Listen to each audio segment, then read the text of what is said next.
they think I got flashes of battles inside of my dreams. I was made for this moment. At least now it seems like it's time to come face to face with your fear. Been battling reasons for all of the years, and I learned how to fight them with style and grace. The ones ever encountered, they say it's amazing. I'ma come out swinging when they open the gate. Go ahead, call passion, I'm calling it rage. I'm taking what's mine like I already own it. Watch but don't blink, going here to the moment. The sky rain down into the madness that's all around. Go on, tell them who you are, you are, you are. Go on, tell them who you are, you are, you are, you are. Here's to the moment, the sky rain down. Here's to the madness that's all around. Go on, tell them who you are, you are, you are. Go on, tell them who you are, you are, you are, you are. My name is Honor, my name is King, my name is Champion, my name is Strength. Tell them who you are. My name is Pentacle, you think it's strange? My name keep ringing inside of your brain. I hear it every night. Here's to the moment the sky rain down. Here's to the madness that's all around. So tell them who you are, you are, you are. Go on, tell them who you are, you are, you are. Here's to the moment the sky rain down. Here's to the madness that's all around. Go on, tell them who you are, you are, you are. Go on, tell them who you are, you are, you are, you are. Here's to the moment the sky rain down.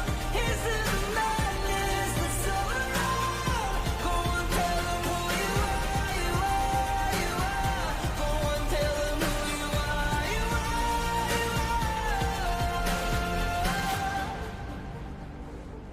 Go on, tell them who you are, you are, you are.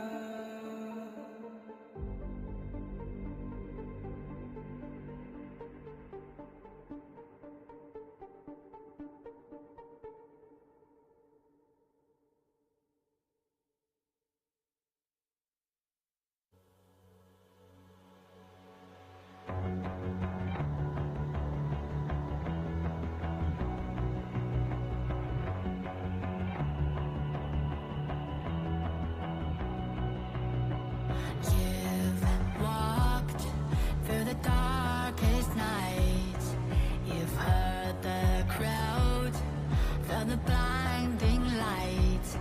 You were standing there when your heart comes alive. It's a dream of a hat, and it never dies.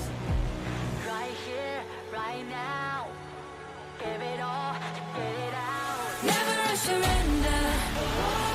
I fight and never fail. I am a contender. A challenge I can feel. The smallest lies become the brightest enemies. Relentlessly. And even if you fall, you gave it everything to be a king.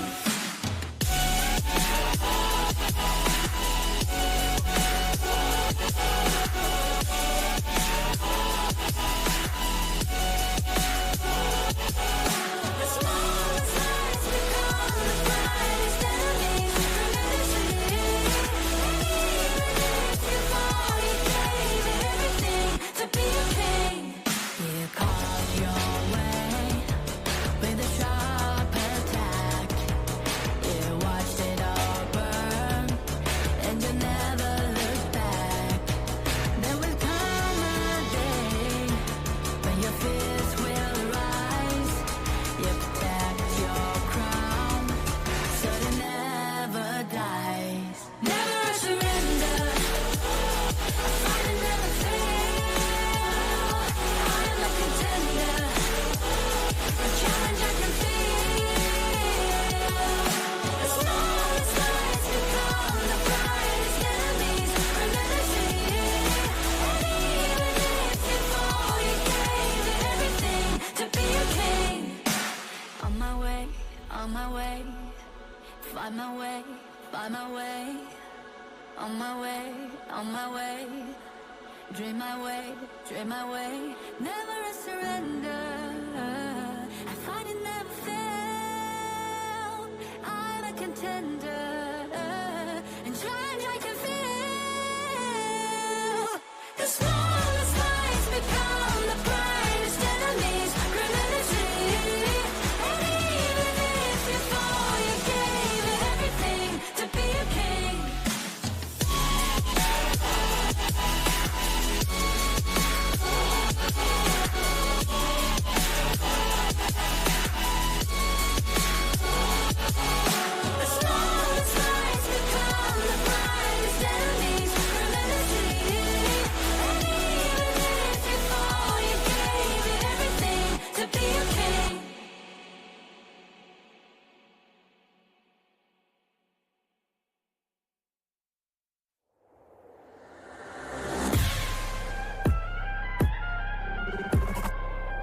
waiting for another moment, but my bone is golden.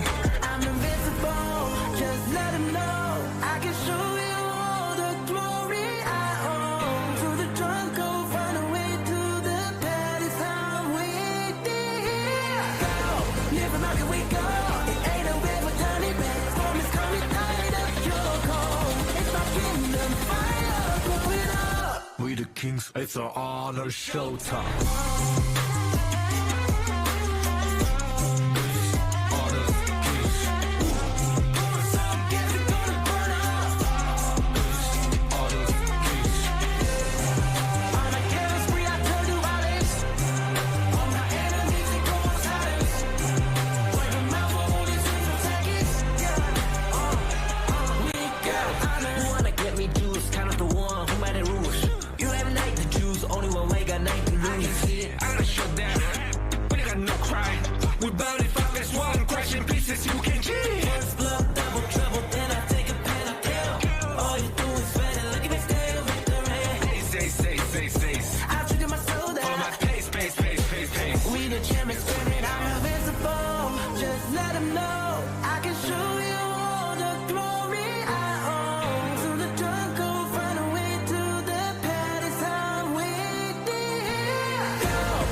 It's our honor, showtime.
Athena straggling through here as well, but Sagema into the back line off the side of APG. He's going to get the takedown onto Siang. Is that going to be the saving grace here for the boys in Boom? But no, Yulon comes through. He has the double kill. He's looking for more, but it's going to be trying here. Carl, the prodigy, is the last one alive, and that is going to be a triple kill and an ace for APG.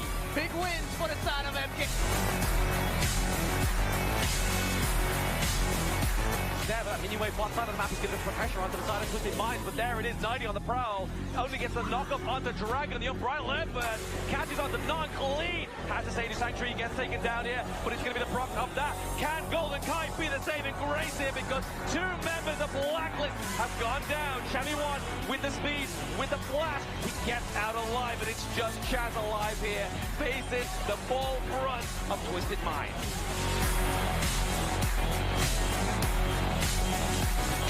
So, but now we have the Jeux goal for Danny. That's going to obviously help. Oh, Saved just deleted him, but Miggy wins the comeback as well. They slam him against the wall, but it's done. AVG, they have turned the whole fight around. Danny is down. It might be the end for Boom. Carl, he needs to run for his life, and he will not make it. It is an ace for the side of AVG. She is soaking a lot of the damage. Stay patient. They got the catch. They got the catch here. Oh, Into the back line. He gets a takedown of the highlight. It's now clean. Trying to make ends meet for the side of Twisted Minds. Oh, Golden Kite. Blacklist International. They make history. They make top 4. And they... Fight, right? Because not the entire team is here, but he'll go one-on-one. There we go. There's 19 trying to get the knockdown onto Chaz, but Chaz is now into it. Shammy one gets the takedown of the highlight. They get the tyrant. 90 and Klee go down. Shax goes down as well. We have minion waves in the mid. Hot side of the map. Ace for Blacklist. This is the Blacklist we're looking for. What a time to hit it as well, right at the 11-minute mark.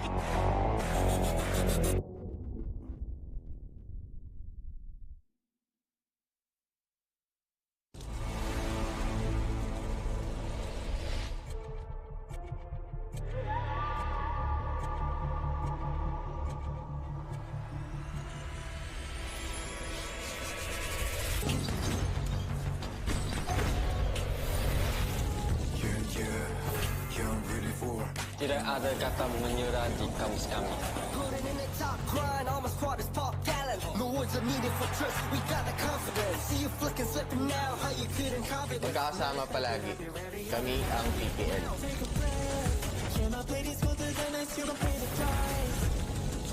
Já caminhamos uma longa jornada nos campos de batalha de Honor of Kings. Casting up this family, fighting on the edge. Every time we fall, we get back as bad. Semalam telah berlalu, hari ini kami berburu kejuaraan.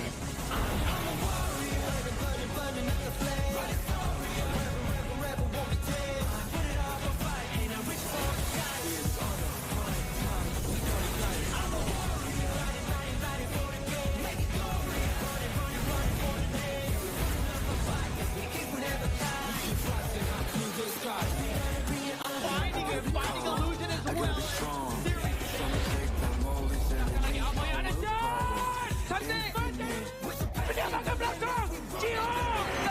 Congratulations!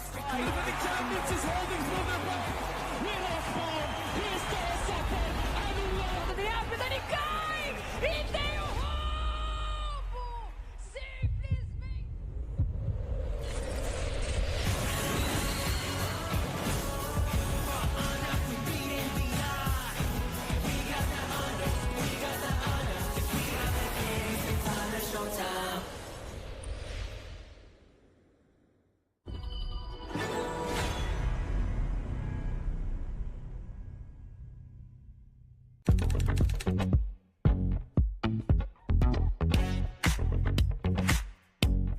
Hi guys, I'm just a jungler from Blacklist International and welcome to my vlog. So, first of all guys, when I wake up, I drink water. Just need this in every day. And then after that, like, I'm going to like wash my face and also to brush my teeth. But I think there's some people here. My roommate Golden guys is inside. Hey Golden! he's saying he's taking a bath. in the playoffs. Yeah. For me, I think the venue, because I think it's like so much bigger compared to the other venue, and also like there's so many people will going to support and also watch us. So I think that's the most exciting part. Oh. And also the SB19 one, because they're going to perform at the grand final. So like I hope we can make it to the grand finals. After I wash my face and also brush my teeth, like I go like to exercise always in the gym. Because there's a gym here. Can we go to there? Oh yeah, sure. Oh, alright, let's go. Let's go, guys.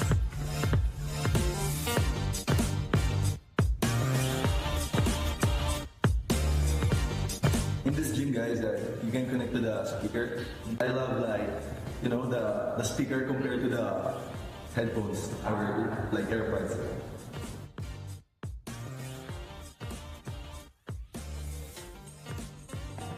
After I finish the workout, guys, like exercise, this is like my finisher. Like walking into the shirt. It's more fun to play right now because the competitiveness of the tournament is like getting closer and closer compared to last year. Because last year is like Malaysia is here, that like all the regions is here. But right now it's really like this or really equal. So guys, I'm done. So I think I need to prepare and go back to my room because we have a media day for each occasion. There's my teammate also, guys. Hello. Hey, bro. I think this one is Golden Kite, guys. You think so? I'm going to take a bath, guys. Bye. Let's go, guys, to the media day.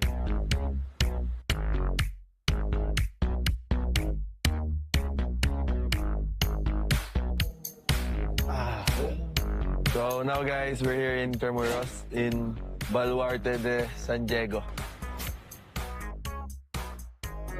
This one is like avocado and mango, guys, flavor. So good. You should try.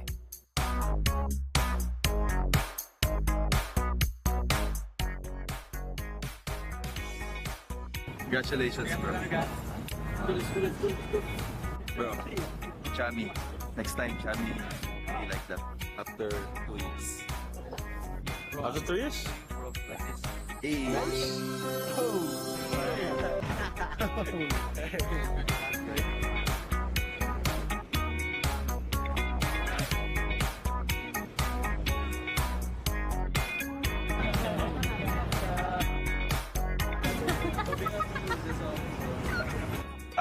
Hi guys, we're still here in HomeBois, like doing some video shoot and like that.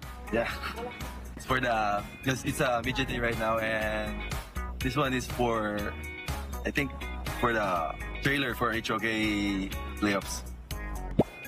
For me, I think Nova, because Nova's playstyle is really good. Like their playstyle from early to late game is super good. I think we can win the championship. Our media day is done now, guys. Thank you guys for supporting us, and I hope that you will continue to support us, especially in this upcoming November 28 to 30 in Ayala Mall, Manila. See you guys.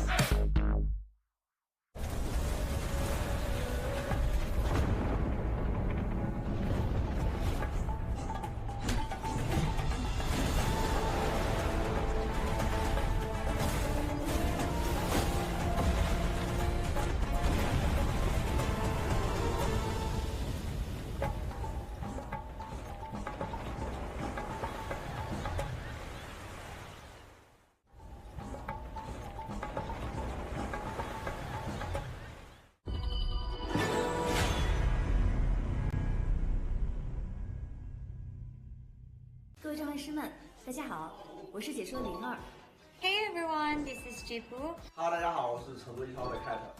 Hi everyone, I'm Bai. Hi guys, my name is Shafiq Aiman。 大家好，我是 No 菲尔。很开心再次能够回到 KIC 的舞台。很开心再次回到 KIC。I'm really happy to share that I will be attending the KIC 2025. 这次我将以一个新的身份参与在菲律宾的 KIC 表演赛。And I'm very happy to join KIC 2025 this time. And I'm really happy to share that I'll be going to the Philippines for KIC 2025. And I'll be participating in the show match as well. And I will also be participating on a show match. 期待在表演赛的舞台上见到更多的国际朋友们。这一次在马尼拉要和大家打一场特别的表演赛，能和这么多海外的朋友们一起打比赛，是一件非常有趣的事情。And I will be making appearances for all 3 days as well as participating in the epic show match 5v5.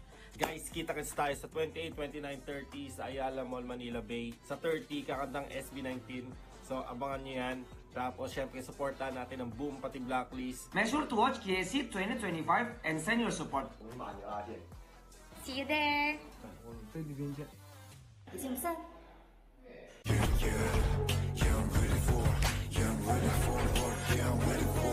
Putting in the top grind, all my squad is pop gallant. No words are needed for trust, we got the confidence. Never stop it up, you're ready all the time. Now, take a breath. Turn my biggest go to the next, you gon' pay the price. Set the trap, got my bodies in the back, you better think it twice. Come on, never. Casting off the shadows, yeah, I'm on my way. Stand against the fate, we won't be the same. Steep burns, step again. We're gonna dream it up high, the limit in the sky. You can never stop me fighting on the edge. Every time we fall, we can take again. Chances we're taking won't let us fade out. Now it's prime time, we're ready for the win. I'm a warrior, burning up the flame. Rebel, won't be tamed. I'm burning up my fight, I'm reaching for the skies. We gonna burn it. I'm a warrior, ready for the game. Make glory, running for the name. Yeah, we putting up a fight, we think we'll never die. Rising high to the sky. We gonna bring it on. From honor, we beat the odds. We got the honor, If we are the kings, it's on a showtime.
Tidak ada kata menyerah di kamus kami.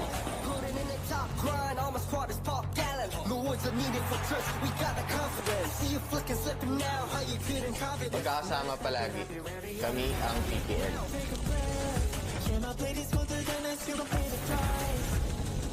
Já caminhamos uma longa jornada nos campos de batalha de Honor of Kings.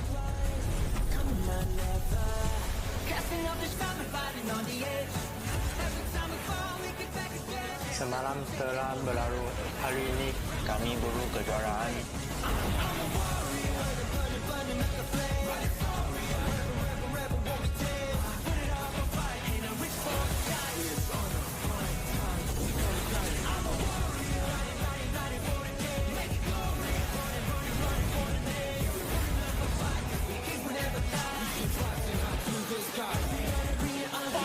Finding illusion as well.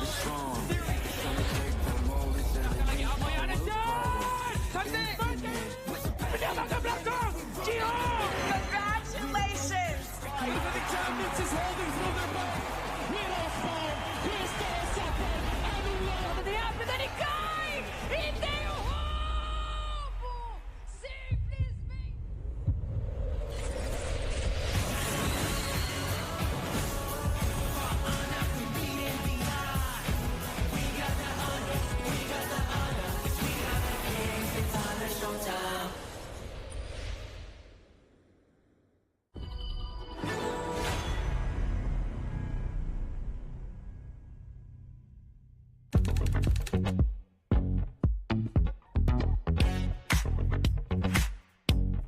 Hi guys, I'm Dusty Jungler from Blacklist International and welcome to my vlog.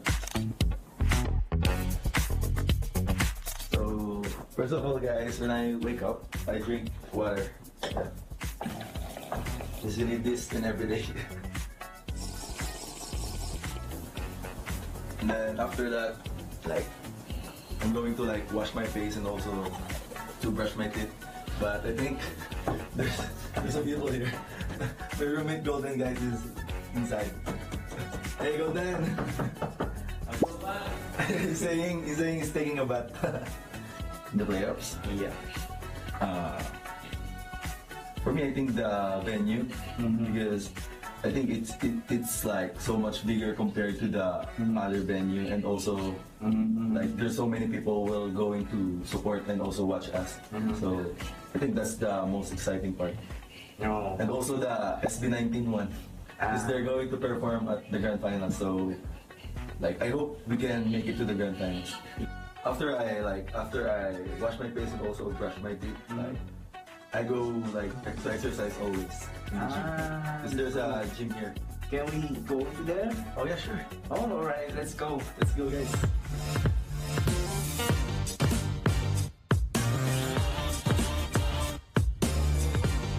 In this gym guys, you can connect to the speaker. I love like, you know, the speaker compared to the headphones or like AirPods.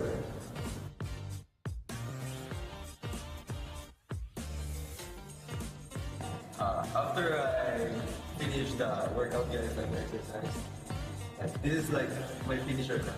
Like walking into the shirt. It's more fun to play right now because the competitiveness of the tournament is like getting closer and closer compared to last year.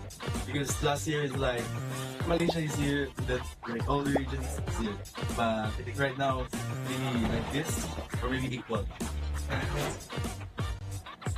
So guys, I'm done. So I think I need to prepare and go back to my room because we have a media day for each occasion. There's my teammate also, guys. Hello. Hey, bro. I think this one is Golden Kite, guys. You think so? I'm going to take a bath, guys. Bye. Let's go, guys, to the media day.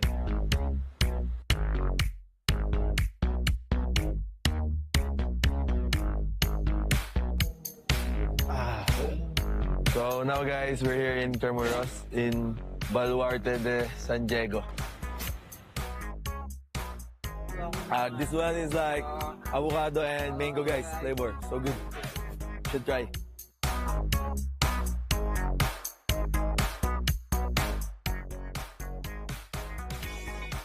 Congratulations, bro. Bro, Chami. Next time, Chami be like that after 2 years. After 2 years? Like this. Hey.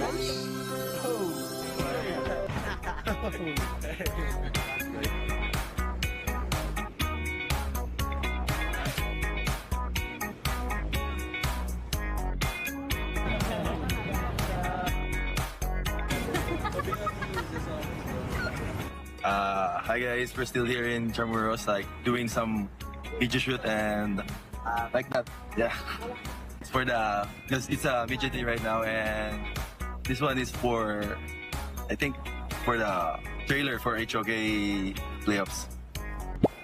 For me, I think Nova because Nova's playstyle is really good. Like their playstyle from early to late game is super good. I think we can win the championship.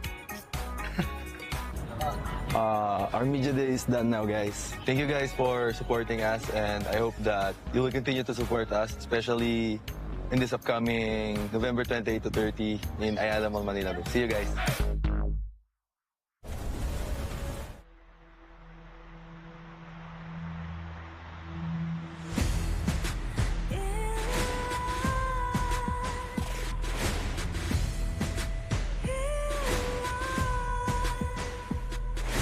What's a life without its worth? Compromising with what hurts inside.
kalma niyo muna boy, isa pa lang tayo. Sorry, is the king bro.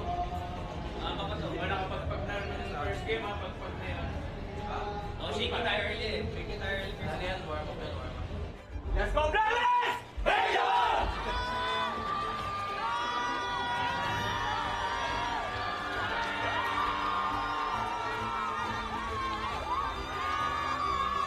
There, but that mini-wave bot side of the map is going to put pressure onto the side of Twisted Minds, but there it is, 90 on the prowl. Only gets the knock-up onto Dragon, the unbridled left first. Catches onto non-clean. Has to say to Sanctuary, gets taken down here, but it's going to be the proc of that. Can Golden Kite be the saving grace here, because two members of Blacklist have gone down.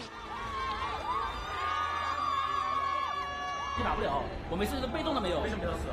我非常震惊啊！你们为什么？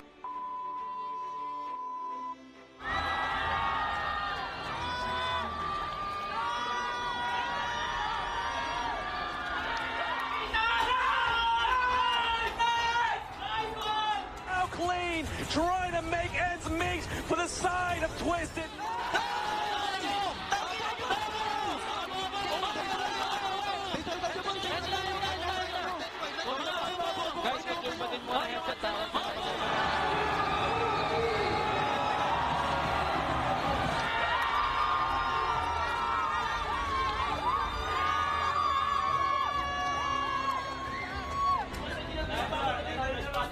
Blacklist.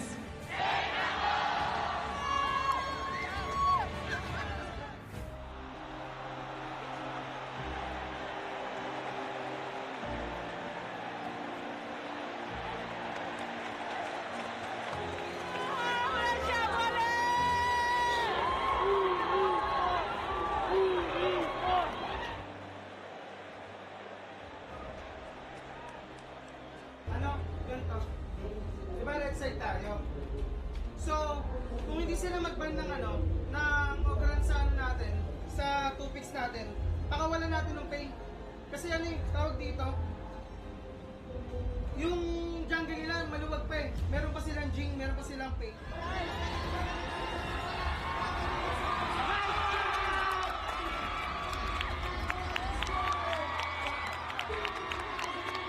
We are moving every tournament and meet many strong teams, so you can see our progress in tournament. The dreams of Boom Esports gone! Exactly, you've got about at least 24 seconds left on the timer here for the side of Boom Esports. APG will be your last top 4 team going through to the lower brackets. And congratulations to APG, the Alpha this time in the bench.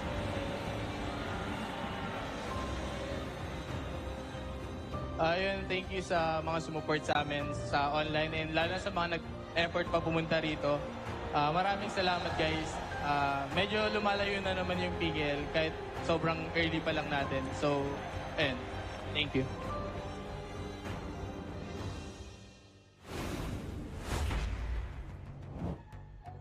Mabuhay Pilipinas, and to all the Honor of Kings fans around the world.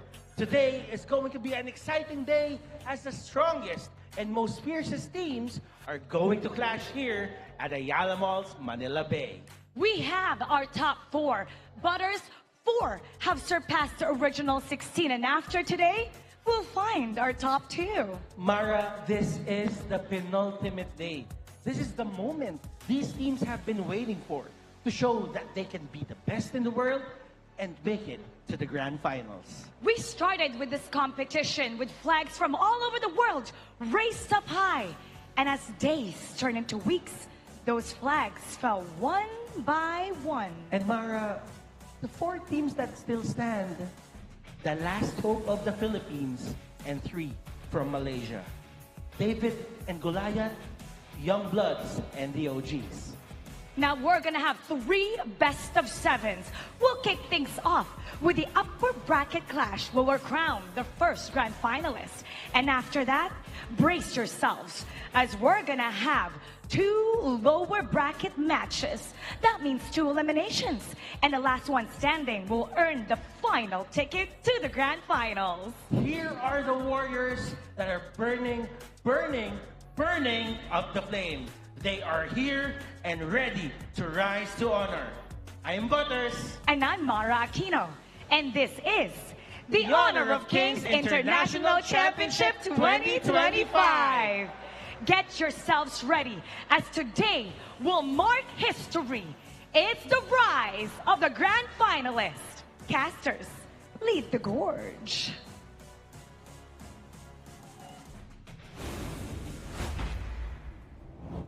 We are close to the finish line, and this is the conclusion of the epic finale soon as we find out who will be the grand finalists going on towards this journey here. This is Knockout Day 6 of the Honor of Kings International Championship 2025. My name is Sagi HOK, your guest host analyst today. And of course, we always have our Voices of the Gorge featuring Blamova and also Holler here. Welcome back to the English broadcast. Thank you for having me again. Of course, we've got 2 final days to find out who's going to be the champion. And of course, it's going to be a lot of hype going into it because you can see the ambiance and all of the people are super hyped. Yeah, we managed to lock him in his room for day number 1, but he broke out of the windows. He's here now, back on the desk. But yes, it's going to be an amazing day. Obviously, PKL have one more representative left to try and take down the MKL teams. It will be a tough journey so far coming in for the South Blacklist International, but from what I've seen for the tournament in Philippines itself, the crowd energy, the support that the entire ecosystem provided them, they look to be able to upset the entire tournament so far. And I wouldn't say upset because that is an underdog term. We will say that they are the tournament contenders that will be going strong for the grand final spot. I think that's why we've been most impressed, right? I think Blacklist International, the way that they've kind of leveled up, and of course with that home buff and the crowd that you see, you can feel that energy. That is true. And from all this tournament, it's not the sake of only playing for glory or only for the national pride. Those are, of course, very important here, but it is about the prize money that they will be getting coming in from this prize pool here. $1 million of the total USD prize pool here with the champions taking away $300,000 for their pockets. Exactly that. And then second place, you'll be looking at that 150K. Third place, 110K. Fourth place, that 80K. Then fifth to sixth place, 60K. 7 to 8 will have 40. Then 9th to 12 will have that 25K. Then last place, 15K. Yeah, and the craziest part is we're at the top 4 right now. Every single match you win is essentially 30,000, then 40,000, and then finally that last one, 300,000. So there's a lot at stake with every single match. And to add on to that, the winners not only get the big portion of the 300,000, that's 30% of the prize pool. The FMVP later on also gets the FMVP skin designed for their specific hero here. So a lot of stakes are on the hand right now. Every single win pushes you further and further to that grand final spot, or potentially to become the champions. I mean, we're all trying to be the champion, right? I think the top 3 going into, of course, the KPL Challengers being invited over there, that's going to be huge for them. But also, look, it's all about the name stake here, right? Getting yourself into that top position would be huge. Can they upset any of the MKL teams? Potentially here, I mean, that's going to be the whole goal of the Blacklist, is to break the code of the MKL. Obviously, they will be going up against APG in the second series of the day, but obviously first, we have to get our first grand finalist through as well. So let's have a look at that bracket. Oh, that's going to be the interesting one because the bracket so far has seen marvelous domination of the upper bracket from teams like Nova Esports here, only dropping a single game against Alpha Gaming, making it all the way to the upper bracket finals, and their opponents will be HomeBois Blackstream Esports here. Similar to the lower bracket run for the side of them, they did beat they did beat Saga in the 4-0 run, and then with a hard-fought best of 7, they advanced to the upper bracket finals here. Now, the lower bracket is an interesting one because Blacklist and also Alpha Gaming made their way through, and they will meet for the final time to decide who goes on for that lower bracket finals. Yeah, and actually that's the biggest thing, the biggest stakes at this first match, right? If you lose, you actually have to play later today. Oh, God, yeah. You cannot just chill for tomorrow's grand finals. You must continue playing. But of course, as Watsaki was saying, here's going to be the first matchup of the day. It's going to be Nova Esports going up against HBSC. The winner moves on to that grand finals. The other one will drop down to the lower bracket. And the second match, and of course, going to be an energetic one here with Blacklist International going up against APG here. But it's not just that. Obviously, the loser of the first game has to play 2 series, and the winner of the second game has to play 2 series. So neither of these teams that go into that third match of the day are at an advantage point here, other than the fact that whoever loses the first game, they get to have a bit of a break and maybe a bit of a breather to recombine themselves. That's the scary part here. The match 12 featuring Blacklist and Alpha Gaming The winner has to play back-to-back BO7s here. Imagine if both are ultimate battles, you're essentially playing 14 games in a row. Oh yeah, it's a very big brawl here for any team that has to go through that brawl in task. But speaking of tasks, we have an in-game task going on right now, which is going to be the in-game voting. As you can still see, that Mara is at the top of the favorite voices, and Blacklist is at the top of favorite teams. But hey, they've been dethroned by the IKL King, which is Jang Kyu. Yeah, but I do want to talk about the fact that second place from the talent side, there's going to be Linger. She was actually around. I think she's coming here to kind of rile up some of those votes to maybe go her way and kind of show up here. It's going to be an interesting one between Mara and Linger in the end. There's a very big competition, not only in the side of KIC 2025 itself, but also within the talents and also the players. And because popularity really brings you so far in the world of HOK Esports here. You get the recognition, you get the fame, and also that translates into the performance that brings in for these players here. But, of course, today's matchup, the first one of the day, HomeBois Blackstreet Esports, MKL's champion, going up against Nova Esports, MKL's second seed. But the second seed so far has been one of the best performances in the international stage in 2025. Yeah, I think that's been the story of this year, right? Nova Esports has been the guy, or been the team, 2025. I mean, HBSE essentially were kind of the 2024, and now they're coming in. They took the top slot, but of course, it's the first ascendance to honor right here. We're going to see both of these squads going at it. Exactly. I mean, Nova, they've had a bit more of a cleaner run within, obviously, the knockout bracket so far compared to HBSE, but now it's going to be that grand finals of the MKL4 season all over again. It's true, where we see 2024 for the side of HBSC, it was their entire esports HOK year where they almost won every single title here. And similar to Nova Esports, the only difference is that in EWC, HBSC was top 2. In EWC this year, Nova Esports was top 3. So they were very neck and neck in that international title here. And this will be their head-to-head stats as well in-game. Yeah, and if we're looking at them, kind of close. Kill participation 76 to 67. 6-7, huh? Can't get away from that one. Average kills very similar in that sense as well. 11.2 versus 12.5. Average gold, I mean, look, both of these two teams have been able to find ways to win. That really helps out with that gold. But the average deaths per match, huge. HomeBois, Blackstreet Esports, is definitely on the lower end with this with 10.6. This is why we locked him in his room. Like, he's busting out all the memes here. But looking at the head-to-head between Xuan and Guayu up into the top side of the map here, it's definitely favoring top side of this head-to-head, going over to the side of the two times FMVBP, and now obviously down to the bottom side here, Xuan getting that KDA as well as kill participation in his favor.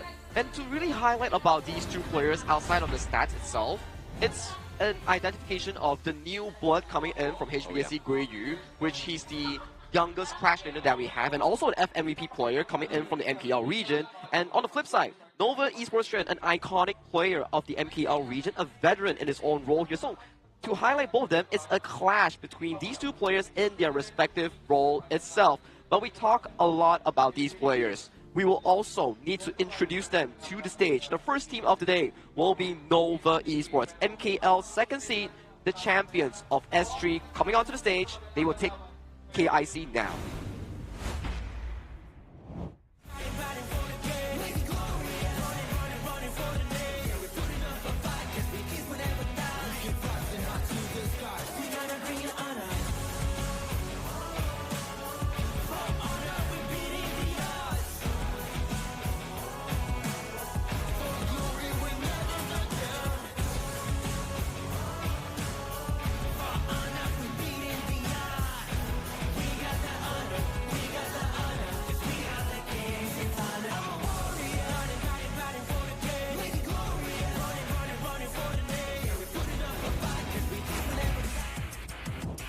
The first up being introduced here on the stage is none other than Xuan in the Clash lane.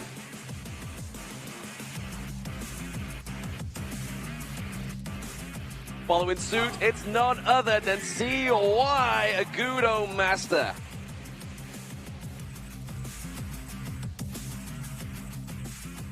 And he can not only supply the utility, he can supply the carry. It's Wendy in the mid lane.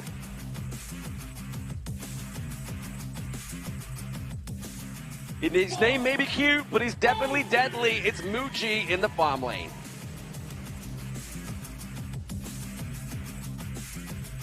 And then rounding out the whole team, it's the Beast, away pit into the roam. Look at the flex in those moves. And this is none other than Nova Esports. They are here to look to put the thumbs up and get their ticket into the grand finals.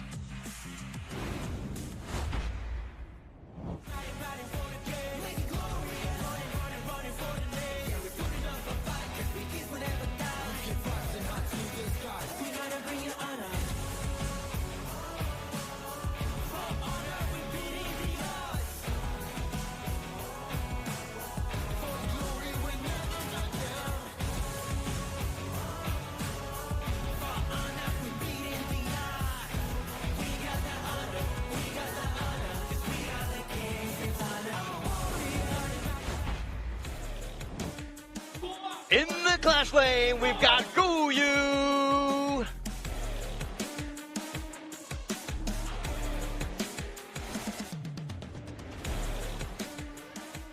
The one true king, of course, is going to be Musan King in the jungle.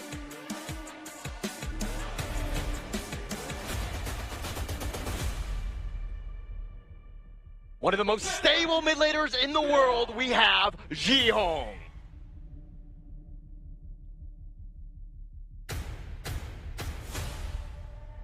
And in the farm lane, we've got Vivi.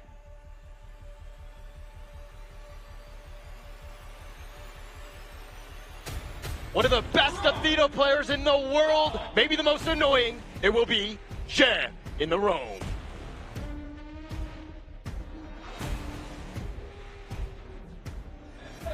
Malaysia Kings League #1 team. They're going to be represented by HomeBois x Blacklist Esports. They are here to make a name for themselves on the international stage.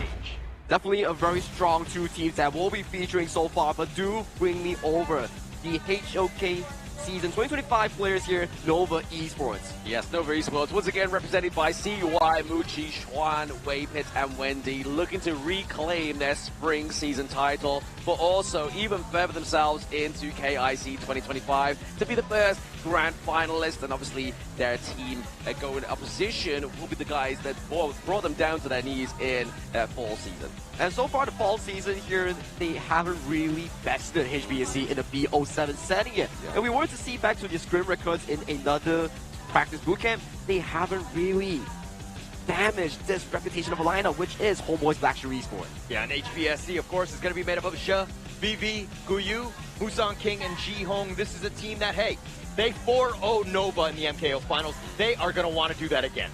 This is the epitome of success from both squads here. The 2024 Achievers here, HBSC, going up against the soon-to-be 2025 Achievers, which is Nova Esports here. Will their golden, not to say golden road, be stopped here, or will they be once again challenged in their own respective field? Because none of these two teams, they won't back down without a fight. They are hungry for KIC. Oh, absolutely. Never back down, never what is the motto of these two teams. Choosing blue side is going to be Nova, and onto the red is going to be HBSE. I mean, both of these teams, especially HBSC, love that Athena pick. The Sacred Warrior is not going to come through before the ultimate battle. I think that you kind of want to let it go early, right? I think for, Nova's side, they know that HBSC are going to want to play this one. Oh, yeah. But maybe you get it out of the way so that you don't expend some of those expensive picks. And you kind of, maybe you set yourself up for like, hey, we'll let this one go. Because it looks like teams really haven't had an answer to it. I will disagree with you, because if we learn from the Blacklist International HBSE series, it was the Athena pick that pushed it to Game 7 here. My idea on it, it's either you pick it or you ban it. Exactly. It does definitely need to be banned out. I mean, yesterday we saw it pretty much on the ban bench, right? It came through once out of the entire, I believe it was like, what, almost 15 games? Exactly, So yes. 15 games, one Athena game. That's looking like it's a heavily banned phase here. But it's one of those things where if you're to expend a lot of those expensive heroes, Yeah. and then all of a sudden the enemy team picks that Athena, you're in a bad spot. So it's a situation where you're like, hey, maybe they take it. We take not the highest of metas in terms of those picks, so it's not so expensive even though we lose. That's the idea towards the drafting itself. If you can really mitigate the drafting loss towards a Athena game in the best of 7, Yeah. and the most important part, you lose, but you don't lose your mental state. That is the most important one. If they can accept that loss, then fair enough. It's a very good trade. All right, whenever I lose, I always lose my mental state, Oh, no. so I don't know how to kind of decipher the two. So we'll need you in the war room, and maybe they'll teach you a thing or two here, Hauler, because yesterday you were cooked up in your room, and now you're back onto the broadcast desk here. Obviously, we're getting some fist bumps going through for these players as well, breaking that fourth wall for those watching at home. And the first game is actually super important coming in for both of these rival teams here. If you step into the BO7 in the wrong foot, you lose very difficult in those sense. You will be in a position where you're like, man, this is a tough game. It puts pressure onto me, and this is a team that has consistently beat me in our own region. Yeah, and that's kind of the biggest thing. I mean, if there's anything that Nova has learned from those MK finals where they got swept 4-0, I think that this is a situation where they're like, hey, we need to be resilient. We need to be okay with losing some games, but we need to find our footing and get back into these series. I mean, maybe Nova's just going for the Twisted Minds approach, right? Obviously, they always lose roughly around about the worst times, but maybe now that the time counts the most, I mean, we're seeing some big heads into the crowd here as well. We have the Augur and the Mayan as well as the Diadea. Maybe this is going to be the win that gets Nova through to be that grand finalist, the first one. And there's already a bit of a hint in the audience stage itself with the Diadea and Augur. That's really the Nova Esports Game 1 lineup if the early is open for their taking here. They like to start the game strong, always Augur, Arlie, Diadea, the three key picks here to start the game and the BO7 comfortably for themselves. Yeah, exactly. Maybe getting that first game onto the board, which we saw was actually quite a fruitful point yesterday, right? Obviously, it was Blacklist getting the first game onto the board there, who ultimately got the winning series, and then same for APG. Yeah, but I mean, going back to that one, I mean, in every single one of these series, game one sets the tone. It's the most important. Correct. Because again, you always want to be in that situation where you're the aggressor. You're the putting the pressure on the enemy team. Yeah, you want to one-up your opponent here, but what better way of one-upping them than to outdraft them in game number one itself? With Nova Esports selecting the blue side, HBSC will default towards the red reactive side. As we start the banning phase, Dharma, the martial monk, has been removed from the pool. Yes, again, I think there's going to be a big ban phase going towards, obviously, the clash lanes of both of these two teams because they are one of the dominant players within both of the rosters, but it's going to be the Arlie being banned out here as well. Arlie, the Parasolar, actually had quite a lot of performance yesterday, but there it is, the Sacred Warrior being banned out. Yeah, definitely. Well, it's going to be very targeted. This is something that they probably don't want to deal with. I want to say maybe they even perma-ban it. I mean, maybe it shows up in a Game 7 Ultimate Battle. You don't have a choice in that one, but I think going into this one, you just don't want to give up any free wins. I think for Nova's perspective, it's similar to Blacklist International. From what they learned, if you give this, you're potentially setting yourself up for a Game 7, which you do not want to be answering to, because so far in this tournament, the Sacred Warrior Athena feeding strat hasn't been finding a lot of these counters to really resolve it. Yeah, exactly. I mean, I think this is a good takeaway here for HBSE, right? Don't give over the Hue1 and Dolia combo that we see quite frequently. Those two Enchantress's coming through and obviously pairing up into that one. But more importantly, taking away the Yang Jian here, which these two very cleverly are both flex picks here. Yep, these are two flex picks that can go mid, can go roam, can go anywhere, can go clash, can go jungle here. But Nova Esports, they don't go for the Nerza approach here. They're hovering on towards the Belligerent's Dude, and they will be locked in here because they know the flexibility of this Yang Jin. It could go towards a clash lane, which will ruin the direct counter of the jungle with the jungle matchup. Yeah, plus there's so much sustain from HBSC, right? This is a style where they know the fights are going to go a little bit long. Dune is that perfect frontliner because, again, he's very tanky. Plus now you've got the Lung, which pairs up really well with it. Exactly. Lung with the late game insurance is also getting that to infinite vastness is going to be a Lung for the side of Nova's Muchi, but looking at HBSC here, they may potentially be locking in the newer, so maybe going for something that's going to have a little bit more kind of like medium range, maybe the D-Ranger into the bot side of the map, potentially here for HBSC. That's if they will get it out of the banning phase here, because Nova Esports, potentially they will look to ban out things like the channel and also the D-Ranger to secure a smooth laning phase for Muchi in that farm lane itself. And HBSC, they are putting more pressure against Swan in that clash laner here. This Guan Yu has been locked away from the FMVP. Yeah, I mean, taking it away, I mean, he's one of the best on that hero. Right? Exactly. And it's something that you don't want to have to deal with. I mean, look, if they're the sustaining lineup just wants to consistently fight, if they're getting repositioned, that would be devastating for them. So that's why it's going to be a good ban here.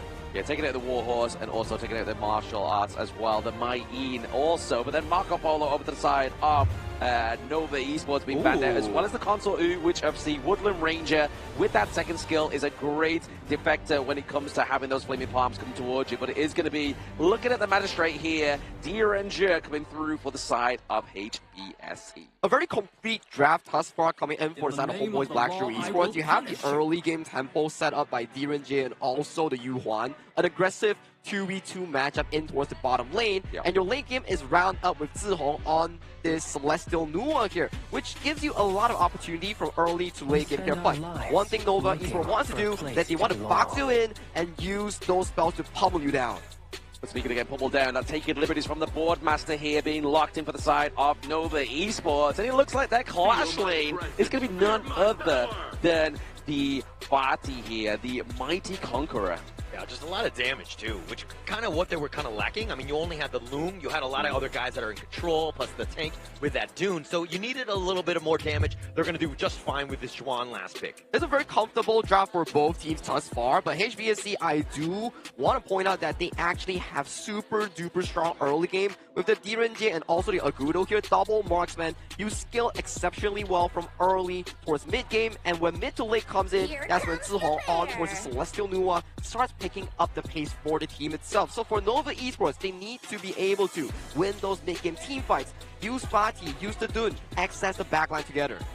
Yeah, a lot of sustainability here for the side of HBSC, right? Obviously locking in that Wild Rider towards the end there, the Agudo for Mustang King. I mean, it was this time last year that Mustang King locked in this pick for the first time within blind drafted, but now we're in the global ban pick. It's a huge pick.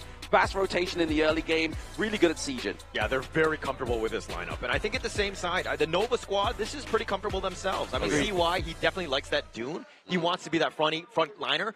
They just need to kind of deal with the early aggression from HBSC and just kind of withstand the fort because, again, this Agudo could be a problem. Yep, the Agudo will be primarily targeting the Muchi lane on the Aoyin Long.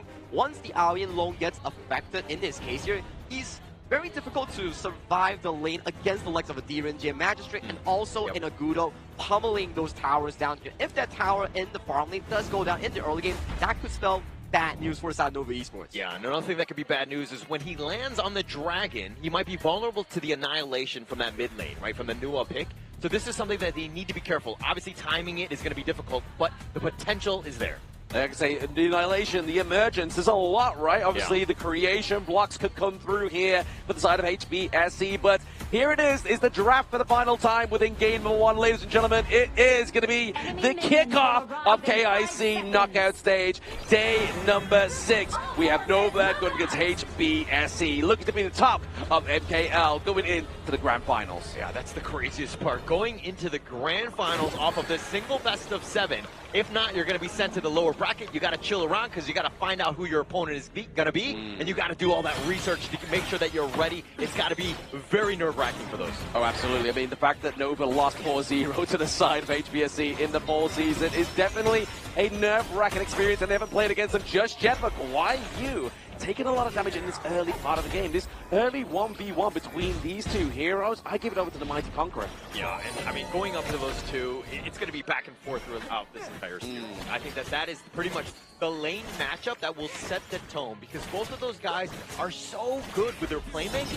Yeah. Come team fight, again, it's going to come back to like who has the most net worth and is able to disrupt as much as possible. Exactly. I mean, HBSC, they could obviously lose and falter at the point what happened yesterday where we saw the Yangjian dive into the enemy backline, but then who's protecting your backline right there? I mean, I suppose Mustang King needs to have a solid positioning and use that Gorge mobilization to full effect. Yeah, I mean, but it's going to come back to like, just like a great defense is a good offense, right? Yeah. We're just going to be fine in just being able to kind of hold the fort. We should be there. I mean, if you're looking at HBSC, this is a tough nut to crack. It's a very difficult team fight to kind of deal with. It is, but when you've got CY on the Dune as well, obviously using the Unruly Blade, going in there, if he connects that wind slash onto 2, it's very devastating in terms of that tempo upset here for the side of HBSC. But right now, tic-tac into the mid lane here. Overall gold slightly edging to HBSC. Yeah, and I look like both of these drafts because I'm looking at things from a perspective of like, hey, when we actually go in, what's going to really happen? I mean,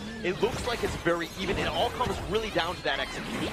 Yeah, exactly. So obviously the creation blocks being used there to try and trap Wendy, just get a little bit of CC onto him there. almost level 4, so the board is almost here onto the gorge, and there it is. Wendy now has the utility and that huge CC potential into these ultimates. Yeah, and I like the fact that, I mean, going back to this top lane, when you have the Fatigue, who can kind of be like that late game hero, late game carry, if you will, the Yang Jian is going to be kind of similar in that regard. So the damage is definitely going to be equalized going into this, especially since there's a lot more pressure on the farm lanes as well. Yeah, exactly. I mean, especially with Lung, obviously quite late game eccentric farm lane pick here, and obviously to the side of HBSE, you're looking towards that mid game kind of fall off there. Obviously, looking to go for the Spark Forge Dagger first item, just to get a little bit more poke onto the side of Nova Esports. Yeah, and getting that damage going to be key, right? Setting it up with those poking and prodding, because HBSE, when you have Jihong with that long range, essentially, it's going to soften you up. So you need to be able to fight back in some fashion, because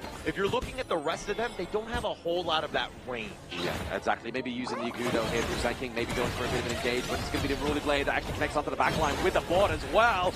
Can we get the win slash from Belligerent to lock down Musan King? And potentially First Blood has just been lost. Musan King gets to the backline there, but now it's down to Guayu onto the Tri-Light, just trying to force away Nova out of the enemy jungle, but still, they're sticking around, and that's the beauty of the Doom pick. Take down First Blood goes to Wendy. And we knew that there was going to be some long, sustaining team fights, and you saw exactly why. That Dune CY so tanky, plus he had the secondary, the Unruly Blade with that Celestial Melody. You had a lot of options in terms of what you wanted to do. He is just so tough to deal with at this stage. Exactly. I mean, that's a good thing about what Nova has going for the side of themselves, right? Obviously, they have the opportunity, they have multiple chances because of that Celestial Melody we were talking about moments ago, Hauler, that is coming from the Adolia. That second ultimate is a blessing.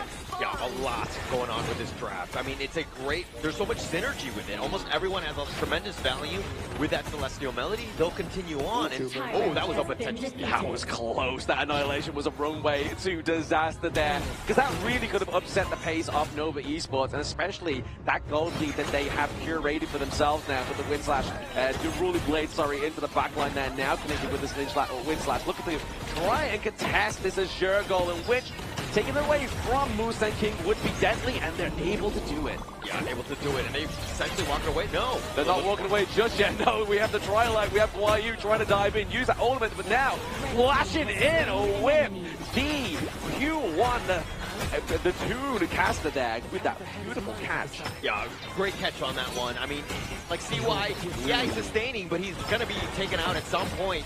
I mean, it's just too many from that, and HBSE are happy with this because, again, they like to go sustaining long team fights, and they made him pay. Exactly, the monitor has now defense, but we are getting a bit of contention here onto the Azure Golem at the side of Nova Esports. So now, can they steal away the Azure Golem that's obviously Nova politely took away from them? But you can see here, BB just playing the macro playstyle, getting that first turret onto the gorge here, trying to get the win advantage for HBSE in other means rather than these team fights. Yeah, really smart play by HBSE. Just understanding that, hey, if no one's really going to contest, we'll just run that one down, take all these free towers. And yeah, the lead is only about 100, 200 gold or whatever, but this is a situation where it's like the small wins. Taking out those outer towers is going to be a huge start. Exactly. If you can't get the lead in the gold here, you may as well try and get the objective lead, and that's what's happening so far here. But I mean, we have one turret over to the side of HBSE, we have one neutral objective over to the side of Nova, so I feel like that kind of balances it out. I mean, yes, your turret doesn't come back, but now looking for a bit more engage. The gorge mobilization, trying to force out the infinite fastness, and it is a success. Yeah, that was way closer than I would have liked. Muji just like taking that one to the absolute limit. Oh, I mean, pushing it to the limit right now is going to be that re-engage from HSBC. Maybe try and get the taking liberties here to do a bit of damage onto the backline of HBSE right now, but they refolded back into their jungle to reclaim their Azure Golem. I mean, it was a good attempt in the bottom lane, right? If you force him out, he's not getting that farm. He has to actually make the walk of shame back into the lane. It looks like he's going to be in the mid one. So you've kind of bought a little bit of time for that. Plus, you push them away and secure the Azure Golem as well. Song on this Nua is so aggressive. The emergence into the annihilation, just making Chuan run, is definitely a sight you don't want to be seeing if you are Chuan's teammates, especially into that top side of the map. He looks pretty low. He has to stay there to defend that T2. Yeah, that numbers advantage quickly turn in favor of HBSC. So Nova, if anything, they kind of need to use the buddy system, make sure that nobody really gets caught out. Yeah, they need to make sure that nobody gets caught out. Maybe try a little bit more macro playstyle here from Muji. Muji has been pretty much within the team fights from the word go, and there's been no real pressure created here down to that bottom side of the map, which you can kind of see now. Guayu's like, hey, I've taken my T1, it's now time for you to take yours, but now we do have that Unruly Blade into the back line once again, straight onto the back of that U1, but Sure is able to get it alive thanks to the flash, but now having to force the flash from Swan to get out of that pit of the Crimson Golem. This could be an epic win slash here, connected with the Flaming Palms. Yeah, with that unending sorrow on cooldown, Jay had no reason to be up in front, and now HBSC contesting. Yeah, they are trying to contest a little bit more, and there we go. Guayu gets to pick up onto CY. He's looking to dive in. He forces out even the fastest once again, which is obviously given over thanks to that Dolius. So Celestial Melody not quite up, but now Guayu looking to go for another kill, but that taking Liberty's going to stop him in place, but the dog gets placed down. And who let the dogs out? It's HBSC with the Quadra, not able to get the Penta here, but maybe a teammate forcing a flash out here of Wendy, but ultimately falls. HBSC with the brawl in mid. I mean, they could take the ace, and it was off of Guyu, just literally hounding forward every single time, just leapfrogging after the next one, just getting all the kills. He got a Quadra kill, and they ended up getting the ace off of this one. Just look at how much space he created. They've lost all the towers going up into the T3 in that mid lane, all because of this play.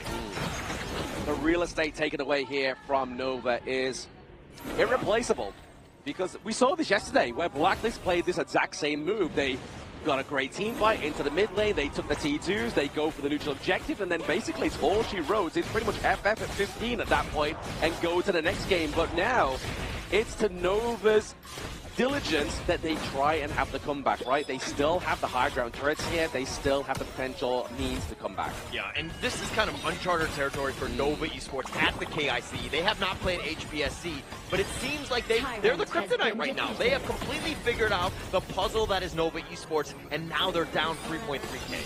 They are down by 3.3K. I mean, the last time we mentioned the gold lead is already about, what, 200, 300 gold, which again is literally just not even a point of concession here. It's just what you do at that point. You go for the objectives, but look at objective-wise here. Nova doesn't have a single turret yet to their name onto the side of HBSC. They have all the real estate. If this was Monopoly, you would be paying the side of HBSC right now as they're trying to go for a bit of a team fight, but using even the fastest to get Muji back into safety here, trying to clean out this wave. The minion wave gets taken down. Maybe contested here for that Crimson Golem. Yeah, continuing on with the Monopoly metaphor, and it's like Nova Esports are in jail. Yes. HBSC are the jailers. They've had so much control. They pushed them back and made things so difficult. Now Nova Esports have to figure out a way to get a little bit of space and more time and farm to get really back in this one. They definitely do. I mean, we need some access into the backline, but the denial of the backline access is great onto the side of HBSC now.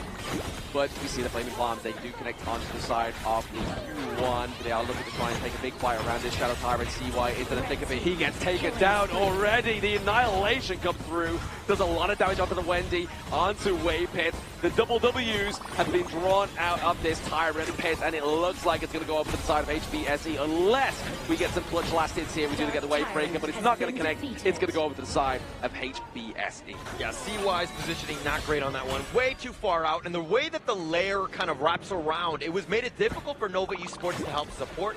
He was caught out. Everyone from HBSC were like, okay, we'll take this literally free food that's right in front of us. We'll just target all, shots into this Death Star that is CY. Shot. They're looking for the gold. They're looking for the neutral objective. They're looking for whatever they can lay their hands onto here on the side of HBSC, right? I mean, BB, I feel like he's been so kind of like undershadowed in this one. Like his positioning into the team fights has been literally like second to none here. He's yet to be caught out, but he still is building that itemization. As you can see, that Doomsday from BB and Musan King is really going to put a blunder onto CY. Yeah, BB is kind of like the Toyota Camry of the team, right? Very stable, consistent. He will always get you from point A to point B.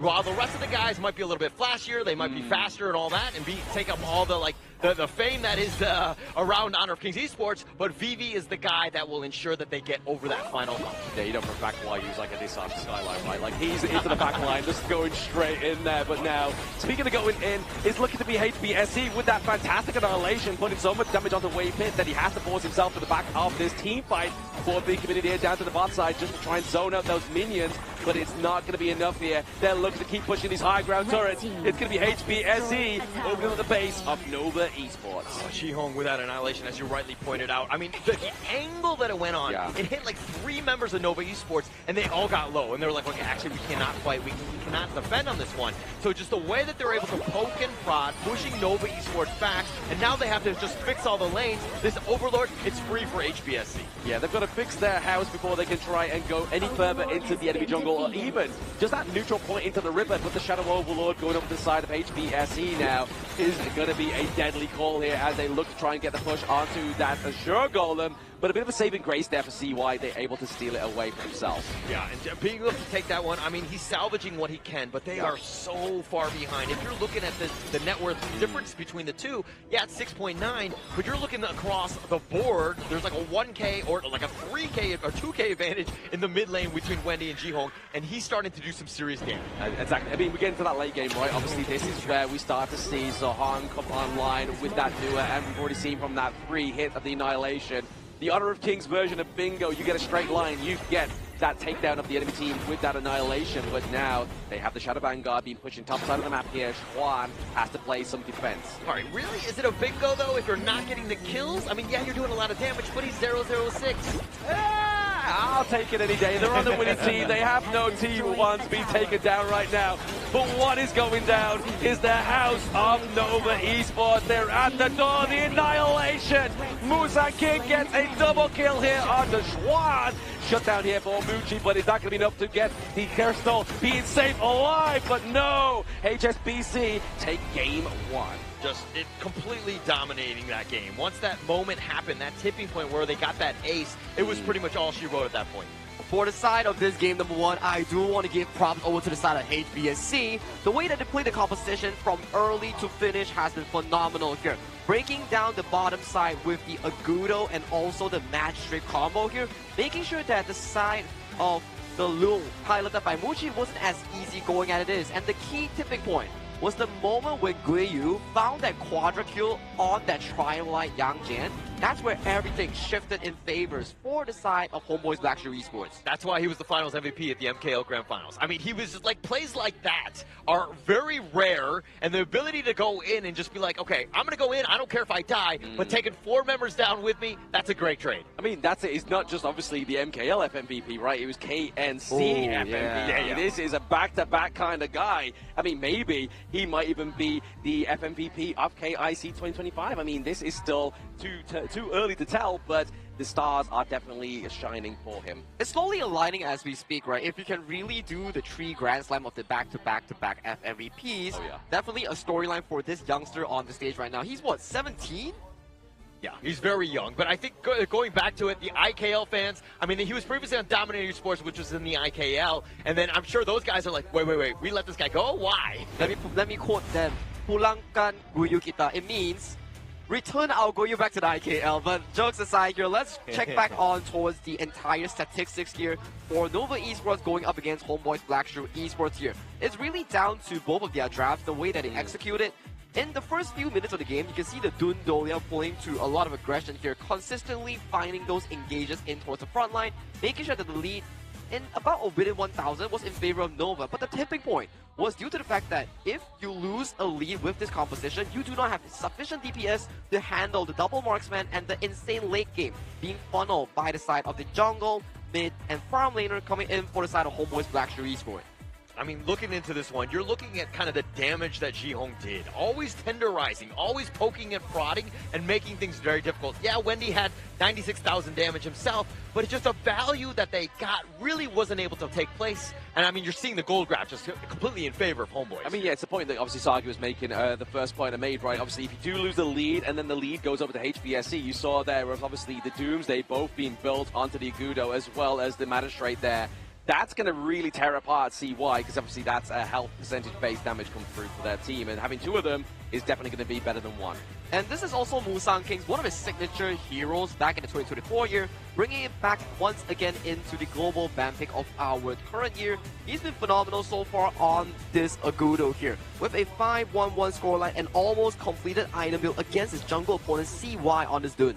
complete control, right? I mean, with this Akudo, not only was he very oppressive, but the fact that he was able to get some of those kills as well. I mean, he completely outclassed CY, who did have a good start, but unfortunately, just in the end, it looks like the MVP is going to go the way of. And back to the 17-year-old stage, getting an MVP for himself here. It's going to be none other than Guai Yu on that Yang Jian. The Twilight, the access into the back line for the side of HBSC really puts a nuisance for Nova. The only 4 kills that he had was the most important 4 kills to topple the game entirely in towards the favor of HomeBois Blackstreet Esports here. And this specific matchup, we have seen it before. If you give HBSC a lead in a BO7 setting, they immediately prowl on you and win the entirety of themselves here. But let's check out the replay here. We will put our focus on towards Guiyu on the Twilight here. He's pouncing on towards the back as the flank here. So the first execution that he did with the spell 1 was on towards CY. Once CY is down, he immediately forces out an infinite vassal away from Muchi, and this is where every single house started landing here. First one on towards Shen, refreshes here, jumps on towards Wave on the second one, and then tags on towards Muchi, gets Muchi, and then that's already a quadra kill for his team. And with Kusaki coming towards back line, this is a clean sweep, only for the price of Guiyu. I mean, that was absolutely insane, right? Guiyu right there, just literally that highlight should have just been the game, because that was pretty much all you needed to close this one out. Exactly that quadra kill into the mid lane, and then the takedowns of the T2s as well. Really puts a nerve into Nova Esports there, but I mean, right now, obviously game number 1, it's very early, it's a very early series here, but HBSE are looking to try and recreate that MKL Fall season finale. Yeah, this is a bit worrying coming in for the side of Nova Esports here. It feels like the nightmare is slowly but surely haunting them back and putting pressure on towards their mental and shoulders here. They need to maintain composure and find a way back towards this whole best of 7 series here. But with that first win here on towards the upper bracket finals, HBSE do start the BO7 with a bang. Yeah, just with a bang. I mean, getting up 1-0, it's going to be huge to set things up. Because again, we've kind of proven that Nova Esports Psyche might not 100% be there. Now, is it going to be similar to how they were in MKL? Are they able to bounce back in game 2? I mean, it's not like they kind of took like a non-expensive draft onto the side of Nova Esports, right? Like there were some big picks, especially the Dolia, the Lung coming through in game number 1. And that's already been taken off the board here because we are playing with those global ban pick rules, and obviously that is going to be at the victim here for Nova Esports. But you know what? I'm a victim of being hot in the venue here. But you know what's going to be fixing up my temperature here? Definitely going to be my idea. Smart control anytime, anywhere with good, decent, very good energy management and AI technology feature here. If you need my idea and you need AI Eco Master, do give it a try. Yeah, and actually, I think we could use another one here because it's getting a little bit hot here, but it might be because of the play that we're seeing, especially with Guiyu making plays like that hot. I don't know. I think it's just because you both sat around by me, you know? I mean, I'm just generating a lot of I'm heat pretty sure here right now. How dare you, sir? How dare you? But what you should do to bring me back up and my self-confidence is follow, obviously, a HOK Esports social medias and maybe even drop a follow over to Blamat MOBA if you really want it there. You won't get any freebies like you would do if you follow HOK Esports, but you will get to see me and hear the British voice. Of course, like if we do follow all these like HOK Esports social media side, you get the bits of the talent, you get bits of the players, and most importantly, you get the bits of the entire venue here at Ayala Mall's Manila Blade here in Philippines itself here. So if you're nearby, do drop by here to really enjoy the atmosphere and join in on all the activities here, free gifts, free, I don't think there's free food, but you know, I'll get you food if you come over. Well, you heard it here first. All right, I could use some free food. I'm just going to claim that one now, not me. All right, well, only some people. Okay, yeah, all right, people. Yeah. I got it. But we're going to be going into game 2. Now, if you happen to be the coach of Nova Esports, what are you telling them to bounce back here? Compose yourself. You are a strong championship material team here. It's not about beating your opponents. It's about besting your former self and conquering your fears. Yeah, I mean, speaking of conquering some fears here, obviously the Mighty Conqueror being taken off the side of Nova Esports is going to be not an option for them going through for the rest of the series, right? Like Schwan now has to hope that either the Dharma comes through, maybe go for the Mayin, Byron, obviously both available for these two teams still, but it's going to be Nova still situated on that blue side, so will they go for obviously something that's going to be more orientated, Prio Blue, or will they go and lock in something maybe for Muji again? I think specifically on what I know so far for Nova Esports, Game 1, Game 2, they will definitely try their best in getting the side of Muji, the best farm lane possible here, with Alien Long being away from the pool. Next will be Parasola or potentially Chano or Direnjay. All these are the prime picks that are suited for the Nova Game 1, Game 2 draft. And when we pace to Game 3, Game 4, that's when the Mai Shiranui, the Pei, the Augur stops coming in. Yeah, I think that we'll see a lot more of those complex strategies going into this one. I think that, again, it's just game one. Yes, it was expensive for both sides, but it was kind of like a feeling out process. You saw that Nova Esports were taking the fight, especially early, but again, it came down to HBSC just understanding how Nova plays, and we're able to just decode them, so to And speak. that's the one thing that Blackshire Esports is good at, right? Is just reactivity. They are literally a nuclear reactor of a team. They're like, you know what? Let's see what they're doing in the first 4 minutes. Oh, they managed to get Tyrant. Never mind. We'll just basically tear them apart at that point because we know what is going on and how they're playing these team fights. The team fight so far, like Vlad mentioned here, it's always around these specific objectives here. Not only the Tyrants, but around these small neutral jungle camps or around the buffs of the enemy territory. These are the prime places that you want to be fighting for. And especially when towers are taken down, they don't respond like players here. Hence, they need to strategize a very decent of a mid to late game composition with sufficient teamfight material. Yeah, teamfight material for sure. I mean, going back to that game one draft,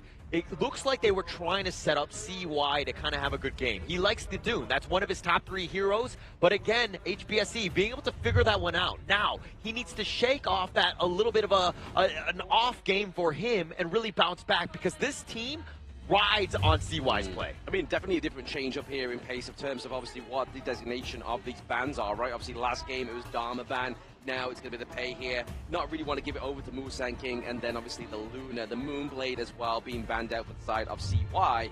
So maybe once again we're looking at going towards that tanky brawl in that jungle. Maybe something like the Flow Ball and Tank.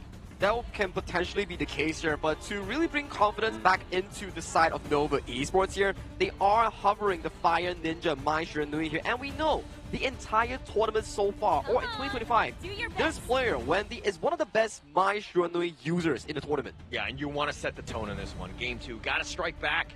Pick something that you know that you have high tempo on and kind of control the game because you want that early game lead. And look at this, Yixing. You know what's coming next? It will be the Dharma potentially for the hands of Guiyu here, the MVP from last game himself. This is looking very scary for the side of HBSC coming in towards this game, but they do reduce the priority towards it. They're hovering towards the long, and with that goal be locked in. Yeah, give the go with the BB here. It's definitely giving the flaming palms that the guy's so nice. They named him twice.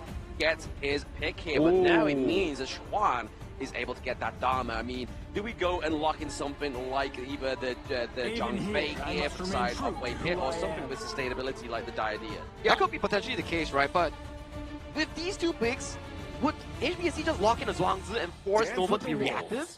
Very true. I mean, they could. I mean, there's still a lot of options. And I really like this Chano pick because it really kind of helps out. Obviously, it's looked at as kind of a pseudo counter in some ways to this Loom, which is going to be a bit of a problem. But it has a 63% win rate at the KIC. It has a lot of potential because of those wolves. It makes it very difficult. Plus, it has that mobility. Exactly. And you have the Soaring Shot as well, right? Like, if he's going to get Rinding Wind, you may as well just hit him with that Soaring Shot, push him away a little bit further.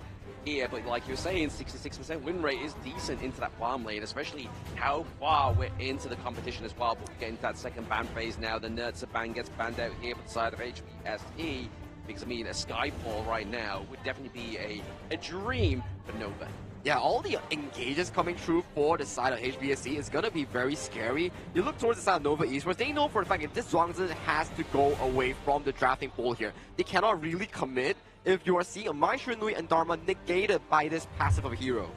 I mean, look at this crowd. They're all, like, excited. You see all the cosplayers there. I mean, if you happen to be in the area, please do come down. I think it's absolutely electric that we're seeing. And again, just, like, the players are here, the cosplayers, the activities, the carnivals, everything that you would want. Plus, Sagi's giving away free food. So what more can you ask for? I don't know. I think there's a little bit more I can ask for. I mean, a free drink from yourself here, Hauler. Would definitely not go amiss. Speaking of going amiss, could be potentially the other pick up here, the white anchor for the side of HBSC. I feel like this pick hasn't come through that frequent within the KIC. Maybe once or twice already. I think the last person who actually played it was probably Bigatron by Vitality Zan Q, utilizing this. But an interesting one thus far because you have sufficient self-defense here. Ata, Mayin, you have a forward CC immunity.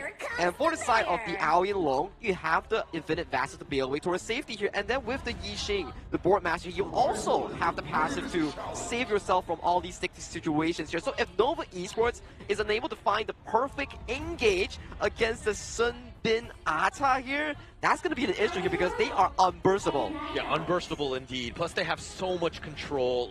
But the problem is they have pretty much VV on this Loom doing all the damage. He goes down, you're going to have a problem because the rest, yeah, you can control them all day long, lock them in boxes and things, but you're not going to be able to kill them.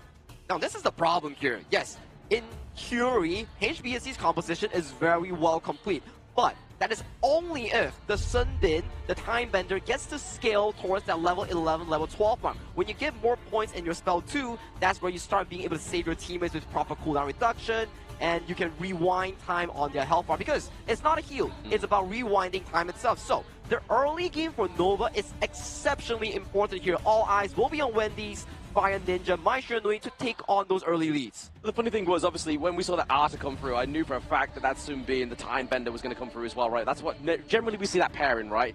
And for them to draft this so early is the fact that obviously HBSC are like, you know what, let's keep some of those big support picks for later on. They still have the likes of the Dolia, which wasn't even banned out. They have the Zhang Fei, they have and even Lapu if they really want to, right? Like the Reefard Datu, one of the latest heroes on Honor of Kings, but now they lock in the Time Bender. Yeah, I mean, going into this draft, if we're looking at this one straight up, HBSC side definitely on the weaker side. Not as expensive. I mean, the Ata and of course the Sun Bin. I mean, they're great heroes, but they're not the level of like the Dharma, the Chano, the Mots. These are power picks from Nova Esports. And if you're looking into this one, you're thinking late game. This series might go the distance. To know if it goes the distance here, we need to see the proper execution here coming in for both of these squads. With HomeBois Blackstreet Esports currently leading the series 1-0, it's Nova's time to bring it towards the series. Can they equalize it, or will HBSC push it to a 2-0? Exactly. Supernova, like they are, they need to shine bright, but can they? Will the HomeBois look to take this home very quickly? But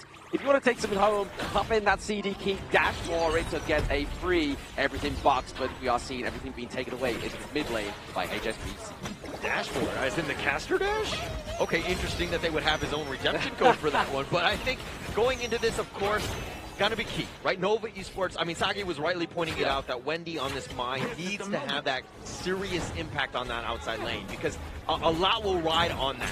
Oh, absolutely. I mean, you can see that obviously the Time Bender here, he has that ultimate that's going to have that silence, right? So if they try and go for a huge engage here for the side of Nova and he gets that time bomb, that's really going to upset the pace and any potential that they thought they would have the tempo or even the devastation from the side of Nova. Yeah, and that's a good thing that HBSC can do, really. They can just literally just walk away from fights. Obviously, they have that speed with that time flux. It will definitely help them out. But in the bottom lane...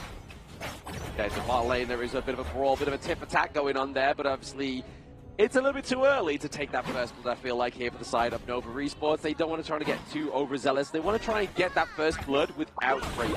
Yeah, and pushing them away, doing great in that sense. Is that you're doing the damage. You don't have to get all the kills. Obviously, it'd be amazing if you got first blood, but, I mean, it's more of just, like, again, like pushing them back so that they actually have to respect your damage. I feel like here we're just getting that buddying system just to kind of match the pace of the Agura, right? Obviously you see the movement speed increase here coming from the Sun Bin, just really trying to like speed up the tempo for Musang King. As you can see, currently he is not quite trailing behind. He has the gold lead going into his favor. Yeah, but I mean, the level differential is definitely there, so something to take note of. But into the bottom lane, you're looking at Muchi and BB just going solo. I don't think that you need to worry too much about having that support. Yeah, because I mean, for Nova, obviously generally goes in their favor, quite a solid counter towards the Lung, especially if being left alone there. But I mean, right now, it's going to be that mid lane where we're seeing a lot of brawls going on, taking liberties, incoming pace, and obviously the Gorge mobilization with the Wild Growth here, just trying to put pressure onto this T1 of HBSE. Yeah, Nova Esports, they have a plethora of stuns. They just don't really have a lot of the damage. And it's got to be annoying for HBSE where it's just like getting bounced around and they couldn't really play the game because they're being controlled for so long. But the damage was next to nothing. Obviously, it's still very early, but it's something to take note of because, again, if you're looking at the side of Nova Esports, it all rides on basically Wendy and Muchi. Exactly, they are the damage outputs. Obviously, Muchi a lot later on into the game, whereas Wendy could potentially come online a little bit earlier, but the Spirit Wolves definitely laying waste to Zohang on that Yixing, the board master. Yeah, oh, the Cannon Blast. The Cannon Blast. With those wolves providing that vision.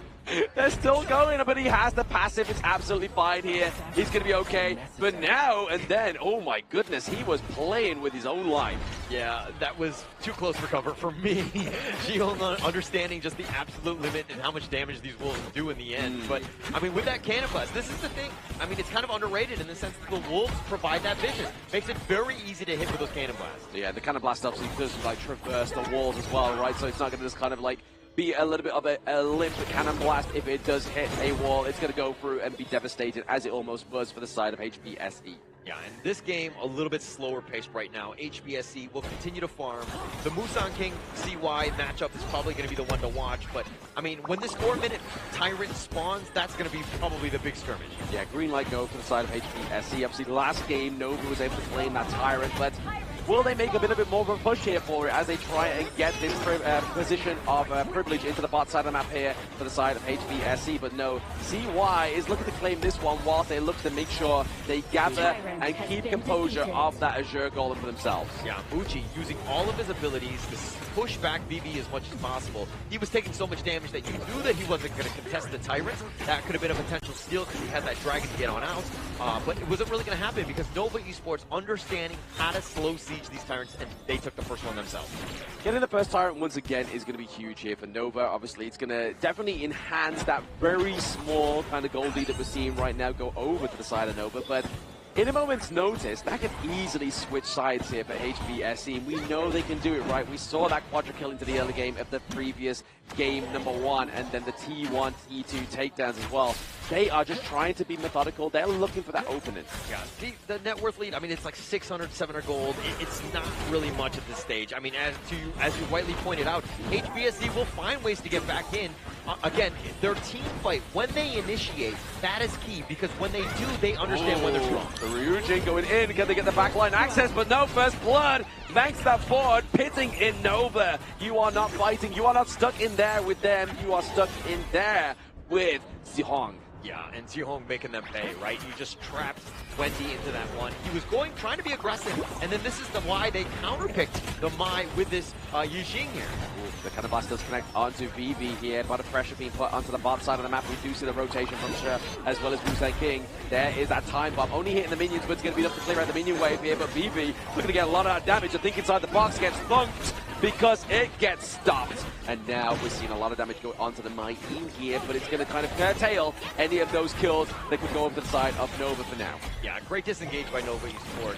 And understanding when to use your abilities, like Wave Pit throughout the box to slow him down just a slight bit, just so that he could get a little bit further away. The Ghost Ship not able to trap him as CY jumps over, hurdles it with little to no issues. I mean, we could coin that one the Wave Pit stop, right? Oh, I see what you did there, and I do agree. And it was a very fast pit stop indeed, because again, keeping him alive, that's the biggest piece right now. Yeah. Nova Esports, again, you've only given like a single kill, not the worst thing in the world, but it's about that macro game. Exactly. But the macro game, the single kill, obviously first blood is going to give you that extra little bit of gold there. It's definitely going to make it go into the favor of HBSE ever so slightly, but there's been the double knockup onto Guayu, but now comes the rotation from BB with the ride in the wind. Doesn't quite save his teammate, but it's going to put a lot of damage and pressure onto Schwan to get out of this team fight. The board just connect onto Muchi. He's stuck in the middle with you, but gets that flash. Using that soaring shot keeps him safe. Yeah, Kuyu, new reinforcements are on the way. I mean, he just stuck around. He was fighting 1 versus 2. He actually got the pick off even before Nova Esports were able to get the return one, and only because they had help coming from the mid lane. So, again, Kuyu just understanding the absolute limits of his hero. Limits of his hero, the timing of his teammates being with the rotations and knowing what they can get out of those team fights, especially that T1 top side of the map here. But we could be seeing a takedown onto Schwan, but it's going to be a takedown onto She as well. A little bit early there for the Sunbin, but that time bomb did not come through in time. I mean, Schwan there with a nice truth, and he did get the kill on the She before he died, but I mean, he was right under the tower, and HBSC were still like, hey, we're going to trade you away. We'll gladly trade away She for Schwan here. Exactly. Schwan for She is definitely a decent trade for the side of HBSE, right? Obviously, Clash Lane already being put under a lot of pressure there with that T1 being taken down, but rightly so. You see that Nova takes the T1 down bot side, so really, BV has no safe space here. If anything, he's only going to go down there to gain the farm and get that lead back into the favor of HBSE. Yeah, I mean, if BV has no safe space, you know you're in a bad spot, right? But just like 600 gold behind. It's not the worst thing. Right now, it's just, again, they're funneling that farm into him. He is your win condition. If you're looking at the rest of them, it's all about the control for VV to knock everybody else down. Speaking of control, who is going to control this next Tyrant? We're at around about the 8 minutes and 30-second mark. But again, just looking to tip that into the bot side of the map here, but they've got to be careful. Nova, Wendy, Waypit, and Muji are all here, but still stuck in the middle is going to be CY. And if he falls, you are losing that smite, and there it is. CY for BB, though. This could be trouble here for the side of HBSC if they try and take the next team fight. I mean, they could, but they don't even have Smite because that's on cooldown as well. So they can't really use this opportunity to, you know, because CY's down, no Smite, right? Yeah. But trading away VV, probably not great for HBSC because, again, this lineup is a 4 protect 1. VV needs to stay alive. He needs to play a little bit safer. Yeah, I mean, they do have the secondary sort of damage output, which is going to be Zahong here onto the Yixing. But in terms of, obviously, escapability and viableness is going to be more going towards the side of BB, right? Obviously, you have the infinite fastness, using the flash as well. Yes, you have the passive of the Yixing, but you don't turn into a dragon. Yeah, you don't turn into a dragon. That's the problem, right? Everybody wants to turn into a dragon. Who doesn't? But if we're looking at the squad here, I mean, HBSC being able to take that Tyrant, now that they have a little bit of a, a chip into that lead that Nova Esports have built, you're seeing just how close these two teams are.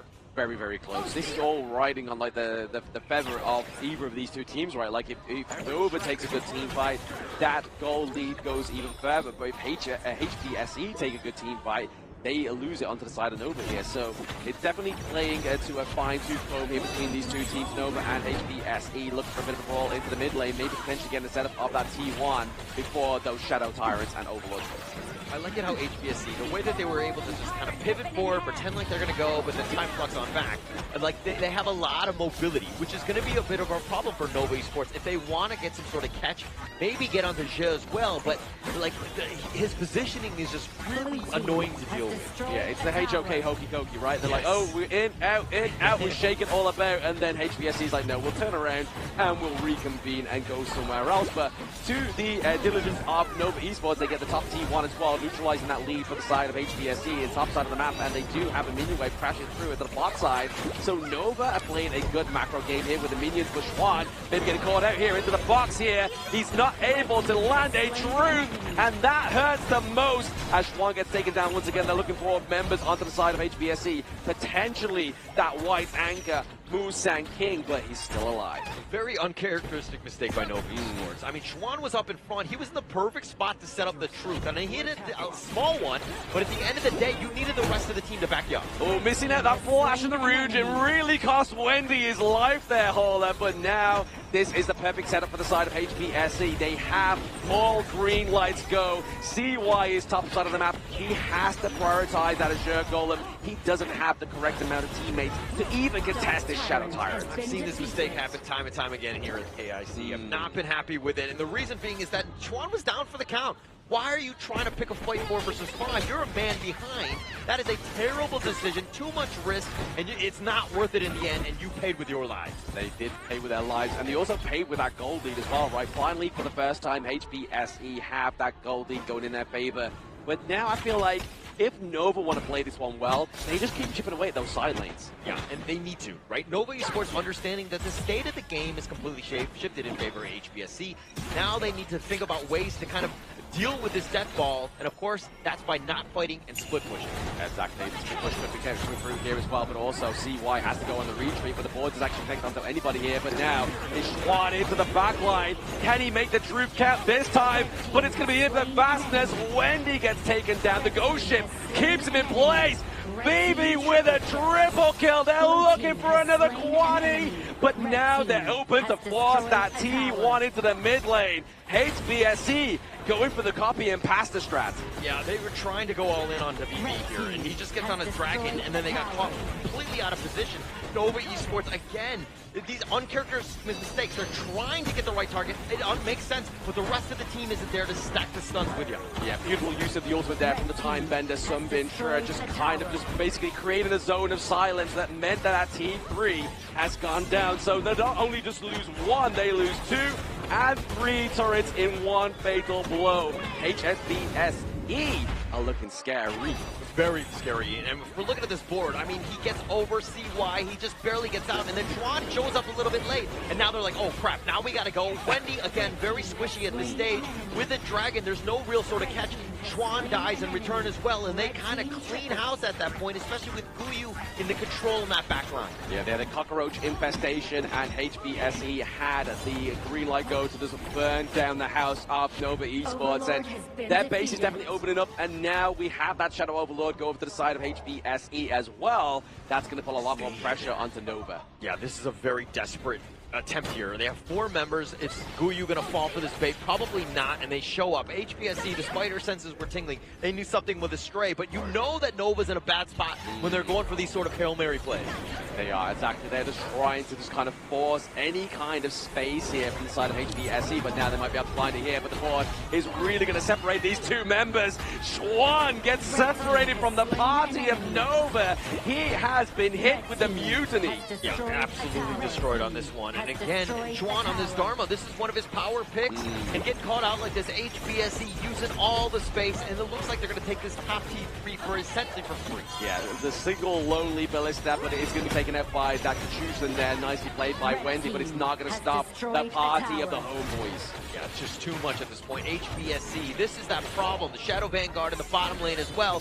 Nova Esports really, if they're able to get back in, it would have to be a miracle at this stage. Oh, it has to be a miracle, right? Like, they are really trying to find a wedge into the door of HBSE right now. They want to join this party, but the boys are like, hey, we got to be Black Shrews, not Supernovas, and they're looking to put that board down once again, zoning that T3 down to the bot side of the map with the time of Flux Bomb as well, as they look to open it up with the Vanguard. There it is, another one being broken down. The House of Nova is slowly crumbling, and down goes Wendy into the back line. It's going to be the 70-year-old Mastro. YU forcing him into the base. Double kill onto CY as well as Wendy falling. It is all just turning the pages once again. Muchi falling, Team Ace and HBSE take game 2. Busan King with that triple just to kind of ice things in that end. But the way HBSE were able to play, catching somebody else out. I mean, Wendy was trying to go for that play with that, you know, just go to the back line, but he's very squishy at that stage. HBSE had all the answers. And that's the time flux value here coming in for a Sundin time bender that has successfully scaled the levels towards the late game here. If you don't take him down in one full skill rotation, the healing rewind will provide so much value that your burst is really put into an awkward position. Very exactly. A lot of awkward positions being put there for the side of Nova Esports, especially with that board master. Like Zhong there on that Yixing was just absolutely beautiful, especially that last play we saw, right? Chuan dives in, he puts the board down. He's like, guys, I can't get to you. We have literally created a border between the members of Nova Esports. And that was such a difficult ask for them, right? Because Nova Esports needed to figure out a way to get by that board, but his boards were on point. The positioning was flawless that game. That was true, and the early game actually was looking in favor for the side of Nova Esports. They got a decent 1,000 lead, but yet again, it's those few micro mistakes in the team fights that really cost you the later stages of the game itself. And a very interesting build that we need to highlight here. VV going for the semi-tank lone fighter build here. Axel Torment into the Frostcast Embrace, into the Pure Sky. This build, there's a reason why Chuan, when he's losing gold, if this is a squishy long, normal build, he would have gone out. But the fact that he went this semi-tank build, it always pulled in so much time for Ze's time bender to rewind time and give him back all the HP. Yeah, HBSE right now hitting that next level, firing on all cylinders. You're seeing some of those KDAs where, again, Musan King did die, Jihong didn't as well, and they just set things up. I mean, with that board and the ghost shift, that was just so much control. And really props to the side of HBSE's time bender player Ze here. Yeah. Every single engage that's been initiated by Wendy or Chuan, immediately you'll see the ultimate time bomb being thrown out and silencing any form of CC continuation.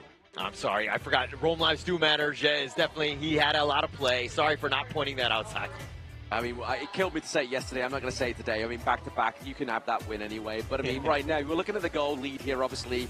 Very much favoring the side of HBSE. But it was that kind of, like, fine line for the entire game, right? Like, obviously, Nova was trying to kind of surmise some kind of resource heist here from HBSE. But, once again, it's just that fight in mid lane, the takedowns of all the turrets. was really the changer here for HPSE. You can definitely see a bit of a momentum shift up here coming in for South Nova Esports. Their gameplay is not as clean compared to their upper bracket run here. Maybe it's really because of the side of HPSC. Currently, they're 2-0. Will we see a 4-0 similar nightmare for the Nova boys? I don't want to get ahead of ourselves because it's just 2 games. Correct. But, to be honest, it's not looking good for Nova Esports. I mean, I thought I would see a much better bounce-back game. They had some of the picks that they really like.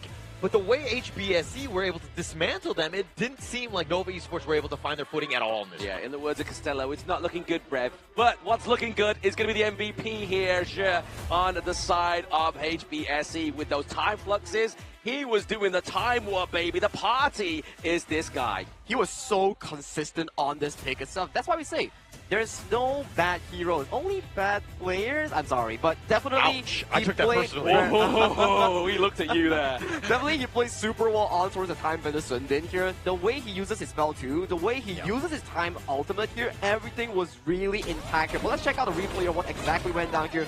Masterful outplay here coming in from the side of Guiyu here. Before he falls, he makes sure to stall enough time for his teammates to come by in this play itself. And this was the playmaking coming in from the side of Xuan. And this is VV's build. Take a look at this. If he went for the normal build, he would have popped. But due to the fact that it was a semi-tank low, he got so much value out of it. Zell was giving him shield from redemption, rewinding time. He survived through everything. I mean, they were trying to take him down. I mean, it makes sense, right? But the rest of the team needs to be there. The way that the terrain was positioned, it was going to be a very difficult ask. Nova Esports don't really have enough mobility to get on and stack those stuns. Yeah, I mean, you saw that Hail Mary play there side of Nova Schwab, right? He really tried to get that Nova Room bomb come through, but it was really upset there by that time bomb, and then the base, the House of Nova, fell once again. A difficult road up ahead for this MKL second seed here. This will be one of the toughest ones that they actually face off, I think, on par with their group stage games against OG Esports. I mean, if you're looking at some of those guys as they were winning, business as usual. It's so calm, cool, collected, and there's a reason why they're very stable. They're up 2-0 at this moment over Nova Esports because, again, they understand how to decode Nova Esports. Yes, the Supernova has been contained for now. Obviously, like we keep saying, we get a bit ahead of ourselves. It's only the second game in a best of 7. There is still a potential of 5 games here between these two MKL teams. But we've already seen this scoreline before where we saw HPSE take a 4-0 over Nova in the MKL fall season. So maybe they're trying to replicate that one and show their dominance. It could be a very well-written road for the side of HBSC, but Nova Esports, they came with a challenge is to complete the year with multiple Grand Slams in the international tournaments here, but so far, it hasn't been looking good for them. So for this upcoming game 3, because we know every time it goes to the halfway through the series, we will go to a short break here. So they need to find this win here. Whatever they do, they cannot bring it to a 3-0 if you're a Nova player or a Nova fan. Oh, that'd be terrible for them. I mean, just the Psyche being down 0-3, that is a hole that is going to be very difficult to climb out of. And yes, none of these teams are going to be going home. They're going to be going into the lower bracket final, so they still have that other life. But again, you want to kind of win this one out, get yourself to the grand final so you can rest going in. I feel like they need the Nova fans here with the Nova chips that we saw in the group stage, right? Maybe that's why they're losing. I don't think it's sponsored. I don't see any packets of the Nova chips here, so I feel like they need to be shaking it into the camera just to give them a bit of a buff. Yeah, they need every single energy provided by the crowd to really funnel back their mental state right now, because I could really tell from some of the engages in Game 2 itself, it wasn't really composed as we used to. Not as clean as the upper bracket series that they have shown us so far. Yeah, not clean. I mean, this is, again, Nova Esports. This is a situation, again, we haven't seen at the KIC. They've been behind. HBSC have been able to solve them almost every single time. But if you're kind of looking at how some of these other two teams, if we're talking about like Blacklist, they were kind of able to figure out HBSC. Nova Esports need to, dare I say, borrow some of those strats to get themselves into this series. They need to find the code breaker, right? Yeah. They need to find the Da Vinci code that is obviously HBSE right now in this one. And Nova definitely looking for any kind of strat. But here is the update global ban picks here for you see. Not quite the same scenario we had yesterday where it was a ladder like game 1, game 2, game 3, flickering from side to side. It's literally a whole domination here from HBSE for now. At the first quarter of the series, definitely it's looking super consistent and dominant for inside of HomeBois Blackshore Esports. At the very least, this game 3 pick and bans here will need a lot of focus coming in from the Nova team here. They really look stressed out here, but as you mentioned here, you lose the series, you don't immediately fall out of the tournament here, but you have to bear the consequences of it, potentially playing even more games at the lower bracket finals. I mean, going into this one, the biggest demoralizing thing is the fact that they beat you with the Ata Sunbin. Oh, yeah. I think that that's got to hurt, right? Understanding that I was like, oh, they still have all the power picks and they're still beating us. We're in a bad spot.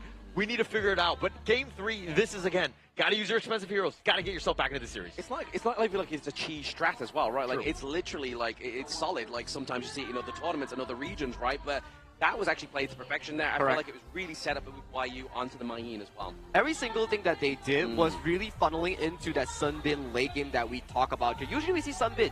Yes, it's a very strong hero in the late game, but how do you pace yourself from a weak early game to a consistent late game? Every single lane did their duty here. Surviving lane, making sure that Musang King didn't lose too much of the jungle pressure. Actually, that's the biggest thing also, is that HBSC, if you're looking at that early game, that gold graph, they were losing.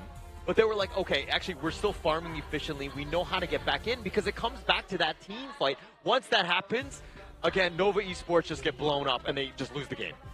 They do indeed lose the game, but I mean, with the MVP of game number 2, right, obviously Zhe here, he has big hair, he has big plays, and he's looking to obviously try and get that Athena to come through as well, right? Like, I mean, if Nova lets this through in game number 3, it's going to be a hard game, or at least something that you have to try and formulate a strategy to react and win over.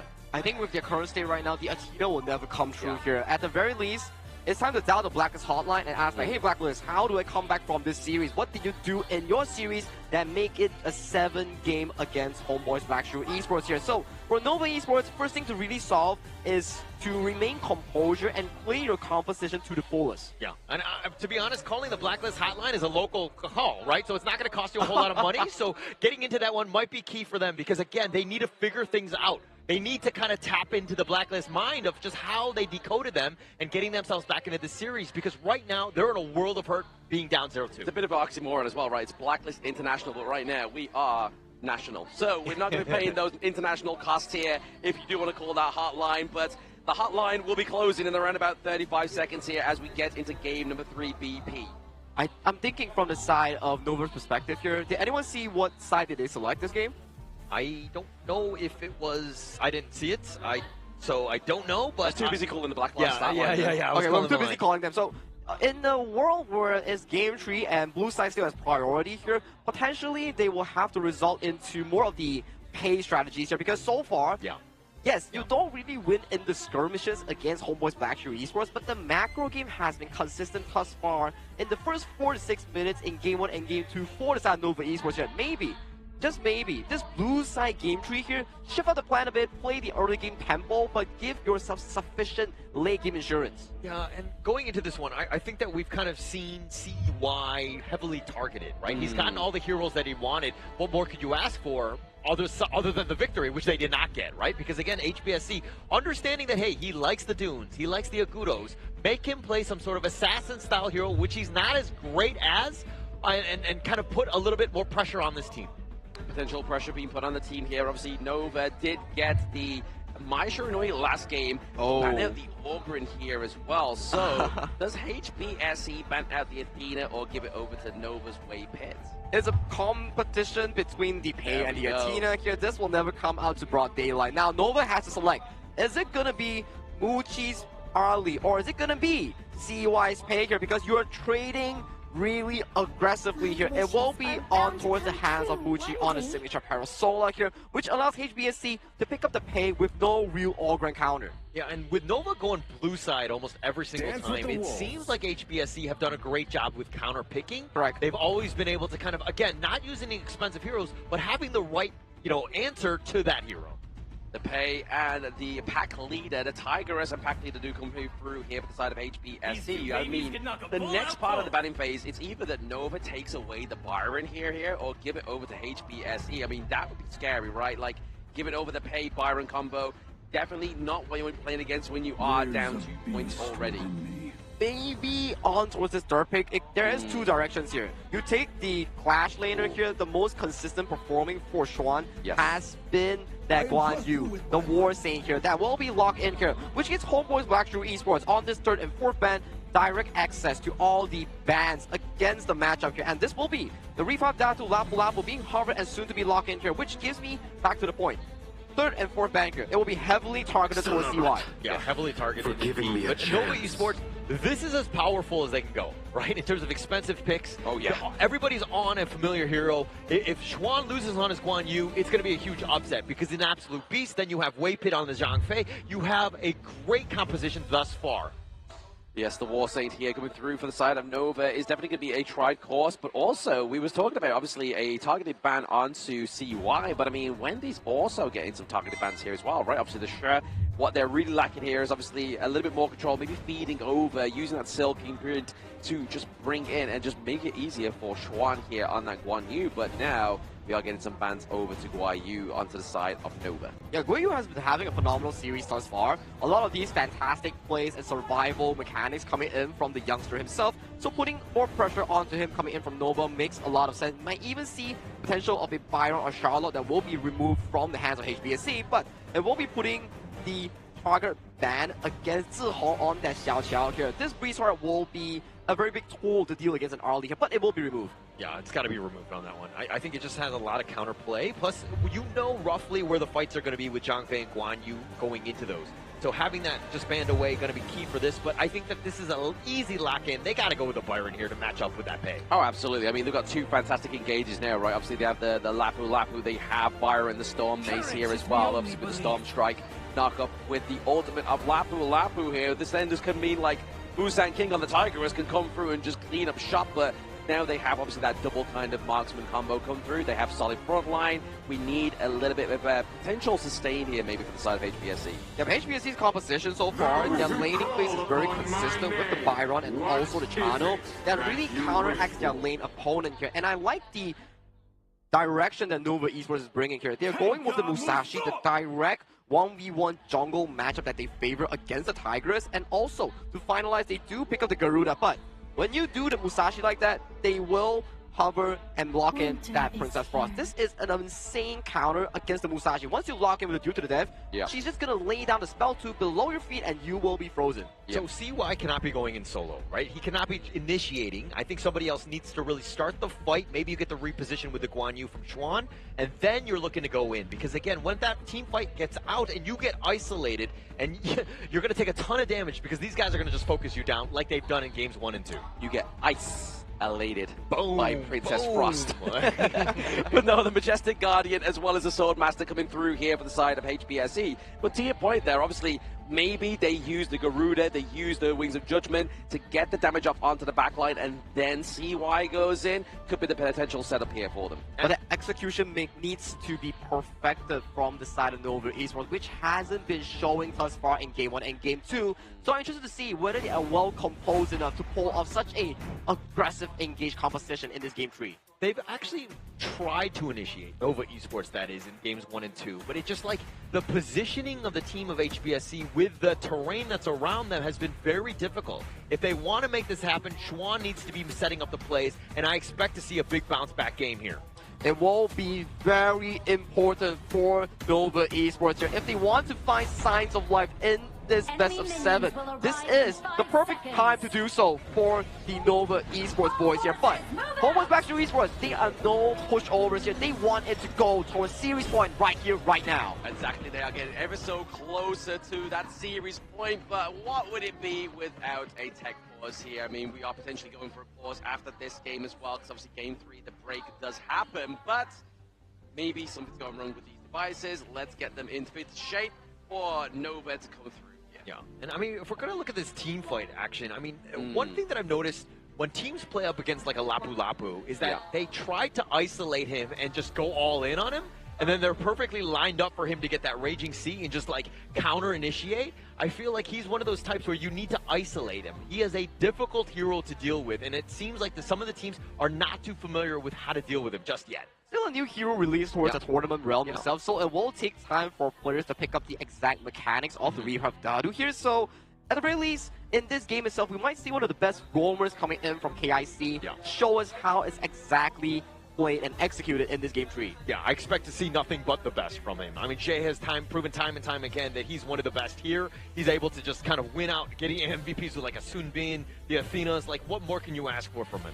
Exactly. I mean, to be honest, right now, obviously, we were talking about the Lapu Lapu, and I mean, the first day that he got released in this tournament, he had like a 75% win rate as well, right? Like, and yesterday we had some dominant performances from Blacklist and the likes of, where we saw some really big, great initiations. I think it was APG as well, right? Like, Saber. Oh, yes. On this hero was crazy. That was at that game 5 scenario, the final fight to stop Boom Esports from actually coming into the game as well. But talk about coming back, we are back into the game, ladies and gentlemen. There we go, getting back into the game. Muji actually getting caught out a little bit too early there between both Muzan King and Vivi, as they both like to rotate down to the bot side of the map rather than go for any of their buffs. They're looking to claim that Fire Phoenix. Yeah, just we'll set the tone early. HBSC again, just getting those leads. I mean, it only spawns one time, and getting that one to kind of really help you out.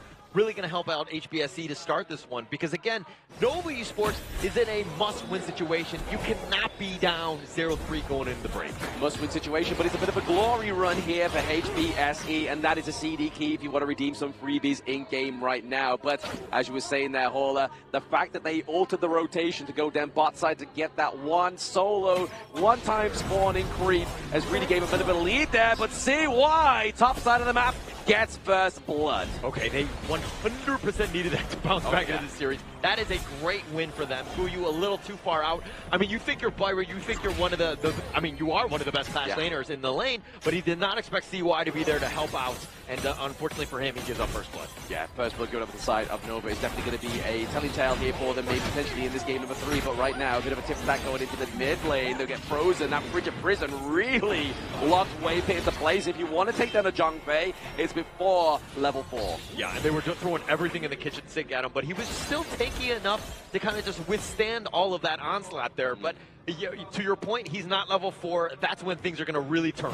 Yeah, the Beast gets online at level 4 here, but right now, obviously, Nova are just out shooting ever so slightly with around about 200 gold lead for this now point of game number 3. If the HBSE win this one, they are one step closer to match point and reconfiguring that 4-0 win that they had over Nova in MKL fall season. Yeah, Nova Esports, though, are going to just do whatever to get themselves back in this one. And if we're looking at Juan here, he's kind of the guy, right?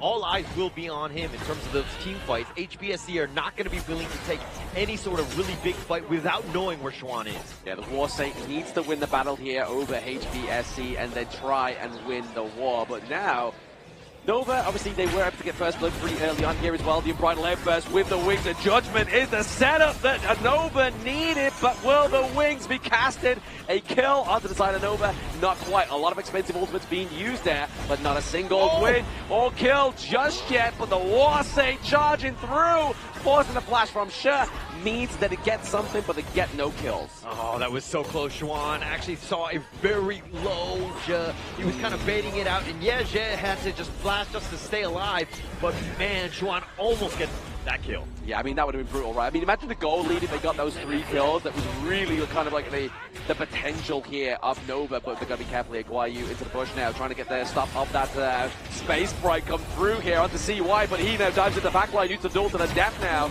The Imperiled State means that Muzan King falls.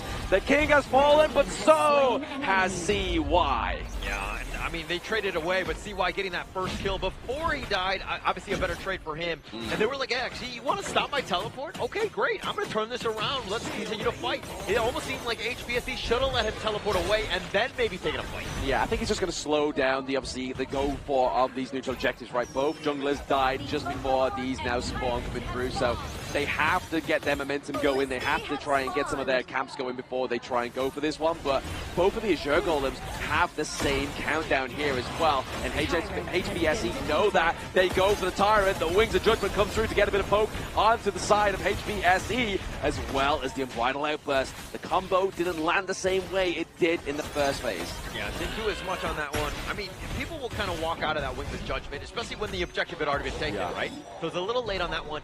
It's for this Garuda pick to really pay off, it's going to be when those standstills are happening, and then he starts it. Think of it like a Gan and Mo when you got those plays, doing that a decent amount of damage before you go for that fight. Exactly. That's definitely going to be the setup here that they have to go for Nova to get the maximum impact of the Majestic Guardian Garuda.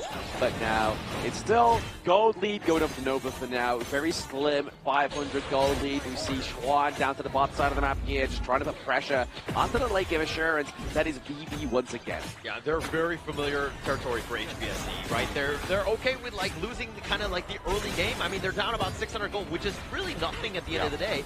And HBSE, again, it's a certain point when they hit their items and they're like, okay, we're comfortable, let's fight. Yeah, nice bit of a drive away there for Guai Yu. He's like, hey, I'm using the space bar, come down to help you guys. But he's just like, you know what? Hey, Schwan, yes, he may be on a horse, but he still can't make it top side of the map there. T1 takedown for the side of HBSE. They were trying to get the advantage here for Muji down the bot side, but unfortunately, it failed. Yeah, Schwan should have taken the Uber and not gone on his horse to kind of protect that. A little too slow with that rotation. Losing that top T1. This is a huge one to kind of start things out. Who you doing a great job. Again, with the Byron, this is why it's such a strong pick, because you have such early game dominance. And what's the one thing that you meant to do with Pei here, the Tigress, right? You meant to just keep farming and farming and farming, and that's exactly what Moves and King's been doing. Other than that one death top side of the map, this guy has not let a single cap drop, and is not looking to let that happen anytime soon as well. Yeah, Musa King has kind of been farming efficiently in his own jungle. He hasn't been as aggressive. He's kind of been off the map. So Nova Esports, on the same way, they're like, okay, if he's off the map, I know that he's not on our side of the jungle. We're going to continue to farm and protect ourselves. And now if you're looking at the net worth, a slight lead in favor of HBSE. Yeah, I feel like everything needs to be funneled into Muji here as well, right? Like, yes, obviously give CY the correct amount of kind of like camps here and just give over those small little bit antidotes here, but also give over the Crimson Golem up to Muji, because obviously that damage over time, those hit markers are really going to put the paint on the side of HBSE. Yeah, Nova right now looking to trade with HBSE, top tower for the bottom T1, so it's going to be an even trade in that sense. So going into this, again, you want to kind of counter move, and they've done a good job of like the yin and yang, so to speak, of this game. Yeah, they're trying to display the map 50-50 at this moment in time between HBSE and Nova, but right now, Waypit is looking for a way out of this one. He has the Unbridled Outburst. He will proc it at the last moment, only catches onto 2 here, but now it's going to be the help and the reconfiguring of Schwan on the Guan Yu. Trying to just force away Guan Yu from his teammates, and there is the mutiny being casted here by Nova, but that is it. Winter is here. Signals have been sent from the boys of HBSE. HomeBois are on the prowl. They get the kill onto Schwan. Flashing through is going to be Sion trying to get the Bridget Prism, but gets the takedown onto Waypit as well. Oh, She-Hong, so much control. Those Bridget Prisons were on point. The way he was able to flash forward, ensuring that they get the other catch. I mean, Nova Esports were running for their life. They were protecting CY, and they did. But unfortunately, Schwan and Waypit sacrifices their lives for CY. A little bit of a sacrificial lamb there, unfortunately, but I mean, that is 2 picks off you want, right? I mean, yes, obviously, it's a good time to lose your support and your clash lane if there's ever a good moment, right? When there is no big neutral objective fight to be had, you want to make sure you lose them then rather than at that point in time. But now you can kind of see Muji is starting to build that itemization. Like, he has the Doomsday, so really the health bar of Lapu Lapu is going to get decreased quickly. Yeah, and if we're looking at how Nova Esports, like, this is a really tough nut to crack from HBSE.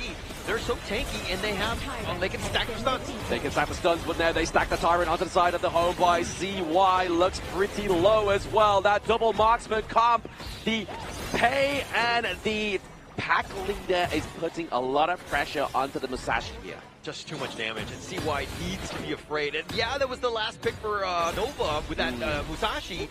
But he's getting caught out. If he dives deep, he's gonna get killed. So this is why Nova Esports need to kind of counter the play of HBSE by having Schwan or Waypit really set things up, let Muji get the damage in, and CY on cleanup duty. Yeah, we know they can do the setup, right? We've seen it time and time again with obviously the Unbridled Outburst, with the Guan Yu as well, just taking the charge, but now they have to be careful here. Obviously, Wendy, Wings of Judgment haven't been quite the most judging of Wings. Yeah, judging quite a bit. I think more in terms of just like what they're eating more than anything else. Not really too much in the damage department or those kills.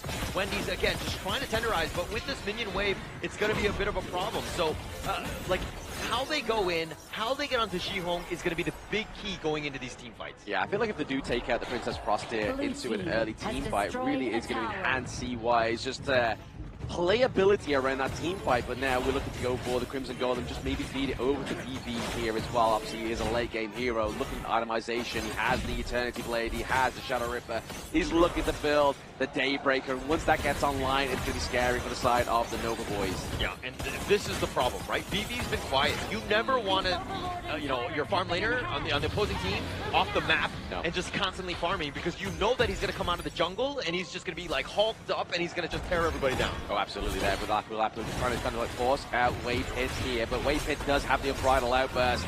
CY maybe has to make use of that double catch there, but it's actually just going to push them away. Maybe they get the lockdown here onto Guayu, but the sustainability from the Byron is a little bit too much for the Muchi to be tanking the damage here. Yeah. No value out of that ultimate. You pushed them back, they didn't even start the Tyrant, and now they're looking to turn. They're looking to turn this one around as well. Lapu with that engage, the kill onto the Majestic Guardian. Wendy gets taken down. Schwan into the backline. He gets stopped by the Frigid Prison. They are looking for more. 3 kills going up to the side of HBSE, and it's once again the same scenario. We are walking the same song and dance. It's that mid lane brawl. Mid lane brawl. Jihong with an absolute god play right there. Juan had him lined up, was about to go, but the Frigid Prison just locking him in a prison in that sense, and no chance. But of course, HBSC with the initial pick off onto Wendy, and you see how the Nova Esports lineup just crumbled without him. Oh, absolutely crumble indeed. And I mean, we are speaking of crumbling for the side of Nova Esports right now. Tyrant being picked up, HBSC, this is going to be the freest one that they're going to get throughout the entire game. But the way that this team has been able to set things up, I mean, the double marksman you've already rightly pointed out with the Pei and the Chano, of course, but I mean, Jihong, QE, Jay, all of these guys, so much control. It is so hard to team fight into this lineup. It's very hard, especially when Zahong gets that catch right. Like, that's been the turning and the pinnacle point of these team fights. That Frigid Prison just completely stops Schwan in his tracks. He doesn't get the Frigid charge. He's not able to kind of just push and bully around the side of HBSE.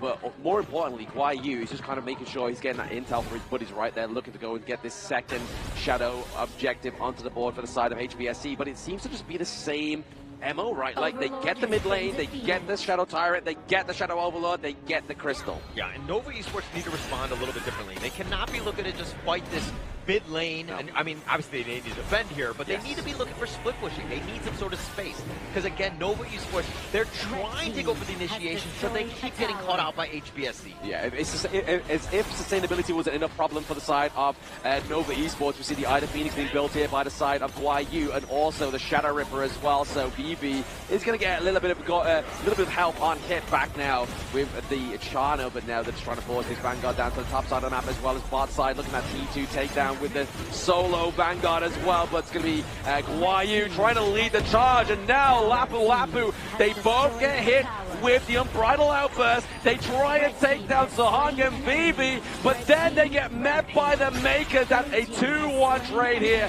for the side of HBSC. They have the Vanguards, they've got damage to defend this base, but is it enough for the side of Nova? Muchi Wave Pit goes down, and now Muchi looking to follow suit. Schwan as well. Game number 3 to HBSE. HBSC just too strong. The way that they were able to take the 2 fronts in. I mean, you saw how Nova Esports were trying to go for the backline. They tried to go for VV, but again, they were able to just withstand it and out-sustain everything. Absolute domination here coming in from the side of HomeBois Black 3 Esports here with the series score on hand. It is now 3-0, not a 3-3, but 3-0. This is an absolute masterclass thus far. Yeah, I don't think I've ever seen the Nova players look so deflated. I mean, see why there. He looks so frustrated. But the boys of HBSC, they're having a party. They've got old drinks on the desk. They got bananas.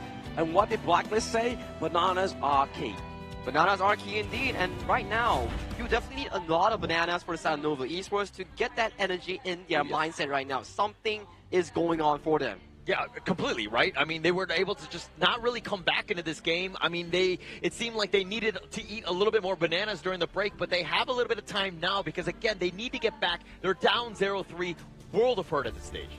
Will the hurt indeed actually coming through for the side of Nova Esports, unfortunately. I mean, that's just another wall of Nova's house falling now. But right now, it's going to be, obviously, HBSC. They need to, obviously, try and run this one out. It's very difficult thus far right now. And if we look at all these situations, right now, Nova Esports, they have expended a lot of these expensive picks. And it's not as easy to really come back when you are in such a draft disadvantage in Game 4 later on. I mean, at this point, I don't know what to do because CY, I mean, this draft seemed almost everything was what they wanted to pick. Yeah. But HBSC, again, this the red side, the counter picking has just been next level and been able to kind of withstand anything that Nova Esports throws at. I'm going to relieve that stress, Holler. You don't have to do anything, mate. You just have to sit here, look pretty, and give the intel to those watching at home and on the stage, right? And yeah, Holler, you look pretty today, same as you, Blam. But you know, what's not pretty right now is for the side of Nova Esports. It's horrible. It's 0-3, down series score. Yes, you don't lose the entire tournament, you fall to the lower bracket, but comes with consequences here. You have to play not back, but you have to play another BO7 later on at night. Yeah, and that's the biggest worry, right? I think HBSC right now, 3-0. I mean, I'm wondering if they just throw out the Athena just to kind of close out this series in style and going into this one because they are so comfortable. You saw that after that game where how happy they were and just relieved that they're in this situation. It was just another day at the office for them. Yeah. I was like, lads, right, okay, clock in, clock out. Let's get another win onto the board here. But, I mean, they do get to clock out ever so slightly with a break after this post-game. But, honestly, the play style of Zohong here in this mid lane was the saving grace and really the kryptonite of Nova Esports in this game. It is. Like Zihong and also Guiyu, they played a very masterclass style of limiting the enemies. And the main part that I really want to point out was actually, once again, the roamer. Just Lapu, every time he was finding those engages, he found multiple members, he disengaged them beautifully, he found the backline masterclass in every single moment here. This guy is on such a roll. They had so much control. I mean, they had everything that you wanted, plus Jihong was there, but this gold draft, like you saw the shift into HomeBois. No choice for them. And you were talking about Jay just having a monster game, 0-0-10. Those, like, the way he has 7.1 net worth, I mean, you're seeing exactly how he just completely outclassed Waypit in this. Exactly. I mean, and if we speak about no privilege onto the gorge here as well, but no neutral objective as well for the side of Nova is definitely not where you want to be going into game number 3 here. But I feel like Zhe here was just kind of a secret weapon here for HomeBois. Just like, there was waiting to have that fall at KWC, and it's like, you know what? Let's bring the guy back. Like, he is really charging the lead here with these support picks. But MVP is going to be none other than Musan King. Always, the pay on this one. Always consistent on that jungle monster here. He is always on the spotlight here. When his team provides him the playground, he dominates it with almost no pressure. Yeah, no pressure. He's like another marksman, right? Yeah. He's just farming efficiently, taking what Vivi's not really taking, and then just being able to like show up when he needs to, getting 4-1-6 with a KDA. I mean, 24% of the team's damage. He was always there for cleanup, really setting the tone with Vivi. Oh, absolutely. It was definitely the domination into these team fights, especially when Sohan just gave them the green light go. It's like, hey, look, Schwann's locked down, boys. And you're going to see it here in these highlights, the way that these free-to-prisons were charged, free-to-prisons are being used here, just constantly putting him into place. And very much that I want to say it, the early game has been far consistent so far coming in from Nova Esports, but this is the one that I highlight about. Spell 2 flash immediately going on towards Wendy here and catching multiple members here. With a good flash coming in from Vivi, the formation immediately disseminated due to the fact that Zihong found that perfect Frigid Prison. Yeah, he was waiting just to put it under his feet, right? Like, he knew that Schwann was always going to go for the Princess Cross, so he was like, you know what? Put it at my feet, it's always going to land. Yeah, and the same way, Vivi knew that, like, CY was going to be going after him. So, as long as they had the buddy system, and you see that they go for the jump, but then the counter initiation happens by HBSC and make them pay. Exactly, but speaking of pay, it wasn't pay on the side of Nova Esports, it was the side of HBSE, and they definitely made them pay with this game at number 3 win. That pay was painful for the side of Nova Esports, and right now, on the verge of falling towards the lower bracket here, what can Nova Esports realistically do? I mean, they need to just kind of like shrug things off. Easier said than done at this point, and look at things as more of like a best of one, right? And try things out. What you've done is the old Nova. Like, we've seen this time and time again. These are the lineups that they like. but it's not working. HBSC have solved everything that you're throwing at them. Yeah, not only solved everything that's on the gorge, but obviously their new draft and obviously team as well is definitely looking at the defiant one so far for the side of HomeBois Blackstreet Esports. But look at the up-to-date bracket here, 3-0 for those just tuning in for HBSC, looking to go for that golden matchup that they had in MKL fall season. It's a repeat of history, right, if it actually happens here. So this upcoming break will be a pivotal momentum shift coming in from Nova Esports. If they can really find their groove coming back from the break, then potentially in a very difficult role, it's going to be a long climb for the side of Nova Esports here. But talking about breaks, we definitely have to pass it over to a short break for these players to recompose themselves, rest up, get some snacks, get some waters. We will be back after this short break.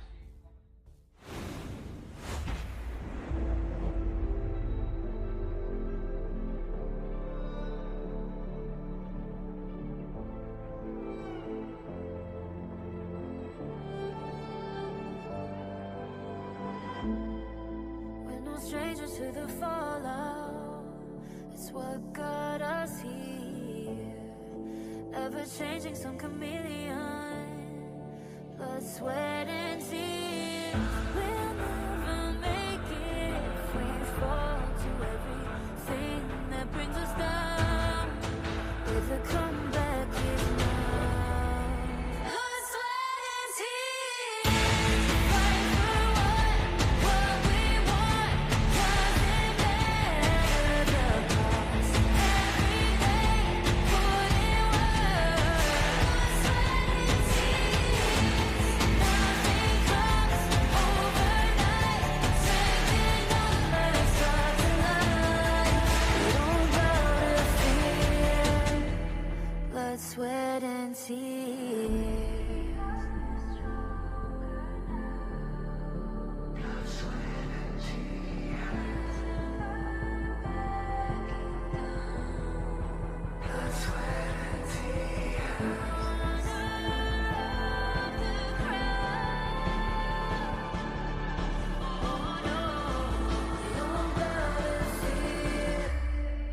Blood, sweat, and tears. Fight for what we want. Doesn't matter the cost. Every day, put in work. Nothing comes overnight. Strength in numbers, stars align. We don't bow to fear. Blood, sweat, and tears.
Live from Ayala Mall, Manila Bay, we are back into the Honor of Kings International Championship 2025, Day 6 of the knockout stage here, and we will be heading on into game number 4 itself. With the updated global ban picks here, currently, HomeBois Blacklist Esports has such a dominant lead over Nova. Absolutely dominant, right? I mean, just complete control. I mean, you pick whatever you want, and they're able to figure you out. I think Nova Esports, if anything, they might want to look to switch sides because the blue side is not working for them. Exactly, yeah. Blue is definitely looking at a bit of a blunder here for the side of Nova Esports, but it's not like they're just like, you know what, have been bad drafts. The drafts are good. It's just the execution of HBSE is better.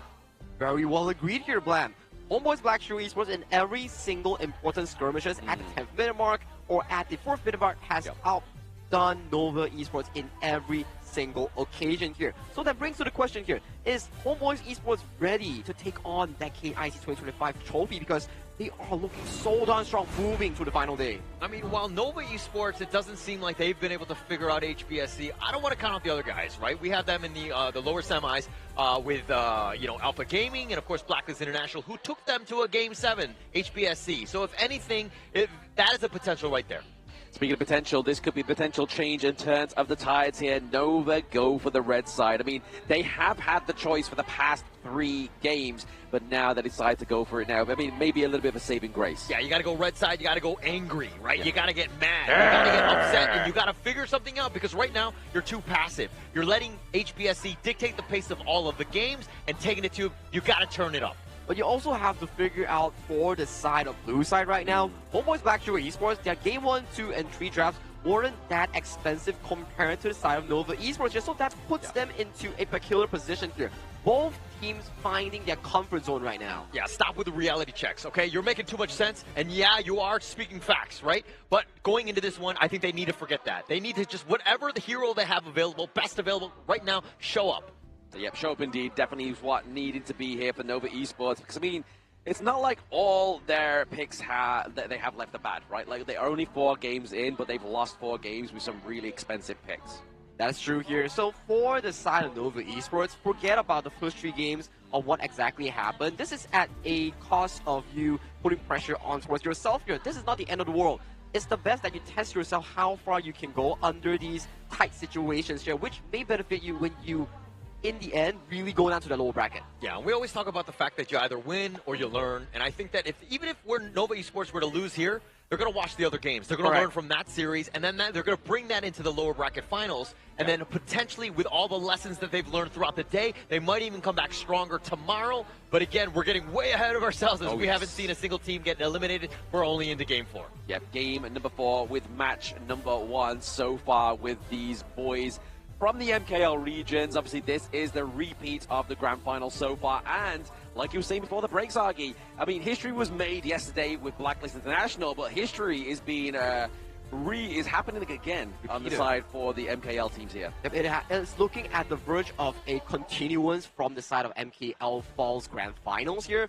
So for this side of Nova Esports, maybe they're haunted by the past of the results that have really put pressure on towards them. This has been a tough year for them so far, especially for Blacklist Esports here, because they came into spring losing to Nova Esports. They went to KWC, not the best performance, and then they went to a roster reshuffle, and that's where they slowly but surely started finding excellence in this roster itself, which brought them KNC champion, which brings them right now 1 step almost to the grand finals. And that's why, you know, the Honor of Kings esports scene is ruthless. It's difficult, right? Because Nova Esports, to your point, they were riding high. They had figured out, you know, Black True Esports at the time, but they came back. They retooled. They figured them out and are now looking to be the top dogs and taking the fight to Nova Esports. It's looking like the complete role reversal. Oh, absolutely. Definitely a role reversal here for the side of these 2 teams, because obviously, like you were saying, Nova Season 3 champions, then top 3 KWC.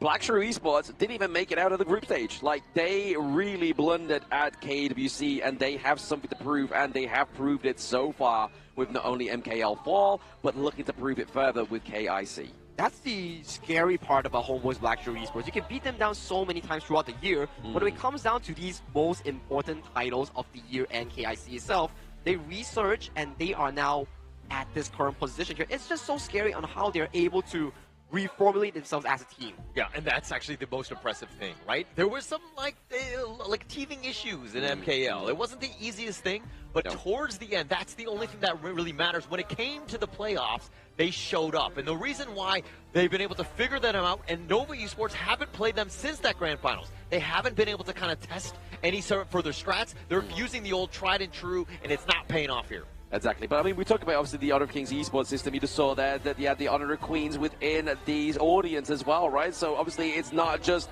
for the male players; it's also female players that have the representation here as well. And not only that, we have teams that have been in the past 2 international tournaments within the Open Series. These are community teams making it all the way to international stage. So there is a path for everyone in Honor of Kings esports. One word to really summarize what Blam has actually said: inclusivity in Honor of Kings. Okay, that's a long word, but yeah, I was like how do we spell that one? Yeah, no, I didn't use it, but I do agree with you because of the fact that the teams have really grown. I mean, throughout the Honor of Kings, the global scene has gotten so much better. Yes. All of the teams that we're seeing at this point really deserve it, and they're so close. I mean, this series has been a little bit of an oddity, but I do expect, you know, the lower bracket semis as well as that finals to really be next level. I feel like lower bracket is definitely where all the heat comes in because it's added pressure on towards you. One series loss will just fix your position in KIC 2025 for the entire year itself here. So a lot of stakes will be on the bottom side itself, but right now, it also defers you. Are you going to the grand finals, or are you going to take a step into the depths of the lower finals itself? So it's a very peculiar situation. Whichever you win or lose, it sets you in a different path. Yeah, playing a little bit of devil's advocate here. Even if HBSE were to get the sweep and go into grand finals, they're going to be feeling very good. Correct. Flying high and all that. But at the same time, if they get, you know, in a situation where the fight goes the distance, I mean, yeah, they did it against Blacklist International, but they're going to be like reeling at that point. They need to ensure that they're not overconfident in the grand finals, assuming that we even get there. Yeah, I feel like Nova is not synonymous with the lower bracket. Like, that to me is a fever dream. I feel like I haven't woken up from last night's sleep, and now we're seeing Nova's nightmare, and they are looking to be into the lower brackets for the first ever time, I believe. I think that is true so far. There wasn't a moment for Nova in this year itself to appear in the Nova bracket here. So that may be a realm that they are not so used to as well. I think they don't even know what the lower brackets is. They're like, oh, we just lose the winner bracket. We're just out of the tournament, right? Well, what do we do? I have never been there. I have no idea how to play against this one. But, you know, jokes aside, I think Nova Esports, this is a tried and true. They need to test it out. Again, going into Game 4, it's not looking great, but try something. Yeah, just as you would coach a kid. Yeah, just do something, you know. Just do anything. Just don't cry. Just don't cry. Just do something. And that's definitely what Nova needs to do in this game number 4. Because if not, this is match point here for HBSE. I think to start doing something, you have to first look at the draft here first. I think until this very last moment, there is no way that you actually allow the likes of the Athena to actually come in towards the draft. And you have to pick between your second ban. Is it to lock away the Arlie or the Mai Shirunui from the side of HomeBois back to Esports? Yeah, I think losing to Athena would be one of the most demoralizing losses. So I think that you still ban that out and let them play a little bit more standard lineup. Yeah, speaking of standard lineup, we've not seen a Diadea on either of these two teams, as we've just seen on the in the audience as well. So maybe Diadea comes through, maybe Dolia comes through for the side of HBSE, because they still can use it here. They haven't used that pick just yet. Yeah, these are the global ban pick pressures that really surmount on towards the shoulder of both players and coaches here, because in towards Game 3 itself, 15 heroes are automatically banned away from the hero pool, which places you in a different state. Do you have the sufficient hero measures to play those games, or are you really pressured because of your low hero mastery? Yeah, and I don't worry too much about it, because we've seen these squads go the distance, right? They have heroes. They should be very comfortable going in into a longer series of Game 7. So not that big of a deal, but again, it comes back to just the counter drafting. It seems like HBSC have gotten the edge from the draft, which makes it difficult to out-execute. Yeah, exactly. Straight from the jump here is being HBSE from the word go of this series. And we're still waiting to get into the BP here. And now, there we go. The British man calls for it. We get it right now. And HBSE are going to be on the blue side and Nova on the reactive red. Is this reaction going to be enough to take them further into this best of 7?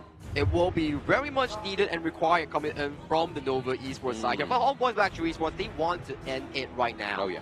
I mean, if you've been getting out-drafted the first 3 games, it's better to change things up, right? I think that be a little bit reactive. I mean, you don't need the prio picks because even when you do pick them, it doesn't seem like that's enough to really take it over the top and get that W. Seems like the trade-off between these top teams thus far is that they always have a reactive countermeasure when you are on the red side itself, which puts you into a comfortable situation. And talking about the idea that hasn't really been showing herself in the series itself, HomeBois Blackstreet Esports banning Tigress and also the Bomb Weaver away from the side of Nova. They ban out the Athena here potentially, or did they ban out the Orgrim? Because Athena. this is now going to be potential Orgrim pickup for the side of HBSC. Coming. Ugh, do they give over the Athena here? Okay, that's an interesting one. I mean, they're definitely thinking long-term. Jihong again, or even Musan King, but they're giving it up. Here we go, the Athena. Wave the white flags, lads. Wave the white flags. No, we're joking. We're joking. Okay, so a bit of a history repeat as well. Nova Esports back in MKL Fall group stage was the only team to beat HomeBois Blackstreet Esports Athena strat in one of the games. So maybe they have a strategy to really limit on his Athena here, but that does open up the Luna for the side of Nova here. I feel like this is a bit of a repeat of what I saw yesterday. With HomeBois Blackstreet Esports, they could potentially pick up the Athena and the Orgrim and formulate this double strong early game to really crumble the side of Luna's jungle. Oh, but no, they're looking to go for the Featherfoot Fade here, potentially for the side of HBSC. They want to go and give the carry over to Musan King, but they're sure as well as the Moonblade Luna coming through here. I mean, going into this one, like this Luna is going to be haunted throughout. See why he might not have the greatest of games. He's going to be constantly hounded. This Athena is going to be a problem. So they need to figure out a way to kind of deal with that. I mean, you do your damage, get the kill, and then kind of move on with your lives. And it looks like other teams, when they struggle against the Athena, is that they don't have the burst and the proper time to get back and farm those lanes. And to really surmount this early game pressure on the side of CY, you can see the priority on the side of Muchi will be on towards that Magistrate here. At the very least, you get one winning lane to look to assist your jungle against the pesky Athena. Yeah, the Athena could be a real pesky nuisance here. We talked about cockroaches in the house of Nova Esports earlier, and now that Athena is definitely going to be the biggest, the mummy cockroach here, especially playing that the Athena distractive strat. Yeah, the cockroaches are just too many, and at this point, there's an infestation. And again, I think that they need to call the pesticides to get things, because they need to get themselves back into this game right now. And like going against the Athena, I want to see how this team reacts, if they're able to out-execute and to deal with Zhe. To out-execute and do it against Zhe, we really have to see how they formulate that early game here. So far, the bans are quite interesting. It's really CY protective. They are looking a lot on this Luna, this Moonblade to carry themselves in this game 4. Hence, you can see the Kongming and also the Daji and also the Arlie. All these 3 picks are prime counter against the Moonblade. I mean, the gunslinger here, Marco Polo, I mean, he's going to do a lot of damage onto Nova's Lapu Lapu here, right? Waypit is going to be the target, but it's going to be the Mighty Conqueror for the side of HBSE, which is obviously in game number 1 for Nova. But then also, Lady Jen, Cascader here as well. The Destructive Deluge, we've seen some really big highlights from this hero. I mean, also with Jihong's play, right? I think Jihong has been next level in this entire series. I don't think he has an MVP, but the amount of impact that he's had in all of the games has just been so high. He's had so much control and made Nova's lives so difficult. I think the consistency coming in from HomeBois Blackstreet Esports in this first game series here has been phenomenal. Very little miss-ups in those team fights, and they have consistently been delivering better team fight outputs compared to the side of Nova Esports here. Hence, my question is, what kind of clash bane will we see on this final pick coming in from Nova here? I mean, Nova are still yet to pick up the Byron, but that was going to be the Iron Bloom here for the side of Nova Esports. We saw this came up yesterday. Oh, wait, no, okay. Never mind. Never mind. Attack clash lane coming in from the side of Nova here. So, okay, my logic here, since you are against an Athena that will be damaging one part of the jungle, you pick up another clash lane that's capable of bringing the smite and jungle item and contest the Athena in your own jungle. Very much so. I mean, definitely, it's going to be a tanky one to obviously try and overcome, right? So the Arta here the white anchor coming through for the side of Nova. I mean, this is the first time in like a series that this pick has come through twice, right? Like, obviously we got the devastation blow with the synergy of the time bender, the Sumbin, but now it could be the potential difference maker here against the Athena. I mean, going into the team fights, I think the thought process that you're trying to divide the team as much as possible, right? Use that go ship to your advantage and to pick off people that are in your side, right? And prioritize that as much as possible. It will be interesting to see because we don't see Ata too much from the Clash lane. Yep. I think this is the first debut white anchor pick that we're getting towards the Clash lane. And interesting enough, this rare pick has came out in this best of 7 twice already. Yeah, that's definitely once in the blue moon, right? That we have seen the Ata pick come through here. But now it's time for Nova to pull out all the stops, right? They need to do something to get this dub onto the board. Yeah, they have to at this point. I mean, being down 0-3 and you're just going to lose a series 0-4, I think that they would be going out with a whimper. If anything, you want to roar back. I mean, take one game at a time. It's not going to be the easiest. We've seen this time and time again where HBSC have been able to figure them out. But just one game to get ourselves back into this series. But the thing is here as well, like the fact is that Schwan is on the Ata. Like he's normally the carry player here for Nova Esports. Is this the real switch up they want to do going into game number 4? I think it's a specific draft counter or countermeasure against the likes of the Athena roam. Potentially we might see the Ata bring up the jungle roam, the jungle item in towards the Clash lane to really counteract this Athena.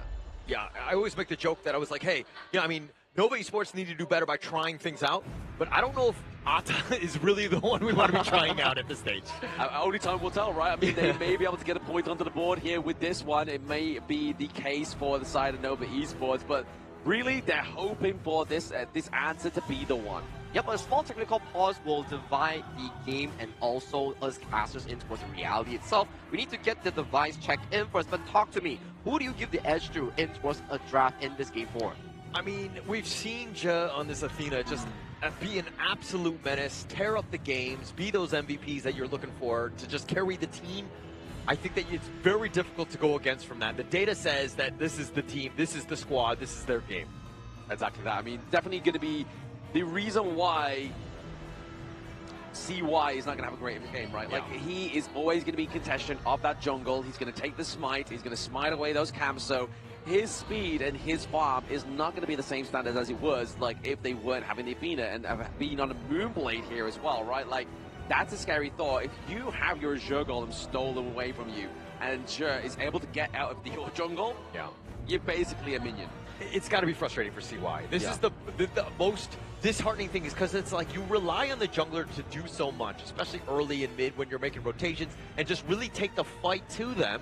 But CY has not gotten going, and then in a must-win situation, now CY is being targeted. It's got to be so frustrating for them. Well, diamonds are forged under pressure here. You need to be figuring out every single countermeasure and also maintain your composure in high-stakes games like this. That's why these two teams, they are considered the best of the best in the world currently. Best of the best so far, but I mean, like it's just G saying in that introduction video, right? Like last year wasn't as fun for these players to play, right? There was a clear disparity, but now the other regions are getting so close to the MKL region, and Blacklist have already proven that and look to prove it in the next series. But with this series, it could be either the maker or the breaker of Nova Esports. Yeah, and Joshi said that because he's winning a lot more. It's much easier. It's way more fun when you're winning. Obviously, very difficult when you're on the losing side. But Nova Esports, I mean, you're seeing the demeanor of the players right now. Obviously, calm, cool, collected, as on both sides. Nobody's kind of like hyping it or anything like that. But it's still a situation where now you got to be resilient. You're here for the long game.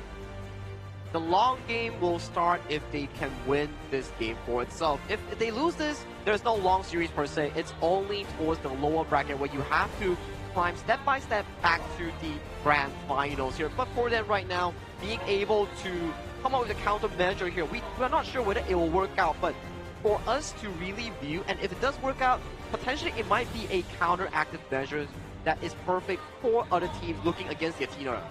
Yeah, I mean, it could be a lesson indeed, right? It could be a very valuable lesson, and definitely those that are still in this competition, like APG, Blacklist, they could be looking at this series and be like, okay, if we play against HomeBois, Black Shrew Esports next time, this could be the answer. Yeah, I wonder if this is the way for the global scene. Everyone is just like, we'll pretend to bait out Nova, we'll go down 0-3, and then we'll let them pick the Athena strat, and then Nova Esports on the grand scale end up pulling the victory off, and then go for the reverse sweep, and then now everyone has figured out HBSC's Athena strat. Calm down here, Holler. That is I'm a script writer. That is a long script and a long road ahead here for the side of Nova Esports. If they really want to look for a reverse sweep, the first thing to do is to win this game against Zeus Athena Rome. That has one of the best performances so far in this tournament.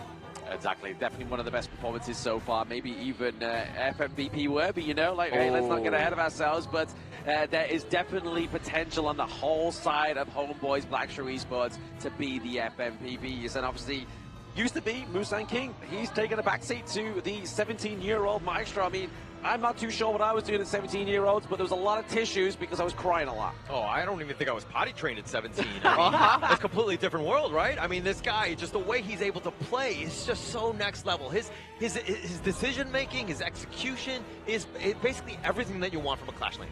Yep, this was the Guiyu that we wanted to see back in the Blacklist International versus HomeBois BSC series just a few days ago here, but it's glad that we see the recovery of his form coming in towards a series that's so important today, because you play this series, you can win and go back home and rest instead of your opponents who has to play that lower bracket finals.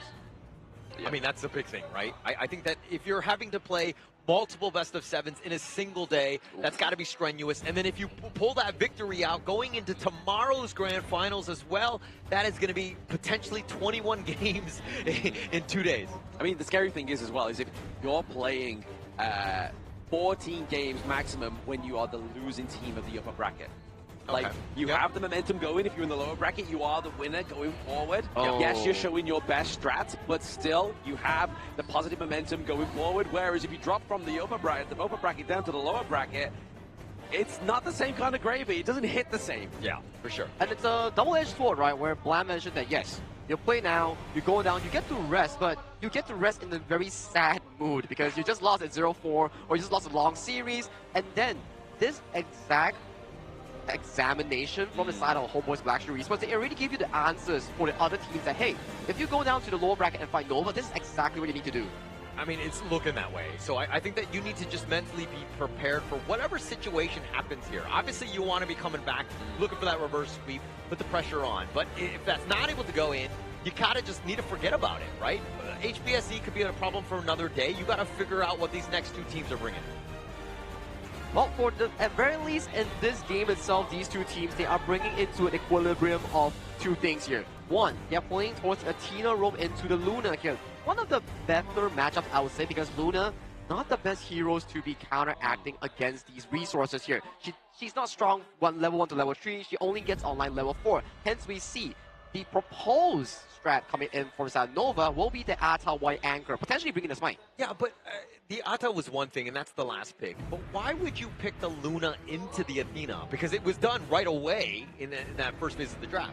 I feel like this question is really down towards Nova playing towards their comfort, and then also utilizing the Shi as a utility mage to give back the missed out farm towards the Luna itself. So when they pull the game towards the mid-game scenario, the Athena value will succumb to a lower priority here. But we will be finished up with our technical pause here. This will be Game 4 of HomeBois Blackshrew Esports at the verge of winning the series 3-0 already against Nova Esports, finding signs of life back towards this series. Oh yeah, and we're getting Lapu with the smite here as well. Obviously looking for that double contestation of the smite. So hey, maybe that's the one way you come over the Athena, right? Like, hey, if they're smiting your camps, I'm going to smite yours too, because if you can smite, I can smite better.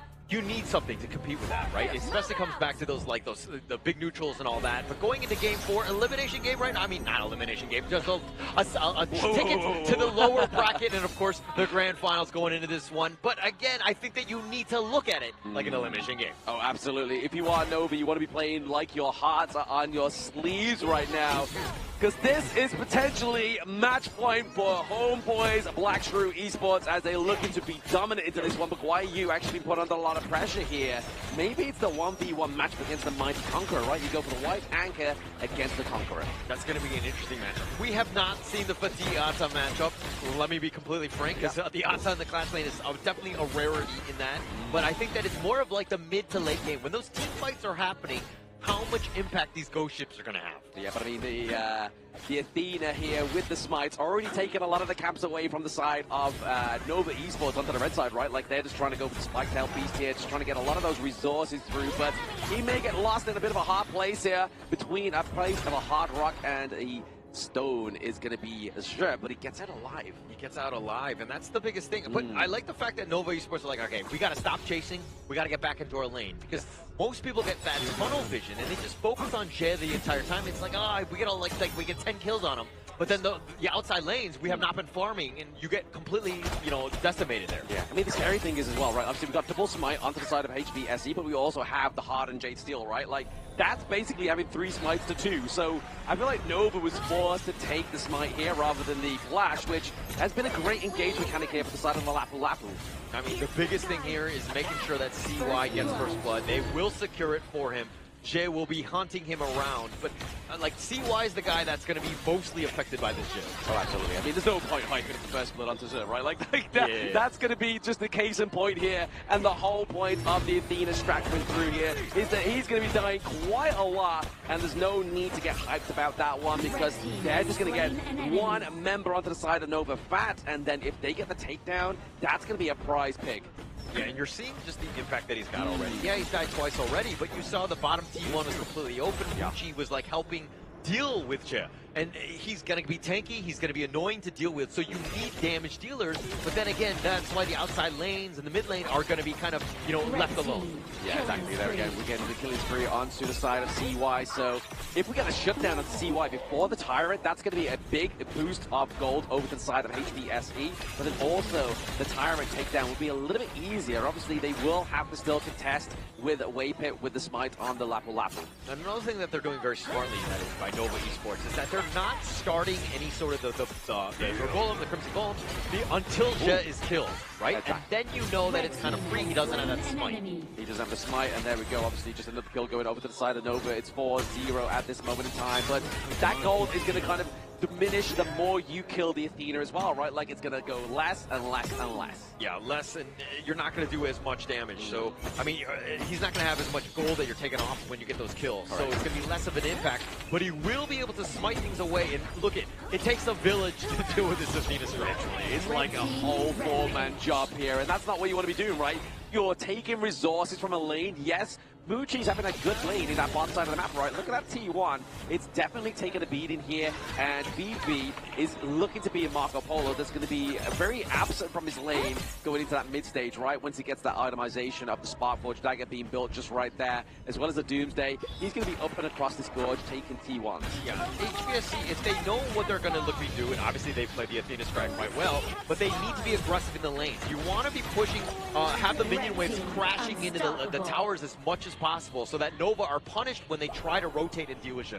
Yeah, exactly that. You saw there, right? Obviously, Zhe was able to get that Azure Golem away from them slightly for a brief moment of time.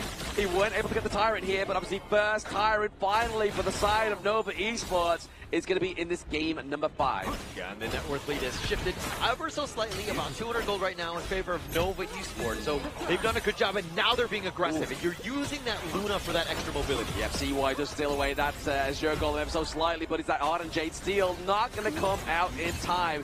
Takes a big of a beating, loses a lot of health, but now it's going to be Athena. Maybe here Zhe gets the kill off as well, but not quite. Yeah, I mean, Zhe actually went for that Smite Steal, actually missed it. CY ensuring that he got it. So Zhe not getting as much value as we've seen him on this Athena at times. Yeah, I mean, the pressure being put onto CY here is definitely a not what you want to be at if you are in game number 4 between Nova Esports and HBSE, right? Like that, you are contesting with 2 smites, with the Hard and Jade Steel, but still managing to outsmite them is a good call. Yeah, if you're able to do it. But, I mean, he's just going to be annoying in other ways, and he's looking to smite here, competing, contesting, forcing out CY to use the smite. Also going to use a smite, but it's going to be the Overlord going up to the side of HBSE. So they haven't come out empty-handed here with this first wave of the jungle neutral objectives, but Training T1 for bot side, the Red top side of the team map has here destroyed is going to be a tower. YU. Look at it put that pressure onto Schwan. Yeah, Nova doing such a good job of just kind of weathering the storm, right? They've seen the Athena strat. They know that HBSC are going to be bringing it, and this is how they're looking to deal with it. And so if you're like, again, Blacklist or APG that are watching this game, this is the kind of style that you need to deal with this potential HBSC monster. Oh, Wendy's got to be careful here. The Silk against Ryuji has to be careful, but even more so, it's going to be YU. Goes into the back line, uses the ornament, able to get the damage off. Oh, just about, but now, sure, comes in, forces at the flash of Wendy, but still saving grace. Oh my gosh, Wendy just saving the flash for that one, and now he's going to get dove under on this point. Wendy, what is he doing? He's trying to get the ultimate off, trying to get that last little bit of damage. Can he get that damage off in time? Okay, so Wendy falls. This means there's going to be a trade for the T1 bot side, top side of the map as well. Okay, Wendy there, I felt like he should have kept running instead of just stopping. I know Joe definitely has the dashes, but you got to make him work for it a little bit, and just can't be free food just standing still on the side of the road, right? Yeah. So, but still, it's only the first kill that's gone the way of HBSC. Yeah, first kill going over there as well. But I mean, look at the itemization being built here. I mean, definitely keeping pace, even though they have been put under a lot of pressure. CY obviously has around about the 2 full items being built, which is the Augur's Ward as well as the Insatiable Tome as well. But they've got to be careful here. Schwan doesn't want to get caught out, especially with BB with that true damage. Yeah, with that damage. And now you're seeing just the power of Zhe even more with the vision. Yeah. And Musan King was looking to go. Yep, he's looking to dance around. CY gets the dunk onto Zahang as well before he can even drop the Destructive Deluge here. But down goes Zhe as well. So double kill going up to CY, looking to amass a lot of gold here.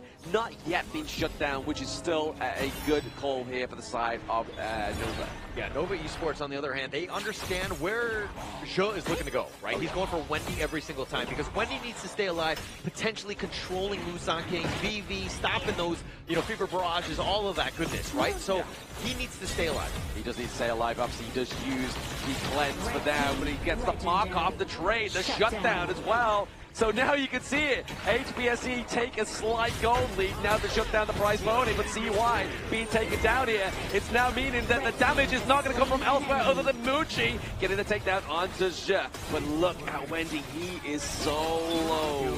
So low. He has to walk. He can't just recall from there because he knows that Zhe might be coming back from the grave. So it's a slow walk in that sense, but getting a couple kills, VV and Zhe both down for the count, which is going to be huge for Nova Esports. But if we're talking net worth, HBSC are still making the strat work as they had the lead. They do. They are obviously definitely putting a little bit of a halter to this Athena's just a monstrableness I've never seen up throughout the most of the game. But obviously you saw there to try and go for the bit of a steal of that Tyrant there. Still not the Shadow Tyrant, still not 10 minutes. But that Hard and Jade steal is going to be that lifeline inside of HBSC. Yeah, and CY actually with a slight net worth lead over Musan King, understanding just how to out-farm right now, which is going to be key because all eyes will be on him as Musan King. Yeah, Musan King tries to go in here as well. CY now has the help of his teammates. Wendy actually gets the flash and actually gets the Silk imprint onto Zhe, which is not the target he was looking for. He was looking for the King himself. Yeah, he was trying to go for him, but Musan King just too light, too agile. He gets on out of this. I mean, this fade is gonna be a problem come mid-game, especially when it's so close and you're fighting for those big neutrals later. The problem is, I think here for the side of HBSC is Mucci actually playing a very good macro game. Okay, trying to use that pull into the lane there, but now CY gets a dunk on the 2, but Zhang actually gets the Destructive Deluge off, but it's not going to do enough damage. Backline access there from YU. He gets a takedown on the way pit. Wendy as well. They're looking for a little bit more, but Mucci is being kept in a very good place. Cleans up Musan King. Maybe this is the opening for Nova. Yeah, absolutely huge for Mucci. I mean, the fact that he was able to just understand that Musan King was hitting that back line, Wendy looking to go down as well as Wave Pit on that one, but him just being like, okay, I need to focus him down, taking down that damage as much as possible, and now Nova with a sizable 1.5k net worth. Yeah, still, again, pretty decent for the time that we're in. We're about a 10-minute mark now without Shadow, Tyrant, and Overlord to come through here as well. Start to see Mucci try and make a good sure start here as well. But we do have, obviously, the Athena coming through here. Zhe does have the smite. They've got to be careful. Do they get the steal here? It doesn't look like it's going to be quite a potential because that Silk imprint is going to delete YU here. The Ghost Ship comes through, tries to separate Zhe from the rest of the team. But maybe this is going to be a bit of a split push here for the side of HBSC. They're here, looking for that juicy mini wave top side of the map. 10 minutes and 30 seconds into this game, Nova Esports weather this Athena Strat storm, right? Yeah. They've actually turned the lead into their favor. If there's any other team that's looking, how do we stop HBSC's Athena Strat? This is textbook. Yeah, oh, there is a Fever Barrage. It's going to be enough to get down Mucci. Oh, there it is. The self-imprint is going to stop Musan King in his tracks. Zahang and She have to defend the base. Oh man, both of those guys, Musan King and Vivi, just not on the same page. If they went in together, they would have gotten the wombo combo with that damage. Well, Vivi going in with that Fever Barrage, and then after he died, Musan King going in, you can tell that they were just slightly off in this coordination. Yeah, coordination, communication, maybe just a little bit of a intercom here between these two teams, but CY definitely been showing how his prowess on this Moon Blade Luna for now. Obviously trying to get stuck onto either or Vivi at this moment of time, but just getting that T3 takedown into the bot side and mid lane map here is really going to open up the house of the HomeBois. Yeah, taking what they wanted, those T3s, but now they're going to get gone on here. Che just continuing to just do what he's going to be doing, right? He's looking for those steals, and he actually takes that, but he gives it right off. Exactly, that's the problem, right? If you get the steal, you say give it right back. It's like, yes, you get the gold away from the camp, but you then give that, you give the buff straight back over to the enemy team. Yeah, and this is kind of where that Athena strat really starts to crumble a bit. He hasn't really been able to get too much value. Yes, he's got that kill onto like Wendy and things like that, but just overall, Nova Esports have been able to, again, deal with this Athena. Yeah, maybe HBSC's movement here is just get the macro play right. Obviously, you see the mini wave top bot side of the map there for themselves, but then top for here. Nova Esports looking to approach that final T3 here. Now they drop the radius as well. We see Musan King going in from the sidelines. Can he get enough damage onto Schwan or either way pit? Muji looking pretty low, but he's just going to keep shredding that damage thanks to that lifesteal into Doomsday. Yeah, and I mean, he's tanky enough. He was doing a decent amount of damage to Muji. Almost got it, but I mean, Nova just turned around. The rest of HBSC were really not there to kind of help support. They went to suicide. Vivi, oh, he gets taken down. He's not had the best game here onto the Marco Polo. He is definitely been put into his tracks here, but now it's going to be Nova Esports with the comeback here potentially. They're trying to stop that Vanguard, and Guai Yu does it for now, but there is going to be a base race here for the side of Nova, and they come back in game 4. Yeah, no sweep in mind. You know, Nova Esports, you knew that they were going to have something in terms of a counter strat to deal with this Athena strat, and they pulled it off. Yeah, one break at a time as they look to pace themselves for a potential reverse sweep against none other than HomeBois Blacklist Esports here. But that is still a long way to go. But fortunately, for Nova Esports here, they did found a decent answer against the side of HomeBois Blacklist Esports in the Athena room. Took them a while to really get going. I mean, things were kind of like, is it really the right counter strat? Are they able to out-execute? And you saw exactly how CY on this Luna was able to out-farm. It was able to solo Ja, as well as get his own farming done. I think the countermeasure that has been proposed so far that Boom Esports tried to do in their game. Remember the fact that Boom Esports, when they opened up the Luna first pick, and then immediately it was answered by APG with the Athena, and they went for the Dire Dia Smite. It's actually very similar in this case itself, where you are looking for your roamer to take Smite so they can go for the jungle item and contest the double Smite against the Athena roam, and then the added advantage comes from your mid lane. Because your mid lane is going Knowledge Gem, they can always give up all the gold towards the jungler that's being sabotaged in that gold department. Yeah, it's all about sabotaging, right? I think that's going to be the biggest thing. I mean, Ja here is 115-2, but most of that farm going into CY with his 17 kills, 13,000 net worth. I mean, you knew that CY had to have a monster game, and he really showed up in this one. Yeah, he had to come through with this Moonblade, right? But I feel like the opening and obviously the safe net that he had from Waypit and Schwan really kind of obviously gave him the carry potential here for CY, right? Like, if obviously Schwan was trying to play carry as well, I don't think this game would have gone in the same kind of highlight that it has right now. But like you were saying, this has been an absolute sabotage.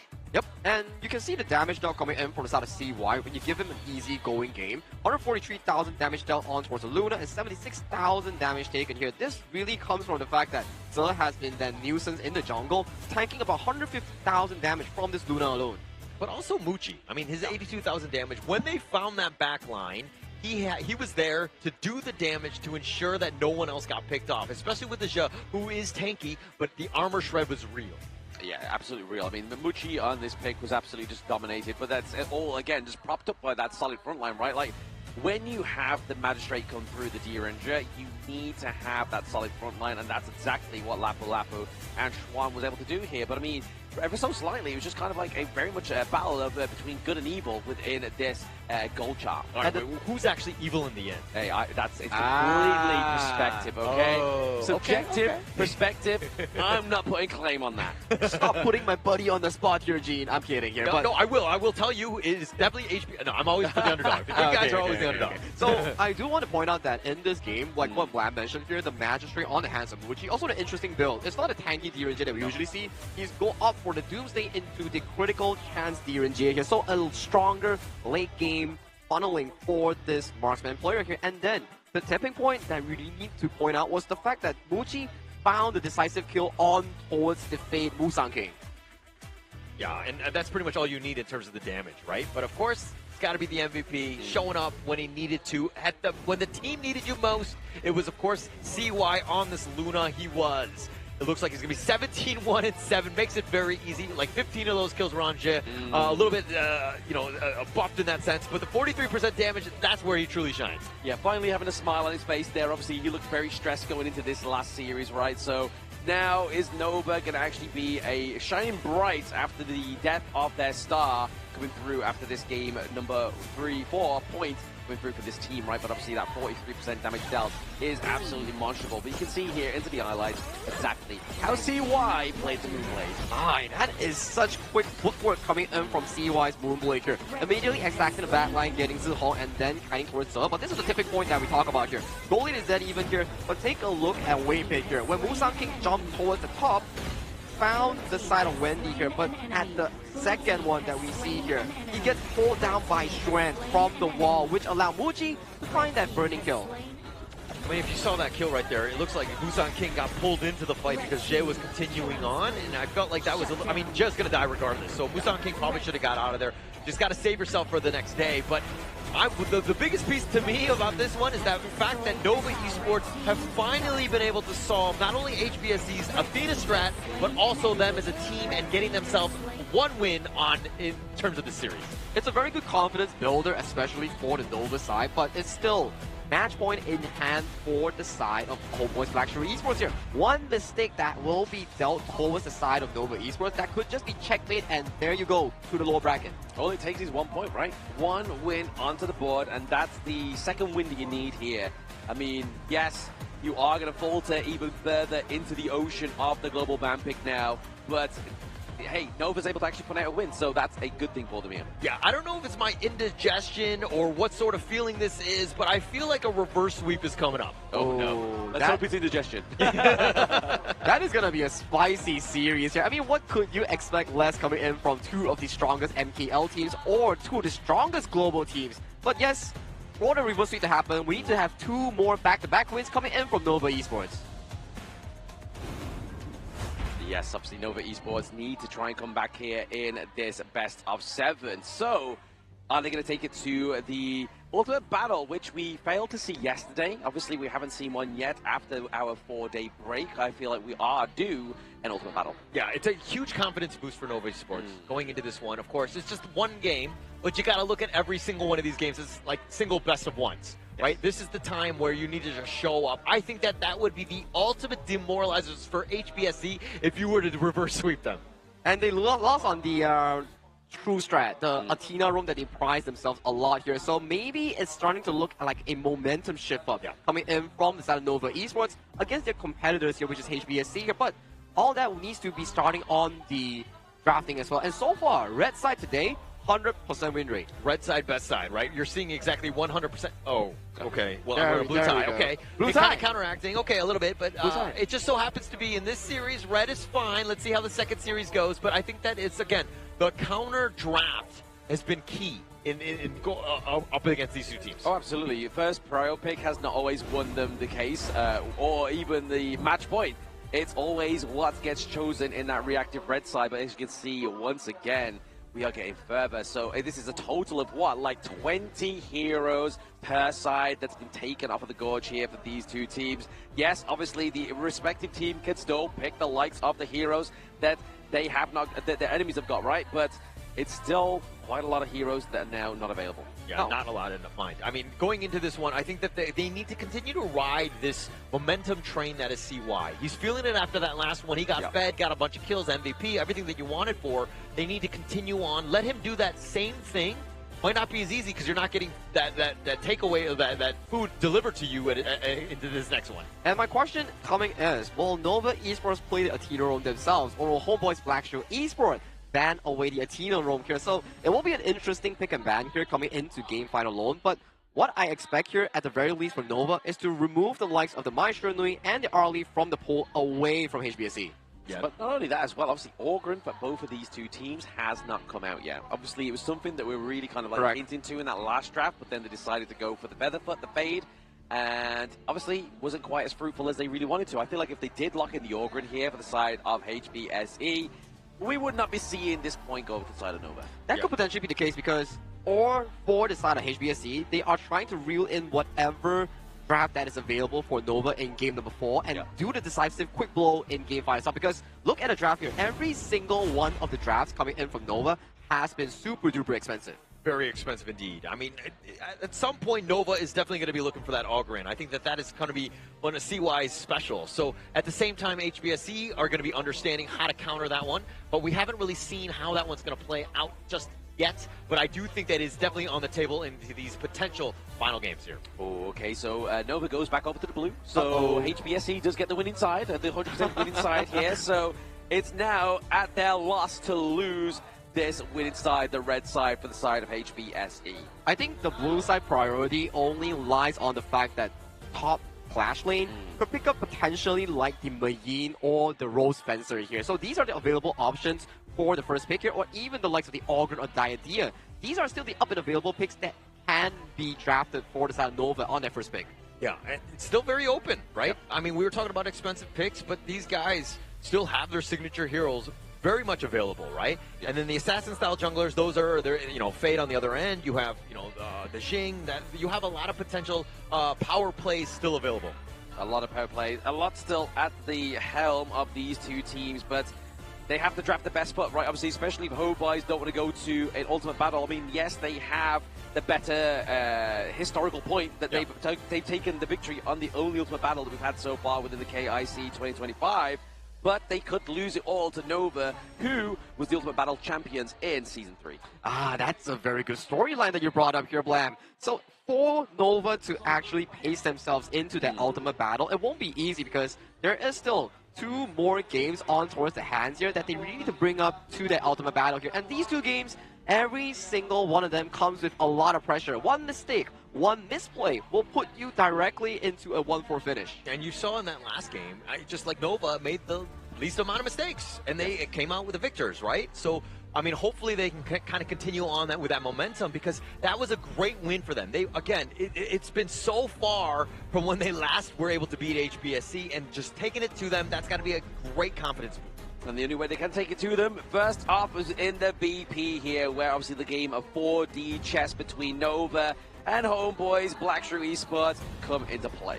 Yep, with Nova Esports going on towards the blue side here, they will definitely have to use up some of the bans on towards priority picks, like the Arlie, like the Maestro Nui, for example. Here, these 2 probably won't see the daylight in this series itself here. On the side of HomeBois, Blacklist Esports here, the Tigers, and potentially another strong pick here. I would say that you will put more focus on towards the side of CY after such a fantastic game. Maybe consider banning out the Orgren. Or maybe you just ban out the Athena again, right? Obviously, don't give it over to Nova.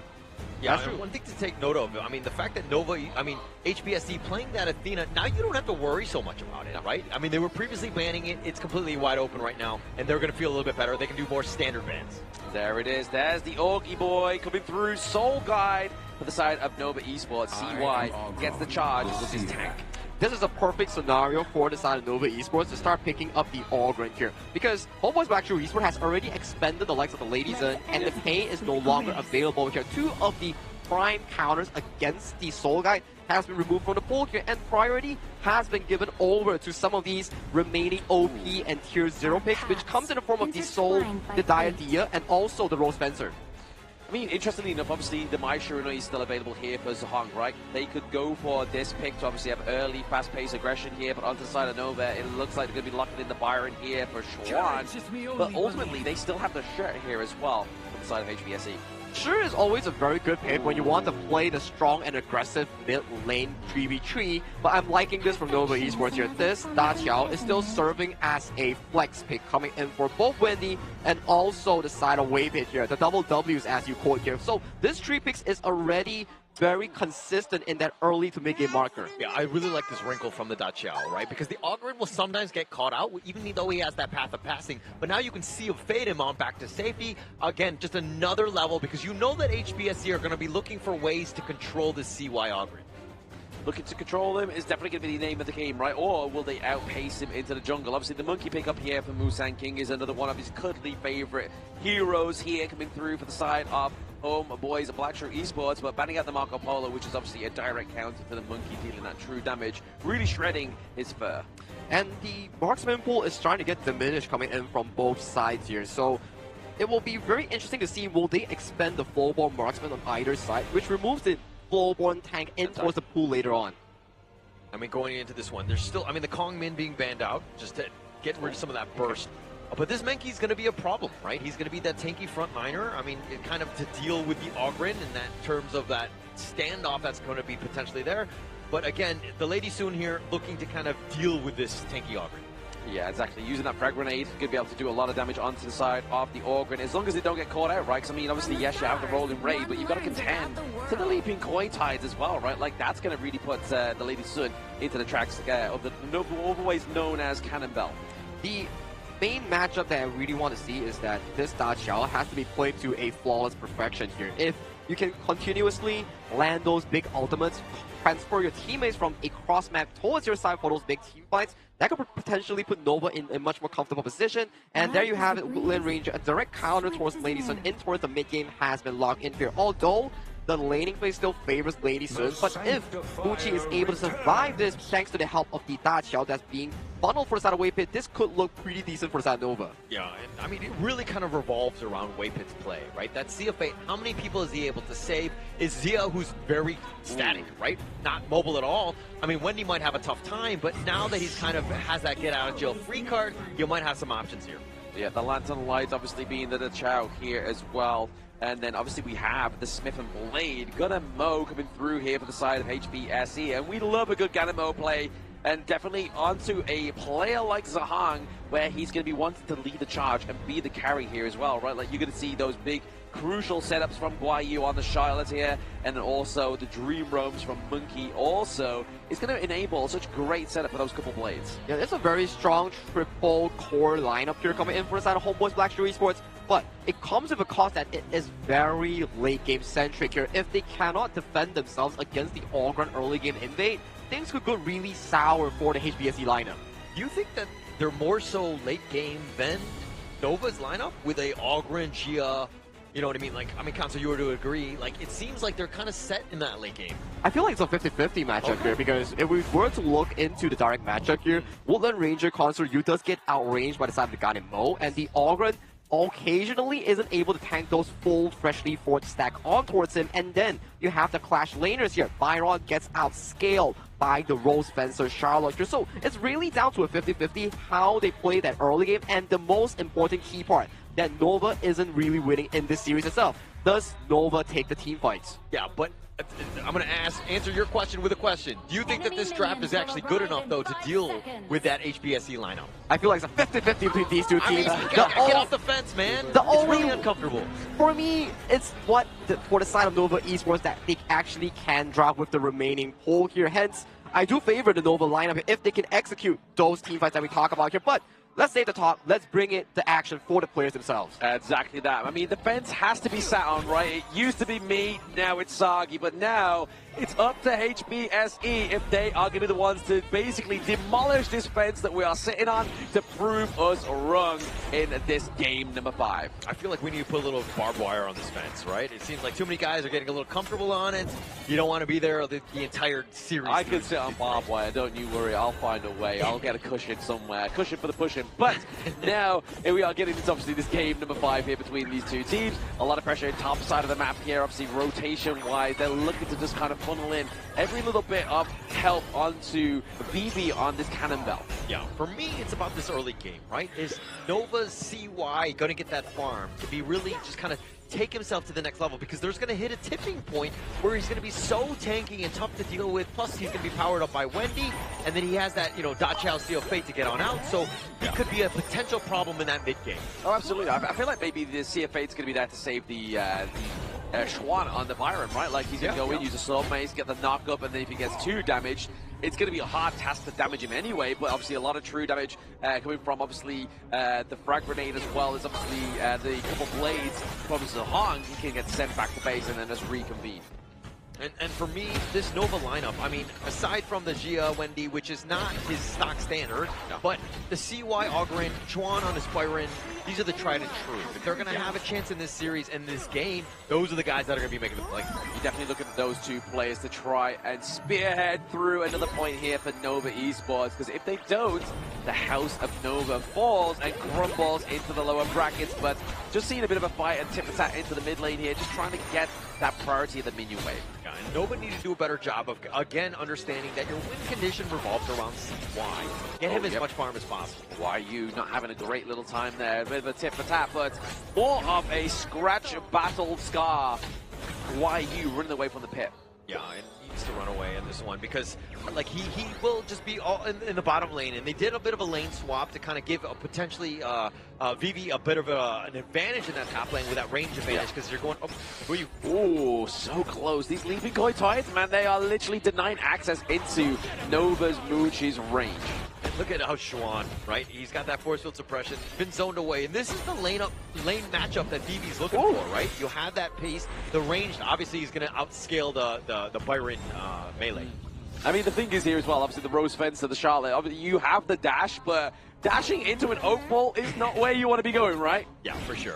And I mean, in the same way, you just don't want to lose. I think Charlotte is more, again, the mid to late game. He just needs to get there. He just needs to not make or protect that tower as much as possible. Yeah, exactly. Definitely a team fight setup here is going to be the Charlotte, but YU taking a lot of damage. There's the Eye of the Whirlpool come through, and first blood goes over to Nova Esports. I mean, they set the Whirlpool. Those guys showed up a little bit late, but they were there in to high-five them, ensuring that they got that at least one, because, Nova Esports, nice rotation there.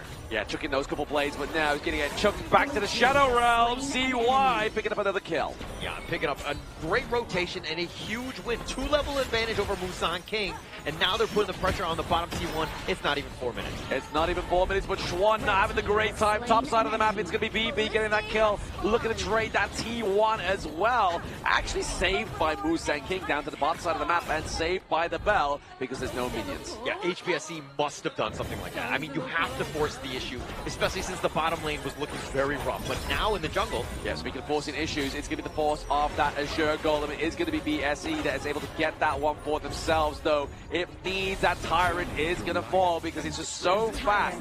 The damage from CY on this Augurin. Oh! Steal away. I mean, easily done by HBSC right there. I mean, those free forage plays from Chi-Hong ensuring that they have both of the blues on that side. That was precise. That was like quick scope, no scope 360 there by the side of Zahong. He gets the Azure Golem. Taking that away from CY is going to be at a detriment, especially the amount of mana this guy zaps away in a team fight. Yeah, I mean, CY was spotted in the bottom, more or less, so it's one of those things where it's like, okay, we have a little bit of a time to kind of take that out. HBSC with a nice rotation. It's the little wins, and now they have a 600 gold because of it. They do indeed, but it's going to be the other Whirlpool that's looking to put pressure on that T1 down to the bottom side of the map. We have Zahong here waiting in the wind, but that's the path to pass it. It's really going to create a way out of those couple blades. But top side of the map, the pressure has been surmounted here onto the side of Nova Esports. So the whirlpool is like good and bad, right? I mean, yeah, you've got everybody there in a hurry, but the way that HBSC just disengaged, they're like, okay, we don't need a fight. We have nothing to do. We don't have the numbers here to be there, and they put pressure on the top T2. That's a win for HBSC. Yeah, win so far for them. Obviously, they do get the Overlord here as well, going up to the side of HBSC. A bit of a repeat of the last game between these two teams, but I feel like the pressure definitely needs to be created by CY. CY has to be leading the charge for the Dream Roam, leads the charge here for HBSE, but the path has been created, and it is going to be a passing one here for CY. Yeah, and that's what they need to be careful about, right? HBSC, I mean, they have a surprising amount of burst. You have Jiong on the Ganonbo as well as VP there with that ultimate shell, so you've got to be careful. And so this is why also Waypit needs to ensure that his Sea of Fates are there to keep CY alive. Yeah, CY definitely doesn't want to be dying anytime soon, especially when that Azure Golem's up as well, right? Like, if he died then, that's another free Azure Golem over to the side of HBSC. But speaking of free, they're going to get a free T1 top side of the map, be trading for that T1 down to the bot side here. Giant's Grip, as well as support item being built for Wendy on Tasuya. Yeah, I don't want to be over dramatic when I say this, but CY, if he dies in like the first 10-12 minutes, the team will crumble because there's so much that's riding on him to ensure that he hits that tipping point of items where he's able to tank and be able to survive, because the rest of them are really, they will crumble without this front line. Yeah, but the good thing about the Ogren here though as well is the fact that it forces HBSC to build anti-heal items first. As you can see there for Zohan, they built a bit of a staff, they built the Blazing Cape onto Monkey as well, so really forcing them to get that one before the damage items come through means that you can try and build a big outcome for your team before that moment comes. But there's a Sea of Fate for the side of Nova, sitting in that brush there, but it's going to be the access onto the back line right now. Schwan trying to do a lot of damage, but the couple of blades with the rolling raid and the ultimate shell, but ultimately it's going to be Musan King picking up a kill, but then being on the receiving end of CY's death precipice. Yeah, CY just strolling in from the top, ensuring that he gets the cleanup onto Musan King. That's going to be a win for them. But Juan kind of,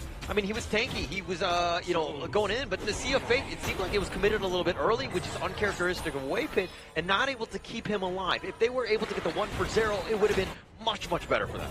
Yeah, it feels like it was just using it to maybe get a bit of intel, right? Like, see if anyone would get the flank onto the back line of Nova Esports, just using it in that respect. But it did mean that obviously Schwan had to fall there, unfortunately. But hey, you fall for the enemy jungle, you get their Azure Golem. It's looking pretty positive here from the side of Nova. Not the end of the world, of course, for Nova Esports, but Schwan is still a guy that you want to be tanky. Like, he needs to be that frontliner because, again, if CY gets Sea of Fated, then who else is going to be that front guy? You need that backup, and Schwan is there. Exactly. Schwan is going to be the Storm Mace going into these team fights. The Daybreaker being built here by the side of Muchi. Muchi's having a fantastic game so far. He has around about that 5.8k gold now for the side of Nova, and they're looking just to build more and more damage items, but looking to create that pressure is YU down to the bot side. And this is kind of scary for HBSC, because CY is kind of that guy. He's not afraid to dive. He's not afraid to dive. He's the raid boss. He's looking just to focus out, sure, on this Diadea, but for now, they're just using that path of passage to be a driving force. The hammer came through, but it's going to be that fatal damage that gets taken away there.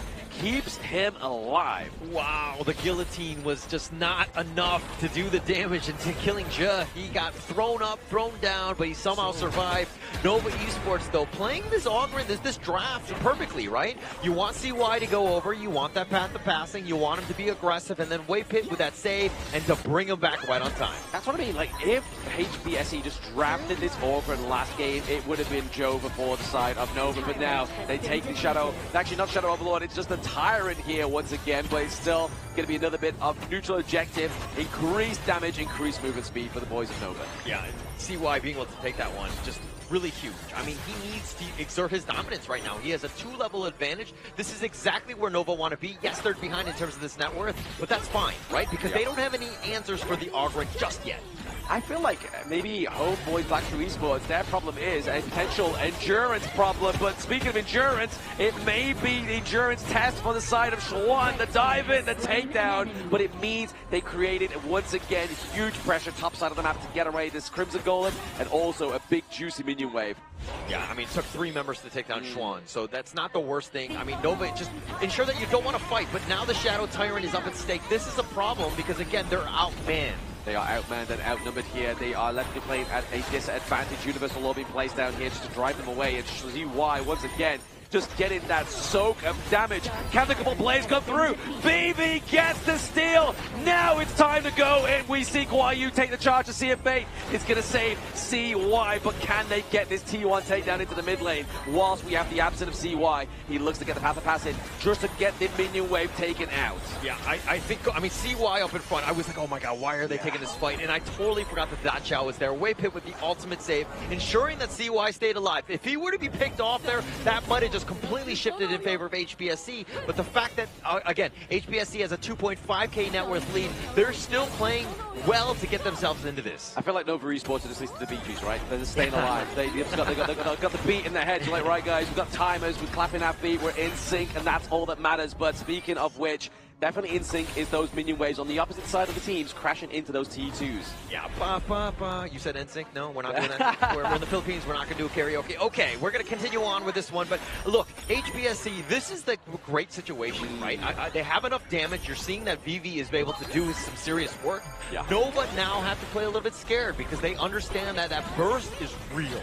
The burst is real for this team of Nova Esports as well as HBSC, right? Obviously, they definitely need to be putting in all those couple plays and throwing them wherever they can. But Nova, they have to contest this Shadow Overlord. If they don't, it's going to be a hard task to compete. Yeah, you don't want to give up anything for free at this point. Something to take note of, though, is Muchi is level 16. He's gotten that level up from Wendy there, so that's going to help in terms of this damage because he's been largely quiet, but Waypit can pick up elsewhere.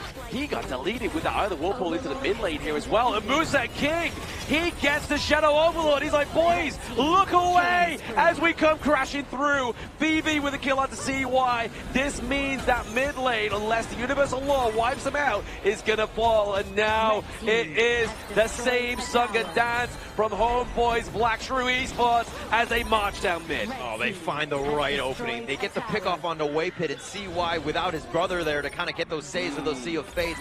Opening up the door, HBSC full control of this game now. Yeah, using that Vanguard down to the bot side of the map, really going to kind of mitigate that huge blue wave that we were seeing moments ago. But now Guayu goes for the split push. CY back up in 2 seconds. Waypit here as well.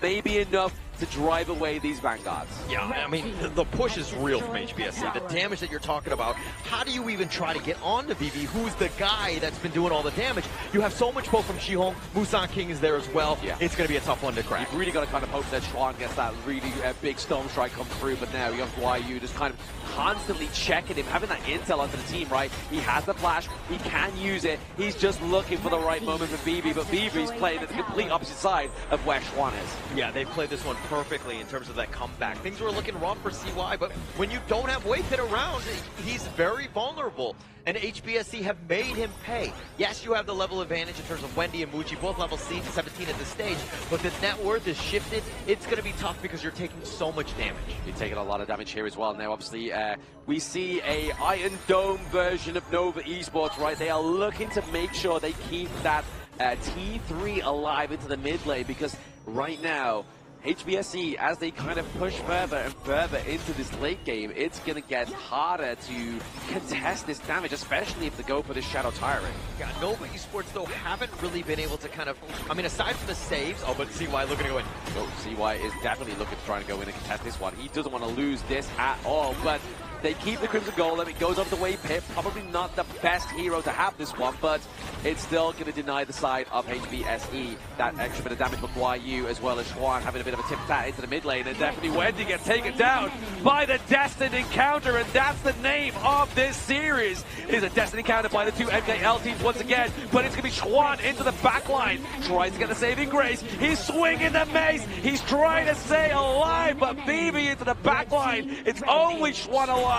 Minion wave into the mid lane. Dream Roam comes through, keeps him from going back to base. I mean, that was an absolute masterclass of how to initiate. HBSC looking to end. Looking to end this one. The House of Nova is falling. HBSE do it once again. They are your first grand finalists. Congratulations to HBSC as they are into the grand finals, easily winning that game, complete dominance, and things were looking kind of scary in the beginning, but HBSC understanding how the lineup of this Augur and the Da Chiao were to play out, and they were able to counter that in the end. And still the beautiful team fight strategies here being committed from the side of HomeBois Blackstreet Esports. Every single game thus far that Nova Esports has lost, it was really the early game. They were doing decently well, but the mid-game team fights, HBSC finding a certain member in the side lane, converting that into a 10th-minute objective, which led to them to win this upper bracket finals, qualifying as the first seed to the grand finals itself. It's all about making the least amount of mistakes right there. And they, again, HBSC just understanding just how to take advantage of those gaps that were available to them.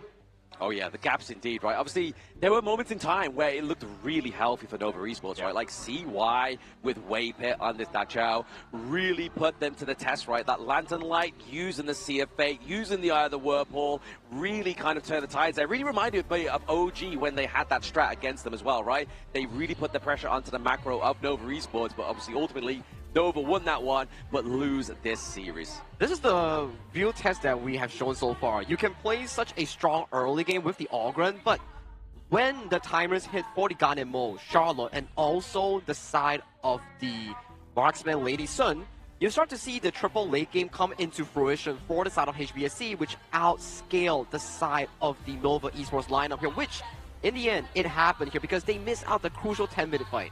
Yeah, just missed too many. I mean, like, the level advantage was a non-factor. It was all about the damage at the end of the day. And once VV hit that point, it was kind of like it doesn't matter where you were at. You're not able to sustain that damage. He just does way too much in the end.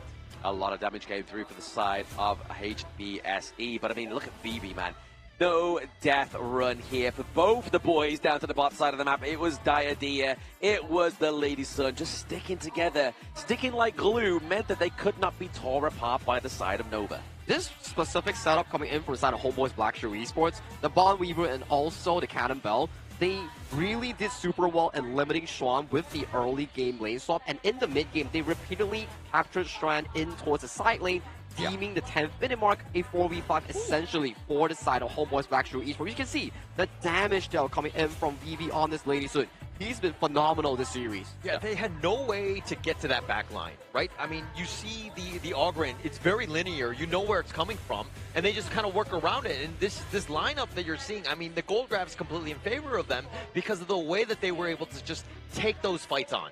Yeah, exactly. You can see here, there's no kind of like fight for good and evil like we was talking about in the last series. It's literally a wave of red. And once again, the red side having a 100% win rate here as well. And we're looking at the head-to-head here, obviously, into the mid lane. Obviously, two different kind of playstyles, right? The Zuya is there to give the sandification, the universal law, to have that wave clear and give over a little bit of an unlocked potential to one of the teammates. But Zahong here, obviously, just dealing so much damage. 70k compared to 57. Yep, it's a knowledge gem mid-start that we talk about here, that you funnel all the single available resources in towards the hands of the Ogren here. But if CY falls in those fights, the goal lead immediately explodes with this Zihong Ganemo being the sole factor here. But, of course, VV having a phenomenal game on that Lady Sun, well deserved of the MVP coming off this game number 5. Yeah, completely carried on that one. Just his farming efficiency was really, really great because that's what they needed. They needed that damage and with those items. And 31% of the team's damage, 402, was never really at any sort of risk because, again, if you're looking at the draft, Nova Esports had no way to find him.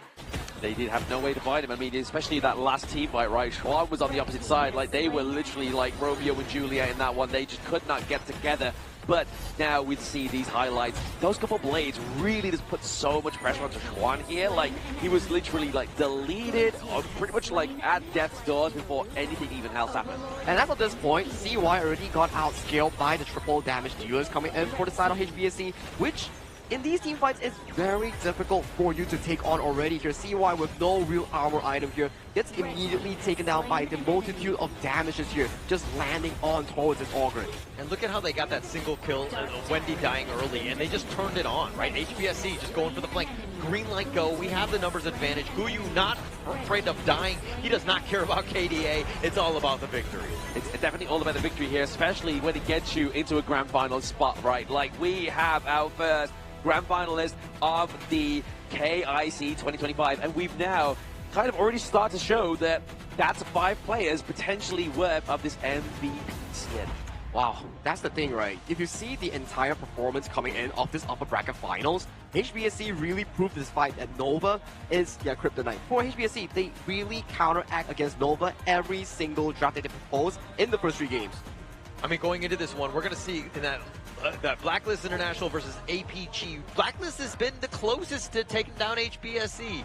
I think they need to make the miracle run to potentially go into the grand Imagine finals. that. They're just basically ticking up the boxes, right? If they get APG and then get Nova, they get the rematch and try and tick off the 3rd and final MKL team. That's such a great story. And then to talk about storyline as well, Blacklist International taking on Alpha Gaming, MKL's 3rd seed. Then you take on Nova Esports, MKL's 2nd seed. And then the grand finals taking on MKL 1st seed. And this cementing yourself as the best region in the world. That's an absolutely insane storyline that Blacklist International could potentially pull out of their pocket. Couldn't have written a better script, right? I mean, exactly in the order that they're going. I mean, it's not even like 2-3-1. It was like 3-2-1. Let's go. Let's take them down one team at a time. Well, with that in mind, Nova Esports did suffer a loss against HomeBois Black Shrew Esports in the upper bracket finals here, but we do want to hear from the HBSC players. Butters and Mara do take away the interview on the stage.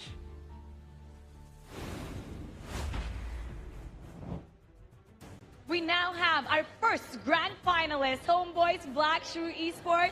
Congratulations, Guiyu! Yeah, and as for the first question, congratulations on winning that upper bracket finals match. And it's the same, it's almost the same as the MKL Grand Finals, but they won 1 match this time around. Now, my question is, were there any difference in the type of preparation that you did for this upper bracket finals? For this few days in our screen, we prepare new draft like Sunping. Not that all. We still have secret weapon in final. You know, Guiyu, it shows how prepared you are. Because every time you go up against another team, HomeBois always dominates them. How does it feel to be considered one of the strongest teams in the world when it comes to Honor of Kings? I felt very happy because before the match, I see all the talent is support Nova. We beat the prediction, and I think they already forget how we win Nova in MKL. I have them review in today. You definitely proved that you are the stronger team. Now, if you were to predict who you would face in the grand finals, who would that be, or who do you want to go up against? No have any special team I want to against. Just see them fight first. I think that was very amazing. He doesn't care whoever He doesn't care. gets He doesn't in have grand finals. any predictions. He will beat anyone who steps up to that grand final stage. But now, tomorrow, you will probably get the chance to meet what people are saying, what the Filipino people are saying, that is your long-lost twin, H2. Now, do you have any message for H2 that's probably watching right now? Do you have any message to him? H2, let's take a photo. We see really same or no? The crowd is definitely gonna love that. You guys look almost like twins. Now, what would you like to say to all the supporters, not just for HomeBois Black Shrew Esports, but the supporters of MKL? Thank you for your support. We will try to do the best team for MKL. Congratulations once again, Guiyu. You guys are phenomenal. A lot of things are going to happen, but first, we will take a break. You are watching the Honor of Kings International Championship 2025, and we'll be back.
师们，大家好，我是解说灵儿。 Hey everyone, this is Jipu. Hello， 大家好，我是成都一超的 Cat。 Hi everyone, I'm Bai. Hi guys, my name is Shafiq Ayman. 大家好，我是 No Fair。很开心再次能够回到 KIC 的舞台。很开心再次回到 KIC。 I'm really happy to share that I will be attending the KIC 2025. 这次我将以一个新的身份参与在菲律宾的 KIC 表演赛。 And I'm very happy to join KIC 2025 this time. And I'm really happy to share that I'll be going to the Philippines for KIC 2025.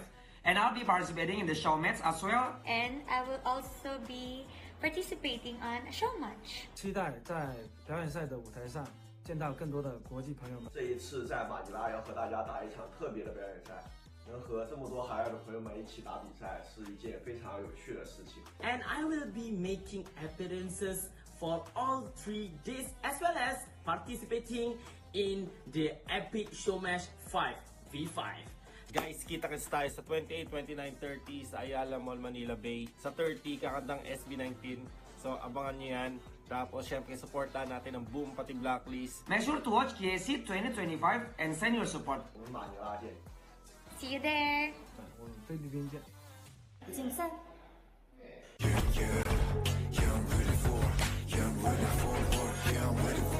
Putting in the top grind, all my squad is top talent. No words are needed for trust, we got the confidence. Never stopping, I've been ready all the time. Now, take a breath. Yeah, my baby's colder than ice, you don't pay the price. Sit the trap, got my body's in the back, you better think it twice. Coming on, never. Casting off the shadows, yeah, I'm on my way. Stand against the fate, we won't be the same. Steep burn, step again. We're gonna dream it up high, the limit in the sky. You can never stop me fighting on the edge. Every time we fall, we get back again. Chances we're taking won't let us fade out. Now it's prime time, we're ready for the win. I'm a warrior, burning up the flame. A rebel won't be tamed. I'm burning up the fight, and I'm reaching for the sky. We gonna burn it. I'm a warrior, running for the game. Make glory, running for the name. Yeah, we're putting up a fight, 'cause we can't never die. We're watching high to the sky. We gonna bring it on. From honor, we beating the odds. We got the honor, we got the honor. 'Cause we are the kings, it's time to showtime.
Tidak ada kata menyerah di kamus kami. Putting in the top grind, all my squad is top talent. No words are needed for trust, we got the confidence. See you flicking, slipping now, how you couldn't copy this. Magkakasama palagi. Kami ang PPL. Yeah, my baby's colder than ice, you don't pay the price. Já caminhamos uma longa jornada nos campos de batalha de Honor of Kings.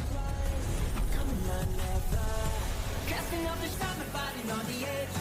Every time we fall, we get back again. Semalam telah berlalu. Hari ini kami buru kejuaraan.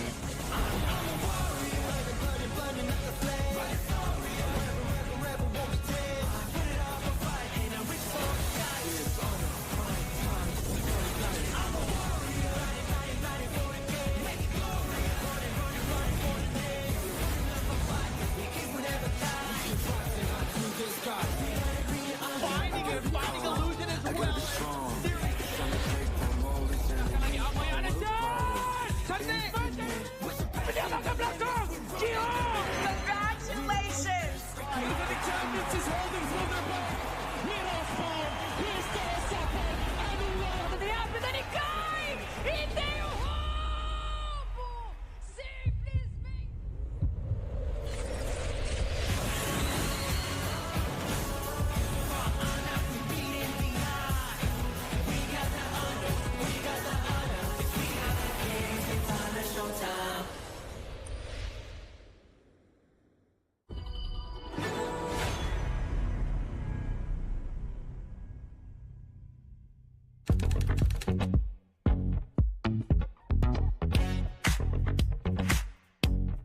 Hi guys, I'm Just Jungler from Blacklist International and welcome to my vlog.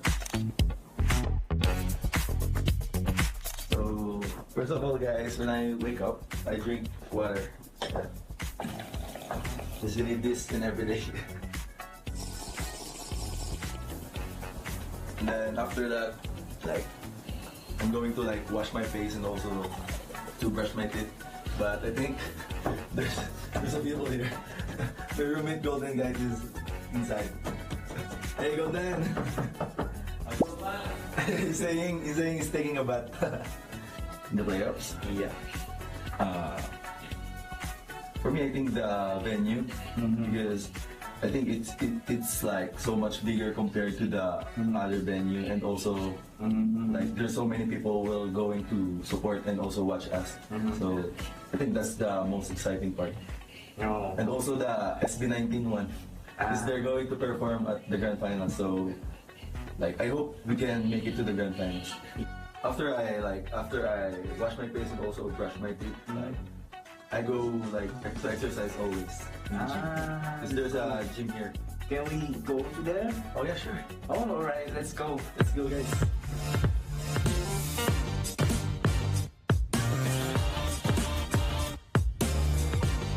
In this gym guys, you can connect to the speaker. I love like, you know, the speaker compared to the headphones or like AirPods.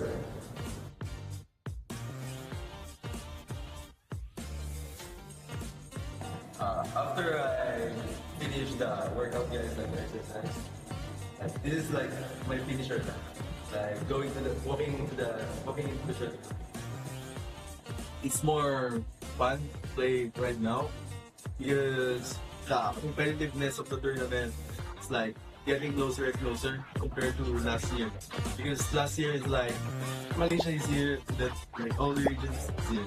But I think right now maybe like this or maybe equal.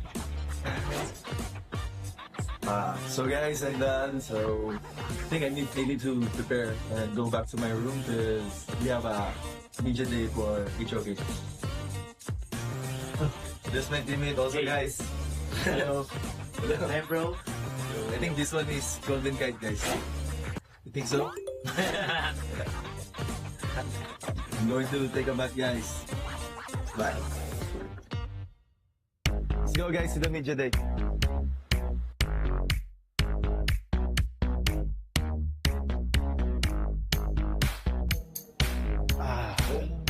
So now guys, we're here in HomeBois in Baluarte de San Diego. This one is like avocado and mango guys, flavor, so good. Should try.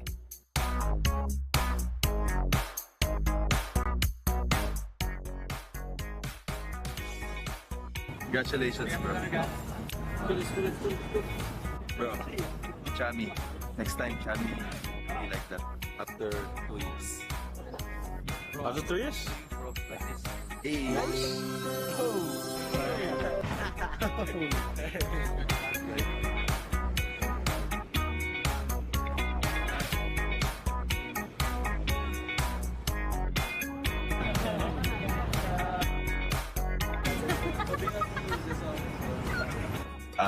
Hi guys, we're still here in HomeBois, like doing some video shoot and like that. Yeah, it's for the because it's a video day right now, and this one is for I think for the trailer for HOK playoffs. For me, I think Nova because Nova's playstyle is really good. Like their playstyle from early to late game is super good. I think we can win the championship.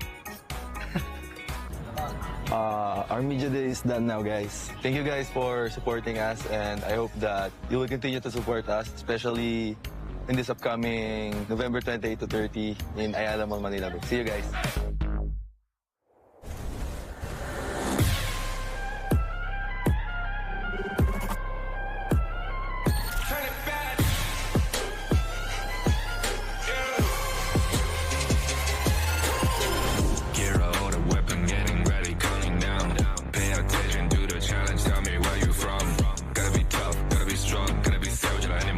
Time you tryna push me down. Look at me, look at the line.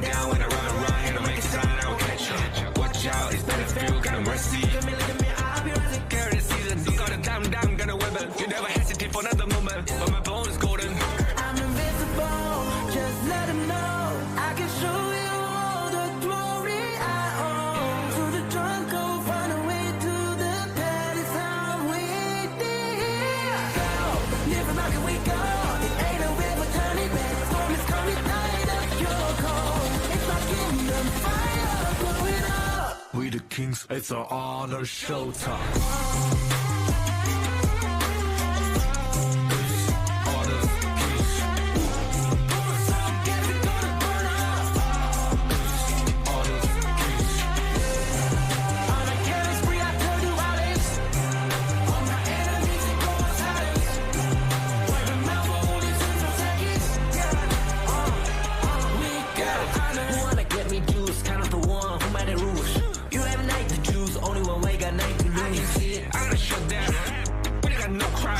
We burn if I guess one, crashing pieces you can cheat. First blood, double trouble, then I take a pen, I kill. All you do is sweat and look at me still victory. Say. I've triggered my soul down. For my pace.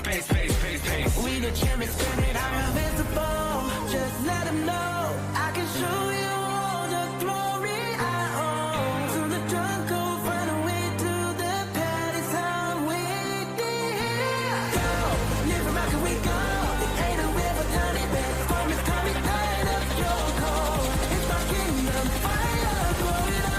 We the Kings, it's an honor showtime.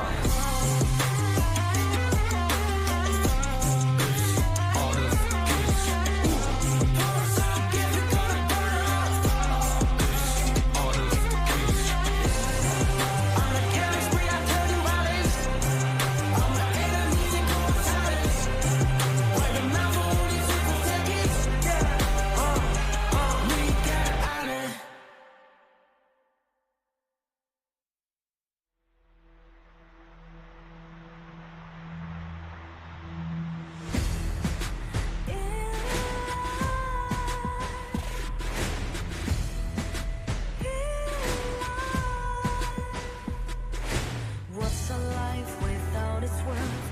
Compromising with what hurts inside. When you let fear decide your fate, you don't choose which path to take in life.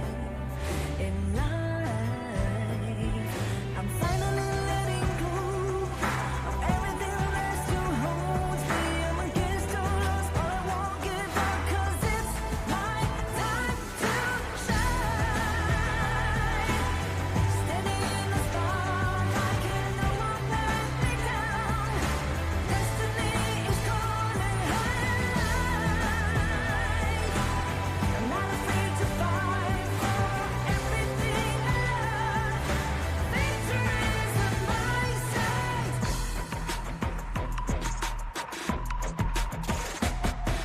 The more we lose, the more we gain. The more that nothing stays the same. In time, can't love ever, can't forget. What you see is what you.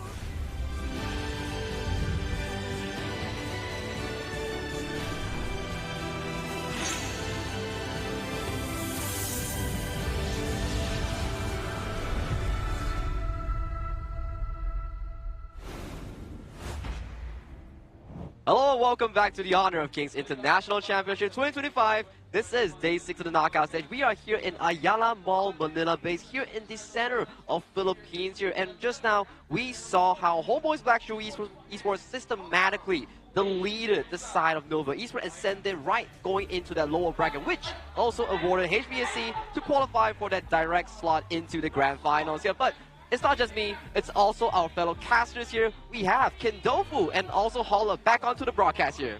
Yeah, and obviously happy to be here as well. I mean, Blacklist International going against APG, who's going to move on to play on Nova Esports. Everything at stake because this is, of course, an elimination game. Yes, and it's going to get very tiring because both these teams, they have to go through another BO7 again after this. So I feel like this game for APG as well as Blacklist, it's important that you try to end this fast so that fatigue doesn't get to you when you play against Nova in the last series of Best of 7 today. It's not only about fatigue as well, that's a primary thing, but also you don't want to go to the extent of 7 games, which shows you all your trump cards to Nova, who's just waiting to pounce on you in that lower bracket. They suffer a bitter defeat, so they are definitely angry and looking for someone to vent their anger towards it. But this is our featured matchup of the second one today. it will be Blacklist International taking on Alpha Gaming. Agents' first test of endurance against an MKL team. I mean, this is the first one. We were kind of talking about in the last series, right, where they have to play essentially all three MKL teams. It seems like they've lined up from third, second, first, all the way to that grand finals going into this one. But can they break the code here? I mean, it's going to be difficult. This is like a taste test, right? Okay, so what kind of difficulty do you choose? 1 to max. I mean, there is no difference here. Every single team coming from the MKL region is very strong. And of course, the first challenge they have to face is going to be APG in this second half. And I mean, we're approaching towards the end of the KIC 2025, so you really have to perform your best. And it's also Philippines' final hope at stake here. If they can really make it towards that lower bracket finals, and we do the numbers game, Blacklist International is the only team thus far in the playoffs that pushes HBSC into a 7 games, which Nova Esports couldn't have done just now in the upper bracket finals. They've looked impressive, right, in the KIC. This is a whole new Blacklist that we've never seen, right? The way that they've been able to step up and being able to find it out. Yeah, they did lose in that Game 7 against HBSC, but that was the closest that team has gone to losing.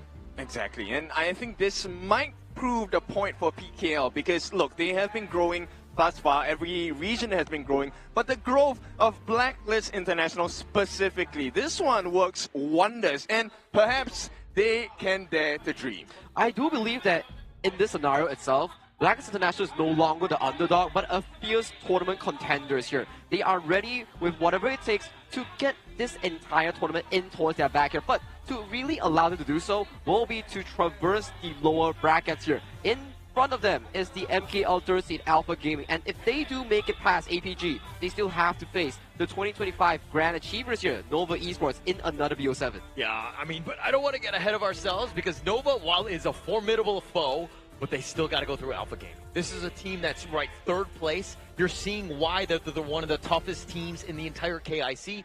Yes, they're ready to go, but this is a situation now where can, again, Blacklist find a way to overcome the first MKL team in the KIC. Yeah, and it's only going to get more difficult, right? Because, funnily enough, it is now ranked third, second, and first. So if you beat the third, okay, welcome. You're going to go up against the second team in MKL. And then the final challenge in the grand finals is going to be the #1 team, HomeBois Blackthrough Esports. I want to know who the scriptwriters are because they set it up perfectly, right? I mean, this is going to be the first true test, as you're seeing here, in terms of endurance, because not only, again, third, second, a second waiting in the wings, then you have first place potentially tomorrow. All of the MKL teams are like, Blacklist, come at me. But of course, we'll see if, of course, they can first overcome Alpha Gaming. And this is the head-to-head matchup between Blacklist International and also Alpha Gaming here. In terms of kill participation, they are neck and neck tied at that 71%. And all of these statistics, they are rather 50-50 between these two teams. Even the average deaths per match and also the goal, all these are very neck and neck. 50-50 between these two squads. Yes, very close. And we'll take a look at a very specific lineup here, head-to-head. We're talking about the farm laners, Golden Kite and Sun. Now, Golden Kite obviously has impressed us in the group stages, going to knockouts, and now in this final stage of KIC 2025. Sun didn't really show up until the later parts of this tournament, but still, the stats are pretty impressive on this guy. Well, Golden Kite is the only player so far in KIC 2025 to get that pentakill on that specific channel pick here. So it will be interesting to see.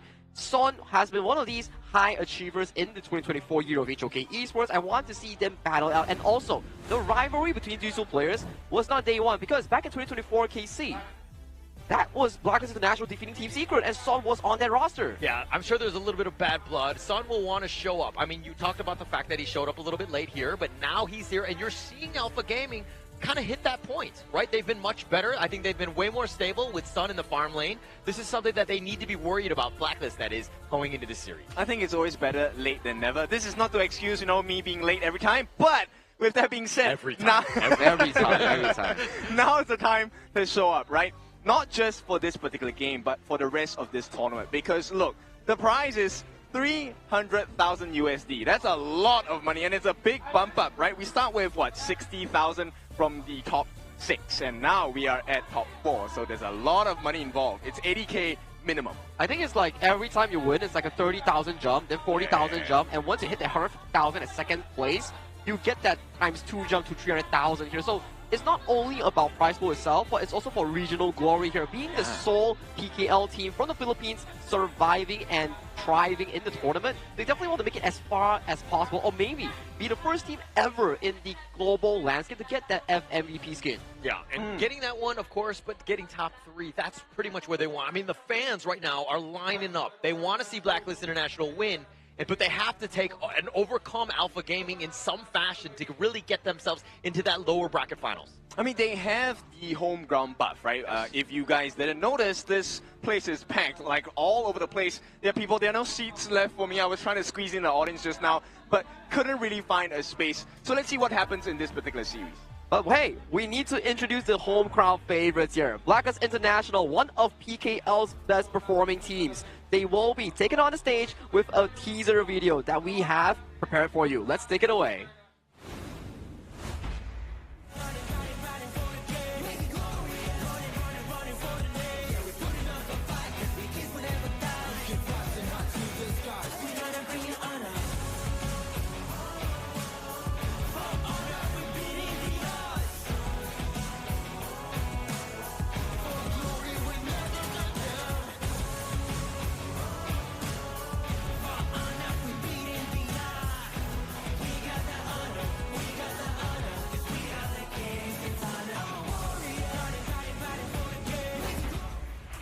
We start in the Clash lane. It will be the infamous, the #1, KIC2025.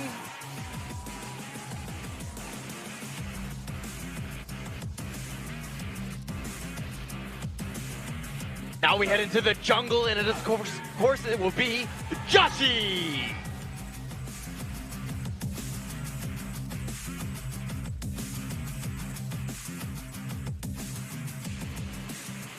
Into the mid lane, we now go with Dragon.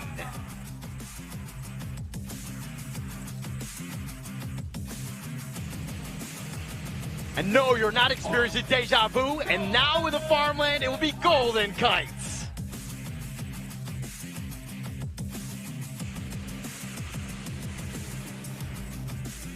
And the roam, the man with the plan, it will be none other than Chaz.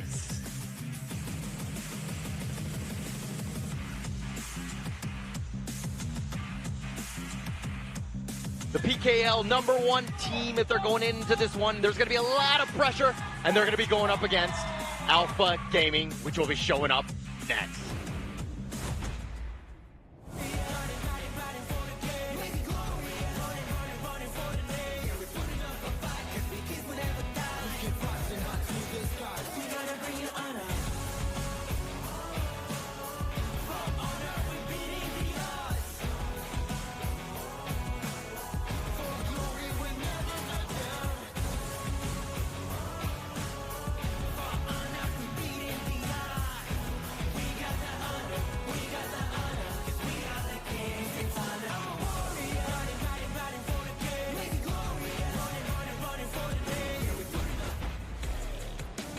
Now let's take a look at the Clash lane. It's going to be Alpha Gaming Siang.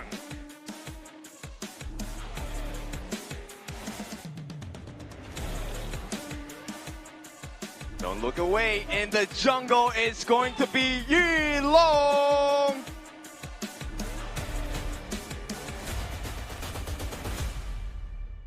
Let's go to mid now. It's going to be Shi Shan.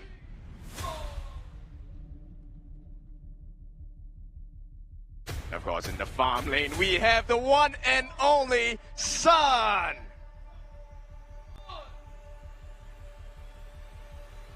And to complete everything, it is the sword himself, Saber.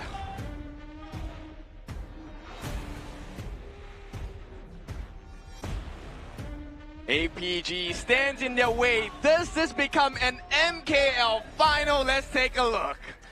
The Blacklist International will do whatever it takes to stop them and debunk the culture. But dude, bring me through their rivalry in this roster. It will be Chammy 1, Dragon, Joshi, Chaz, Golden Kite. This is the team that has actually found their footing. They're hitting their groove. Everything is going away.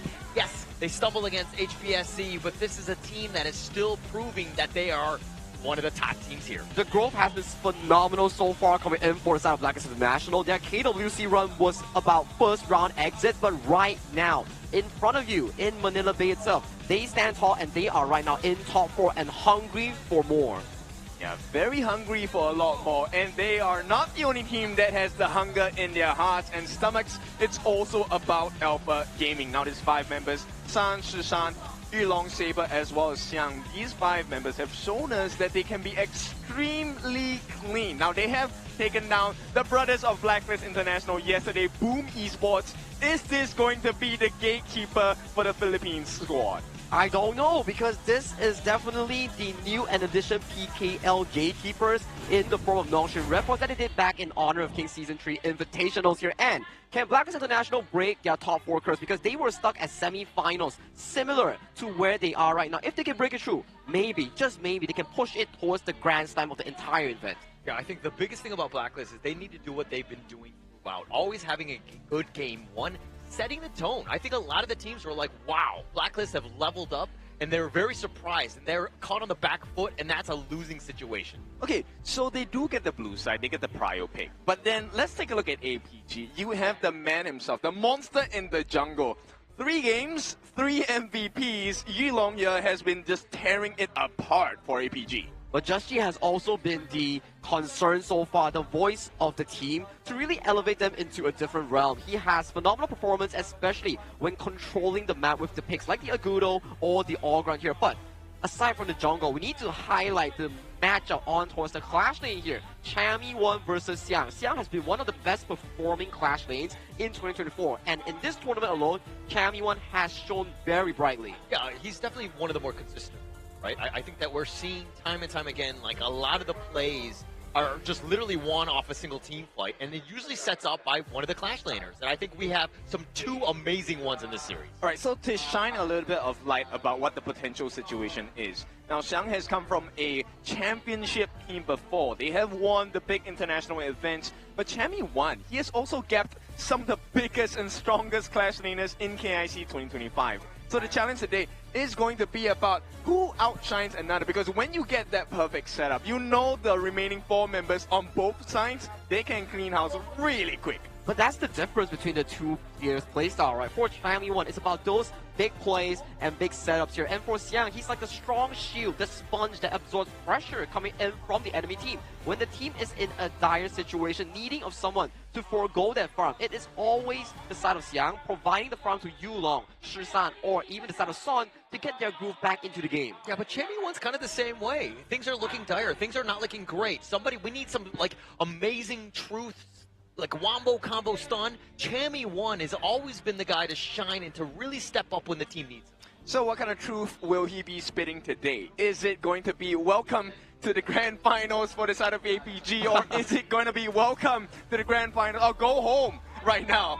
Well, the home is pretty near. It's literally in Manila. But all jokes aside here, they will do whatever it takes to forbid the grand finals of MKL of re-happening here in Manila itself. Here, they have a lot of things on the line here for these 2 teams. At the very least, for Blacklist International here, the first thing to do is to solve the puzzle. In their eyes is Alpha Gaming, the team that sent their brothers home in yesterday's match. Yeah, I think that they're going to be doing a little bit of a revenge tour. I think it starts, obviously, with this first team in Alpha Gaming ahead of them. But Blacklist International, the storyline could not be any better. We know what the other teams are going to be in terms of where they are. Nova's waiting in the wings. We see HBSC all the way in the grand finals.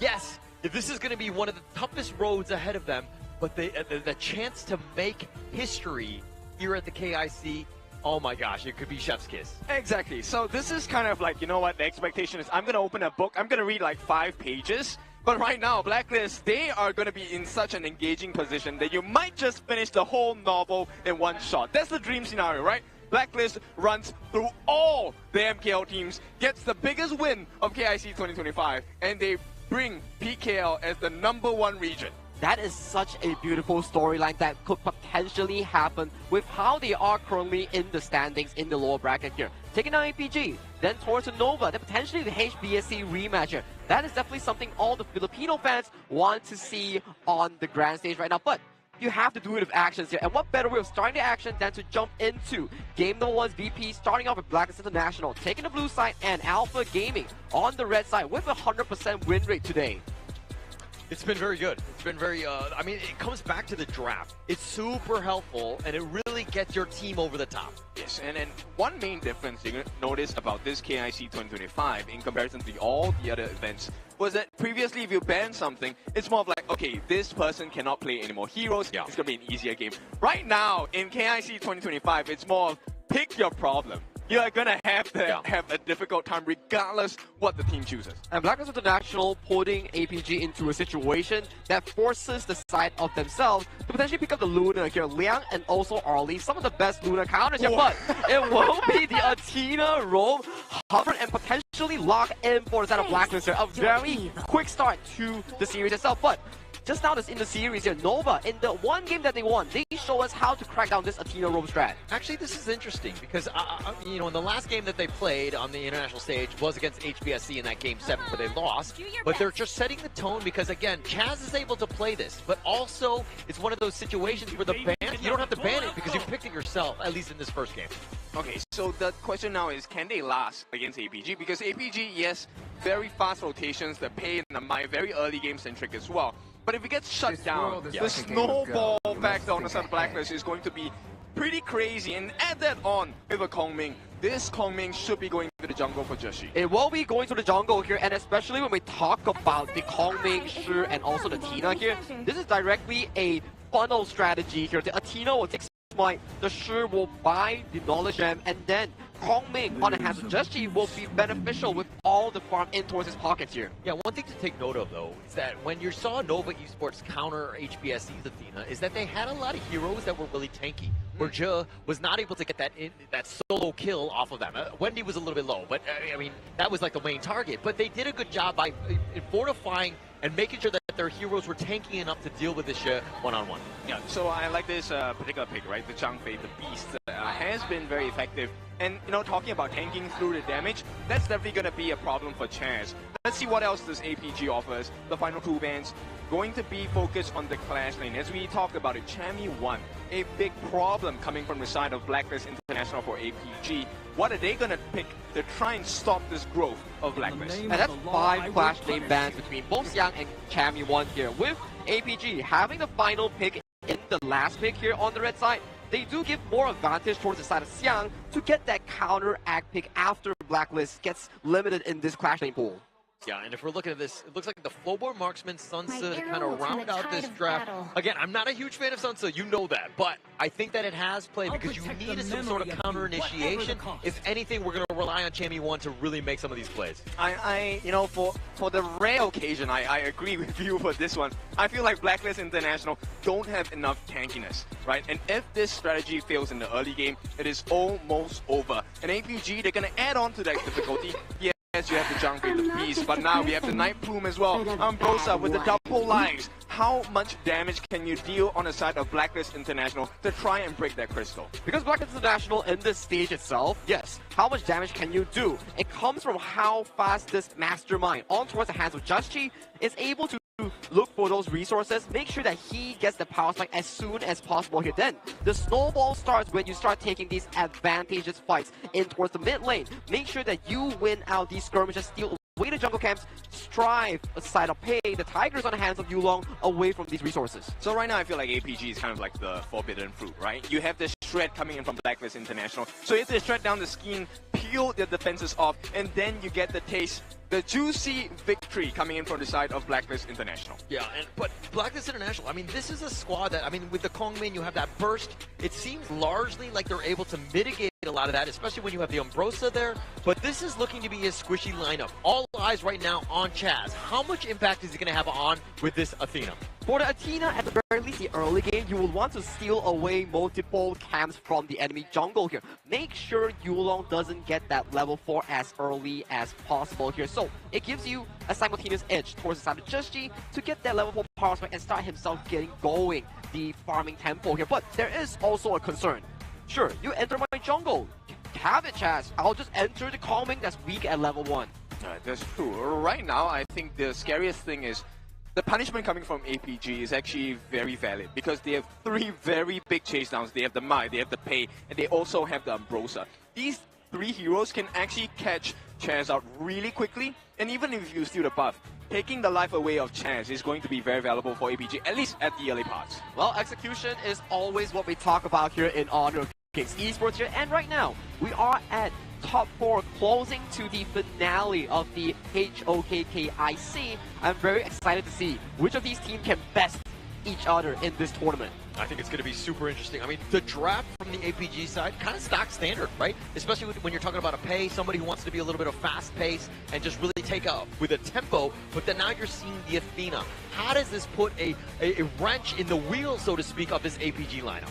And also, to add on to that difficult equation is, how does Joshi get that finishing blow? We all know about his ultimate, right? The winning strategy. It's a huge, big burst. It follows you target side, like a heat-seeking missile.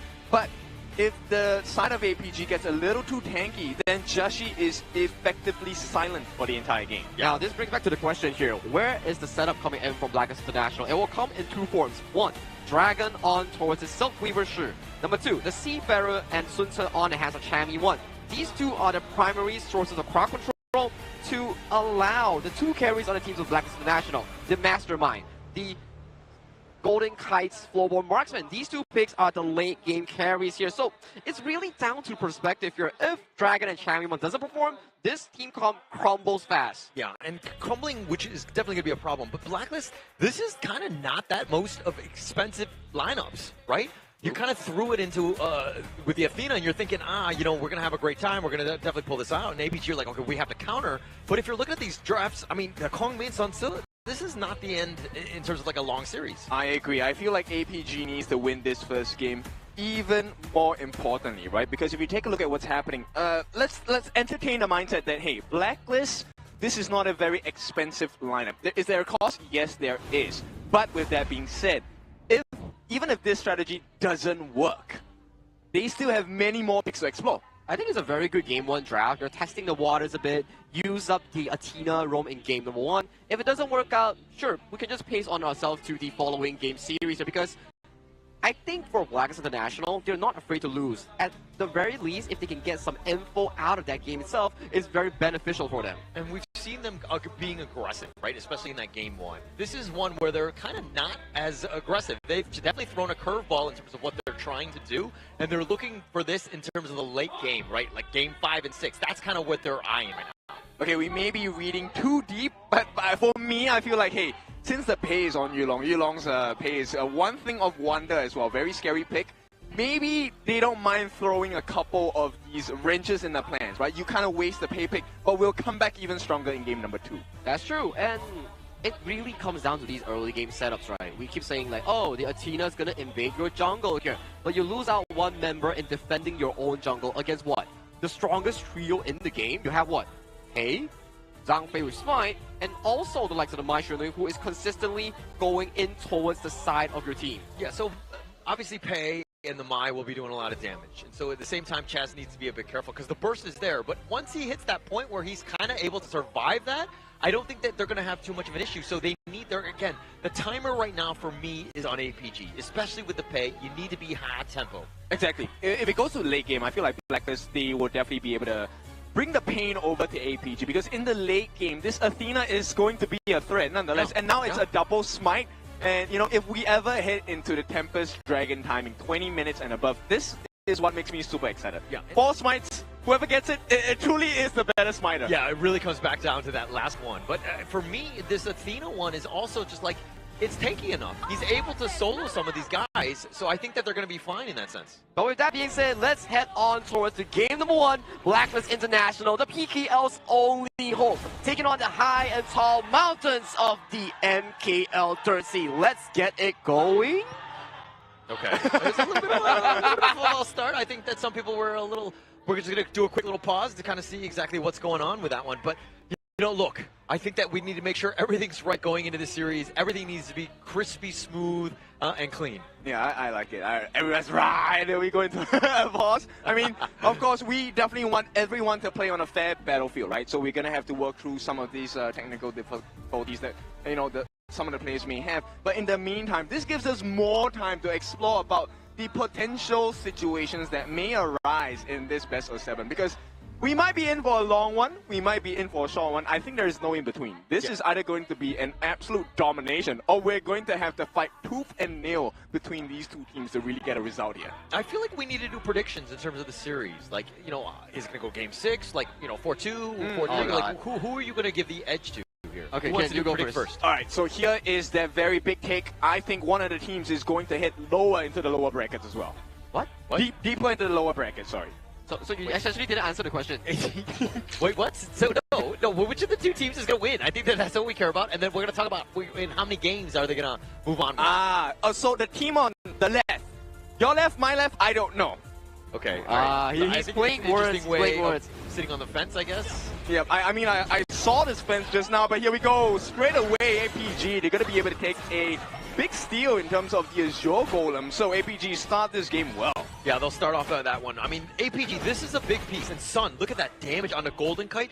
He's been scurried away at this point, and this is the stability that we're talking about with Sun joining APG here. Yeah, I think he has been a very stable player for the side of APG, which is exactly what they need, right? But at the same time, take a look at what Chance has done. Chance has already stolen away the Azure buff from the side of APG, and it feels like they're not looking to punish Chance, but they're looking to look for a win elsewhere on the map, and Champion 1 seems to be the ideal target for the side of Alpha Gaming. I mean, the biggest thing also is that Chaz, yeah, he got the steal, but hasn't given up first blood here. So you're taking away buffs, plus the fact that you're staying alive, and that's got to be super annoying for APG.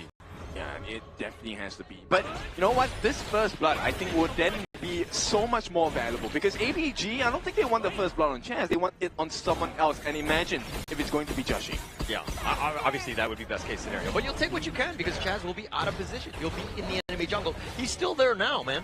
Yeah, look, the difficult thing I feel is Joshi has no room. There is no space on this map for him. Yeah. He is being targeted. Yeah, but speaking of being targeted here, Joshi and Dragon, they've been scurried out. So APG, you're like, hey, you want to invade our jungle? Okay, but at least the farm is not going into Joshi. Oh, that's true. And that's what we need, right? From a Kong Ming pick, you need to have the levels, you need to have the gold, you need to have the items as well. It's a very expensive pick in terms of the winning condition. Yeah, and he'll be able to do that damage. And APG are gonna be worried. They are vulnerable. Yes, you have the Final Frenzy. Xiang, maybe not as much. But when that's on cooldown, I mean, you have opportunities. This could be scary here. Oh, they decided to go in. Shasan gets the pick back, not able to push away Joshi, but here comes the reinforcements. Golden Kite gets pushed away. Shasan's gonna dash away, but Dragon's gonna be killed. Yulong pounces forward, gets that kill. And that's what exactly they need. It's gonna be a return kill for the side of Blacklist, but APG have done the damage. Hang on, Sun. Yeah, Sun get dove on here. Chaz not playing scare, looking to go on this one with that tower, but he will be fine. It's a 2-for-1 still in favor of APG. Yep, APG didn't lose too much here. As long as nobody else falls, oh, hang on, Chaz. Yes, Chaz is still sticking around. I think that we'll see him die many a times from here on out. So, that said, you don't want to be giving Yulong all that farm. Yeah, for sure. I mean, Yulong getting farm is already a problem. This guy has had almost every single MVP that Alpha Gaming has in the number of games. So this is a very scary stat to have. Now, at this point, they do have a slight lead in terms of gold. But the biggest thing here is, what do you do with that gold? Can you take a turret? Can you take more offensive objectives across the map? I mean, you're going to want to. And so you're going to have to find the numbers advantage. And look at what APG are doing. They know that the Athena's in their jungle, but they don't care. They'll let them go. I mean, yeah, you farm as much as you can. It's not going to be as fast as what they do. APG right now are like, hey, let's use our numbers advantage in the lanes itself. That's true. I mean, coaches have told us about this particular pick for Athena. I mean, it's either or. So if you leave her alone, she gets the free farm. But right now, it looks like even though they're free farming on the side of Chance, that has very little value for Blacklist International. And look at another buff, that blue buff that's going to be taken away from Joshi yet again. They know that timer is there, but at the same time, Blacklist are like, hey, you're going to take mine, I'm going to take yours. Yeah, biggest challenge here is going to be the 4-minute mark. This is where the first timer of the game. Although set sail actually connecting on. It looks like the shields are going to be there with Leaping Savior. The Silky Imprint not able to connect onto this one. They find Shasan with the winning strategy. That's going to be huge, and now Chaz is on the backline, finding 4 members there. Chaz with those shields, he will be there, but APG getting away. All right, so they actually get it So APG trade that Tyrant, put the life of Susan in the mid here. Is it going to be worth it? I think at this point it still is. But take a look at the fun that Golden Kite has had access to. He is just melting Sun down at this point. Yeah, doing a great job. That Aerostorm is doing some work. And Golden Kite with a slightly 200 gold over Sun. And I mean, APG looking to invade as much as possible. They've got the pullback, but not enough. It looks like the red buff will be picked up by Yulong.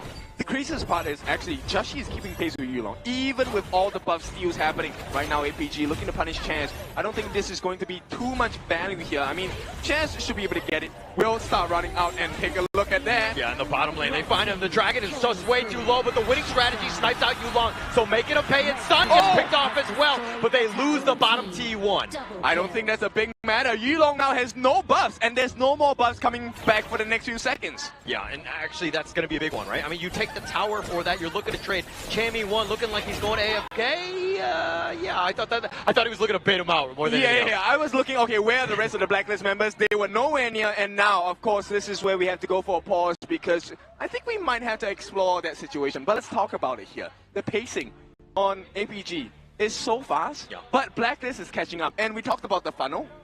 That funnel is working. Everything is going into the hands of Joshi, but also Golden Kite, which is a very scary situation for APG. You need that timer to be much longer for Blacklist, but their timer has been cut. Blacklist is coming online soon. Oh yeah, with the notice of how Joshi is able to scavenge all these kills towards the cross map and Golden Kite getting the lead over towards Sun, these two late game monsters will be coming up and available even shortly, especially at the 10-minute mark here. So it's not the greatest of the news for the side of Alpha Gaming, considering their draft is very snowball reliant. Okay, I'm gonna make a dad joke here. You know, it's looking like they're taking the escalator. They were expecting the escalator, but right now it's escalator. Okay, all right. I get it. But, I mean, this is a situation also. I mean, we're talking about speed and pace. Yeah. Right? APG, we're definitely going to play fast. But Blacklist, their lineup is kind of able to do this. I mean, they're able to kind of counter the plays as well. I mean, you have Kongmin with Joshi, who's doing a lot of damage already.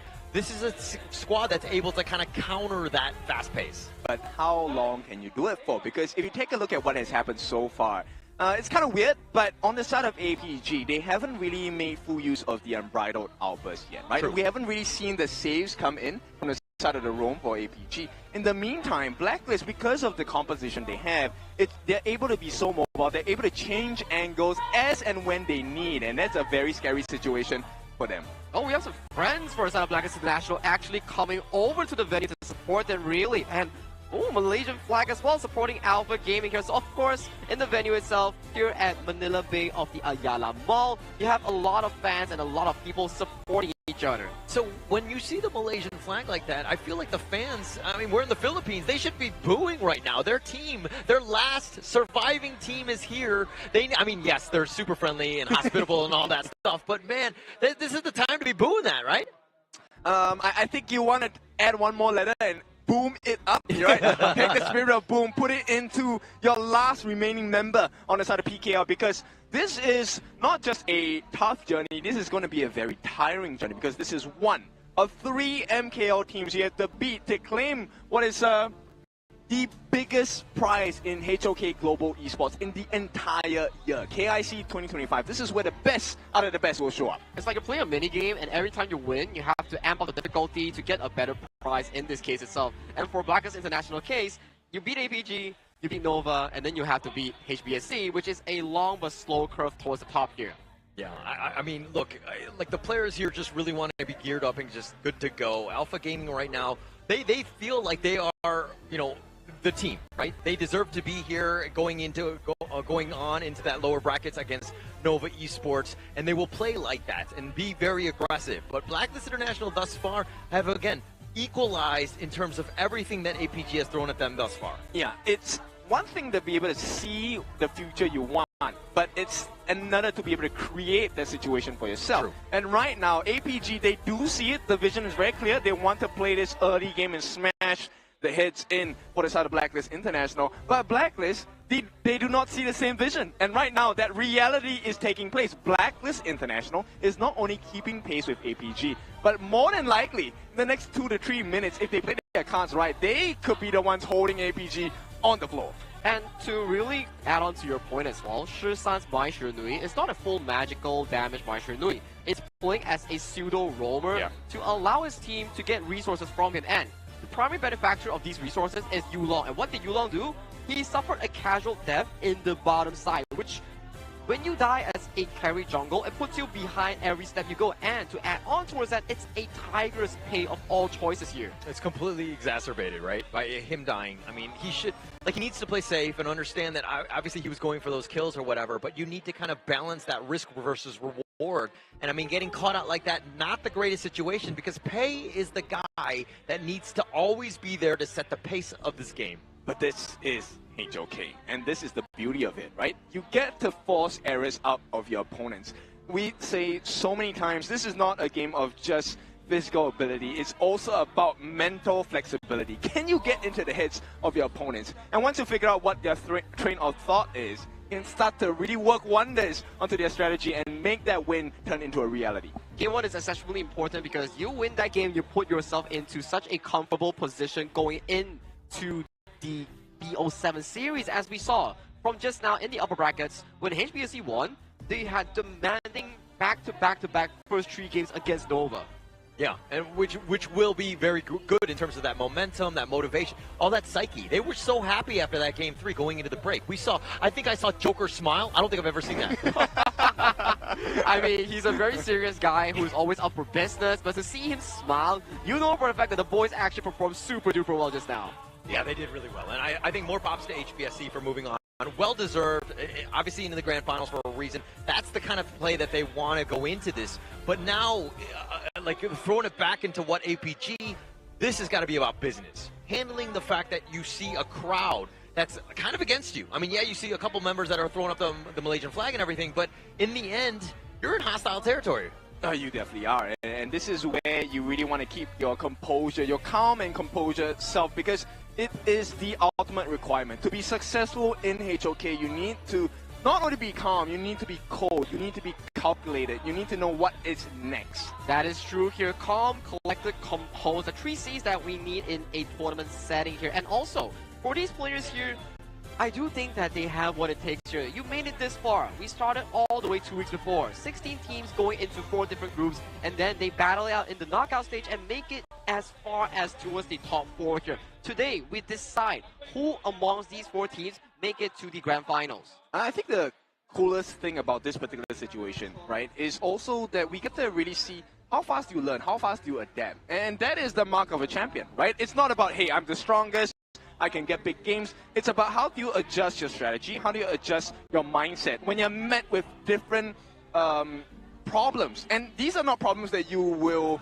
know beforehand. Yeah, and the reason for that is because you're looking at these top 4 teams and you're seeing the level differential between them. It's so small that it comes back to the minute details, the strategy, the execution. Those are the pieces that we're looking about, not just this like high level gaps that you might have seen with the other teams. And of course, I really love this Lapu Lapu cosplay here. It's so ripped and strong. He has the perfect bot for the Lapu Lapu cosplay here. Oh, and that's Carl in the stage as well. He's coming here to support the players. Yeah, you need all the support you can get, right? This is where the PKL needs to stand together. One as a league, second as a nation. And right now, I think Blacklist, they're getting ready to go up against APG once more. We'll see, can they do further damage to the side of APG? Can they? I mean, that's the #1 question, and we all want to find out, especially in Game 1, which I feel like Blacklist, they did not go full on, right? This draft is kind of, not dare I say, mid? It's not like the best. But, I mean, Athena's like fine, but I think that you're in the heads of APG already. I think Athena is like another strategy that, yes, it performed super duper well against the HBSC side when they did against Blacklist in the upper bracket semifinals. But do you think it's a bit of a psyche bait? Because, yes, it did well in that series, but we just saw how Nova systematically destroyed it. I think it will be, but only if Blacklist wins this game. Well, welcome another few more of the Boom players here. They're giving more support to Blacklist, the brothers. Now, if you win with what we consider to be a not a strong draft from the side of Blacklist International, what do you think that's going to do to the APG boys? Oh, they're going to be in an awful territory then, because the draft is not cheap. It's very, very expensive. You You have Mai, you have Zhang Fei, you have Pei. All these are the expensive drafts coming into Game 1 itself. But we will initiate a bit of a time machine reflex here to equalize out the game into a fair condition. So let's do drop into the break for us to initiate it. Let's take it away.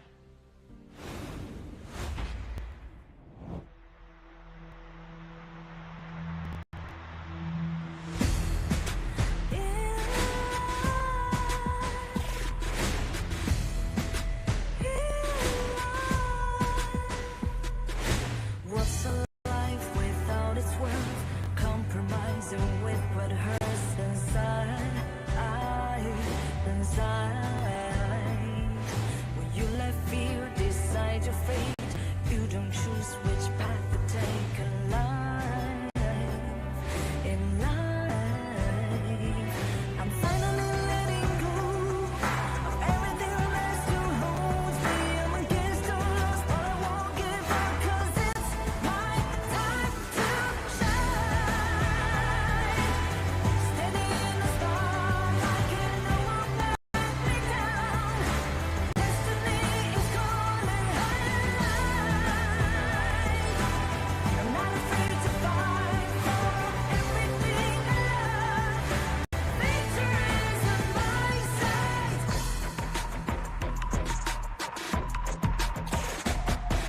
The more we lose, the more we gain. The more that nothing stays the same in time.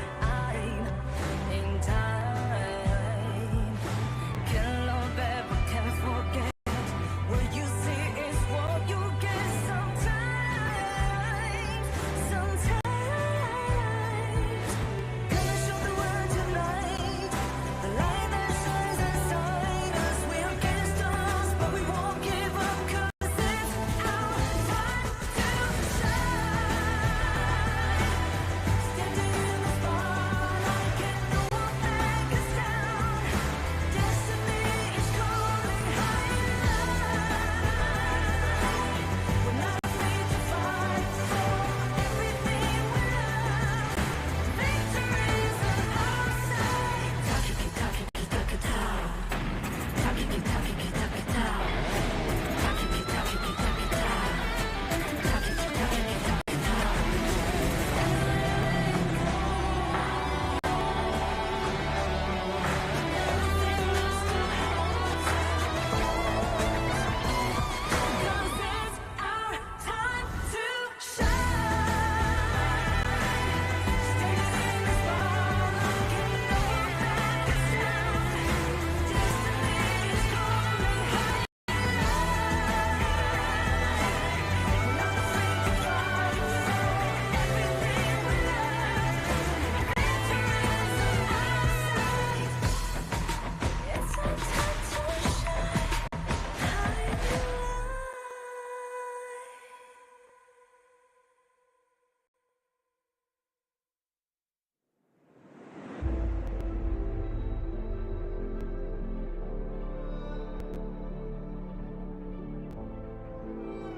We're no strangers to the fallout.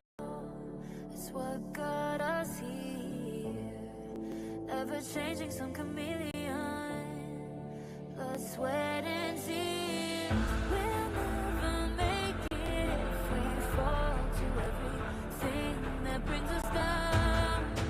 If the comeback is now.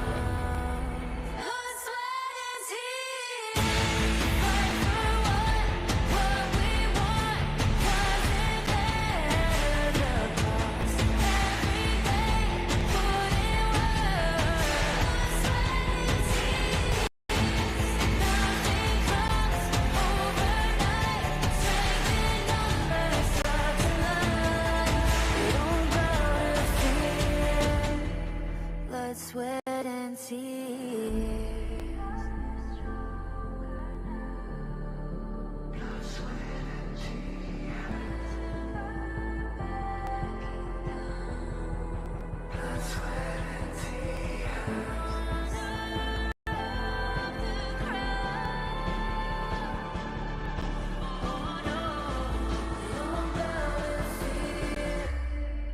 Blood, sweat, hide and seek.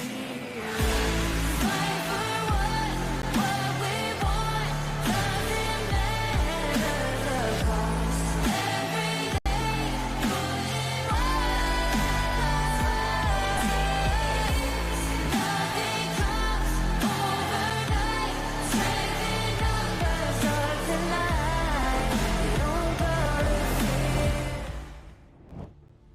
Back from a short break here, we do have Game 1 of Blacklist International and also Alpha Gaming going towards live in just a short moment here. But with the recent kill happening towards the bottom side here in favor of Just G's Mastermind, I do think that's off to a very good start for Blacklist. A great start indeed. I mean, that's kind of what you wanted. They got that kill, really setting themselves up for that success, right? Because again, every single time you kill Yu Long, which is the guy that really needs to stay alive and just be farming, you're doing your team a great service. You're buying a lot of time, right? You're delaying the game and you're fulfilling your win condition, which is for Blacklist International. Let's go to the late game. Let's make this Athena a true problem, right? There's two stages to this problem. First one being, okay, I'm going to steal everything from your side of the map.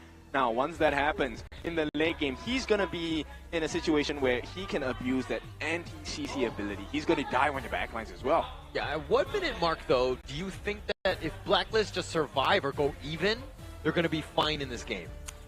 Blacklist International, I think it's definitely 10 to 12 minutes when you see 3 to 4 items coming into both Golden Kite and also the side of Just G. That's where the goal button is initiated here. The problem is, all these initiations needs to be initiated by the side of 2 players from Blacklist. Number 1, Chammy 1. Number 2, Shi, the Silk Weaver on the hands of the twin brother, which is Dragon. Yeah, they're going to have to set things up, right? I think that will be key.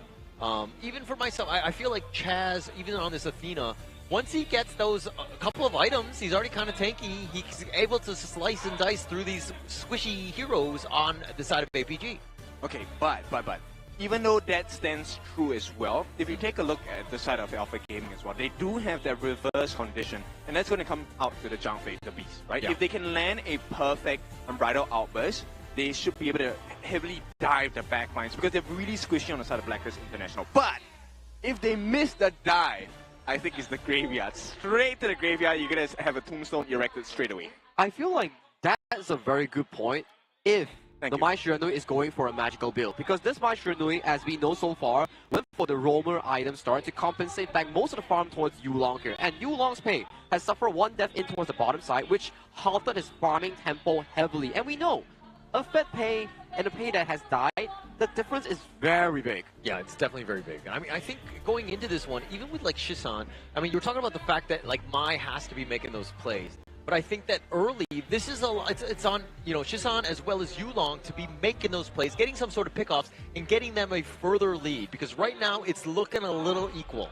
It's also looking like they're heading back into the game. I think we might be ready soon. But you know what? We'll tease you for a little bit more, right? And I mean, with that situation, now the last scene we saw was the fact that Chammy 1 got taken down. But I think that is not going to be the case anymore. Let's see, is there any difference once we go back into the Gorge? Yeah, it does look like the players are getting underway as they've actually picked up their phones, and then we'll be able to play this one. But as we load this one up, I mean, a little bit of a tech pause. Apologies to all of our viewers right now as we go into this, but we want to make sure that everything is Gucci, everything is running smooth as possible, because again, everything is at stake. Winner of this one moves on into the lower bracket finals. Loser goes home. Yeah, I want to see who is the hunter, who is the hunted. Does that situation change? Let's head back into the Gorge. And that situation has been reset. Yeah, it looks like it, just to kind of keep everyone in the loop, what's going on. 5-4 in terms of those kills, but only 6 minutes into this one. APG right now with only a 100 gold lead. You definitely wanted way more than that, especially since you got the pay. Yeah, you definitely need to have the lead. But right now, I mean, Shishan's doing a good job of making sure he's getting the pokes in, right? This is, if you can't get the kills, it's okay. Just at least batter them down. Yeah. And batter them out, put a little bit of damage on. I mean, even putting pressure on this bottom T2 is going to go gravy for APG. But Golden Kite, wow, with a sliver of life, just barely surviving there. That was a little close. You want to make sure that Golden Kite does not stop farming as well, right? He now plays the same role as Yu Long. As long as the two of them keep farming, there is a big chance of a turnaround and maybe swinging the momentum over to the side, because right now we are dead even. Yeah, and look at how Chaz has actually been on his side of the river in the, you know, before the 10-minute mark. Is he playing this Athena wrong here?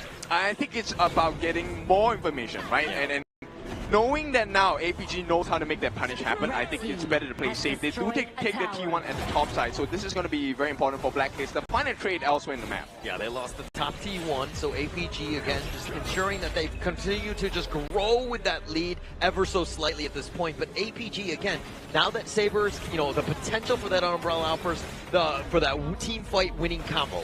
I think if we take a look at the patterns that have happened over the past few days, if we take out a mid laner in most team fights for Blacklist and APG, they kind of crumble. Yeah. So right now, Dragon as well as Shusan, the two of them need to make sure that they're in a very good distance, not just to get aggression on, but to make sure that they are able to escape as well. Yeah, and look at this. I mean, this bottom T2 already taking a lot of damage, and this is the pressure that APG want to put on, because once they have that map control, they're able to choke you out. It makes it very difficult to farm, and you again just grow that lead. Which shows you there's a very thin line between success for both these teams, right? Yeah. And now the fact that they have the smite as well, you have to make sure you get those camps. Chaz did use the smite, but it actually went into the hands of Sun for that last camp. So APG edging it out just by a little bit. We're not having the biggest of goal differences, but another T2 take. This could really spoil the market. Yeah, a lot of pressure here. I mean, that's going to be huge, but the Crimson is going to be used as well. The Umbrella Outburst, they find the pickoff onto him, and Joshi, just like that, gets picked off. Chaz is now running for his life. With that turtle shell, he will be fine, but they got what they wanted. Of course, the Crimson as well as Joshi. And you start to see the value of APG's composition. Stuns for days. With just Saber and Sun, you can definitely get that finishing blow. Yeah, finishing blow, but just start things off. Basilia Imprint onto Sion with that pullback. Not the real target that you're looking for, but if anything, they've defended the mid T2, but they're going to lose this Tyrant. That's fine. I think at this point for APG, okay, they're achieving their win condition, right? Which is to put the mental pressure on. Now, as the side of Chaz, you are going to be a little bit hesitant to step into the jungle on the side of APG, and that's going to buy you a lot more space, which means you amplify the farm and rotation thing on. Yeah, and they have a little bit of damage onto Saber. They're going to get the pushback onto him. They're doing as much as they can, but it looks like they're not going to get him. No, Chaz will find him and chases him down, but Golden Kite gets picked off. Dragon is going to try to flash away, but Yulon pounces on forward, gets that kill, and Chaz is down as well. It's a 3-for-1. Yeah, big wins for the side of APG. This time, T3 is opened up. They can put some healthy damage here. They might be even able to take it. Yeah, they're going to take this one easily. I mean, that seed, nope, they're okay. Okay, all right. They calculated it to the final shot by that siege catapult, and they'll happily take that as well as the mid T2. That's why they call professionals.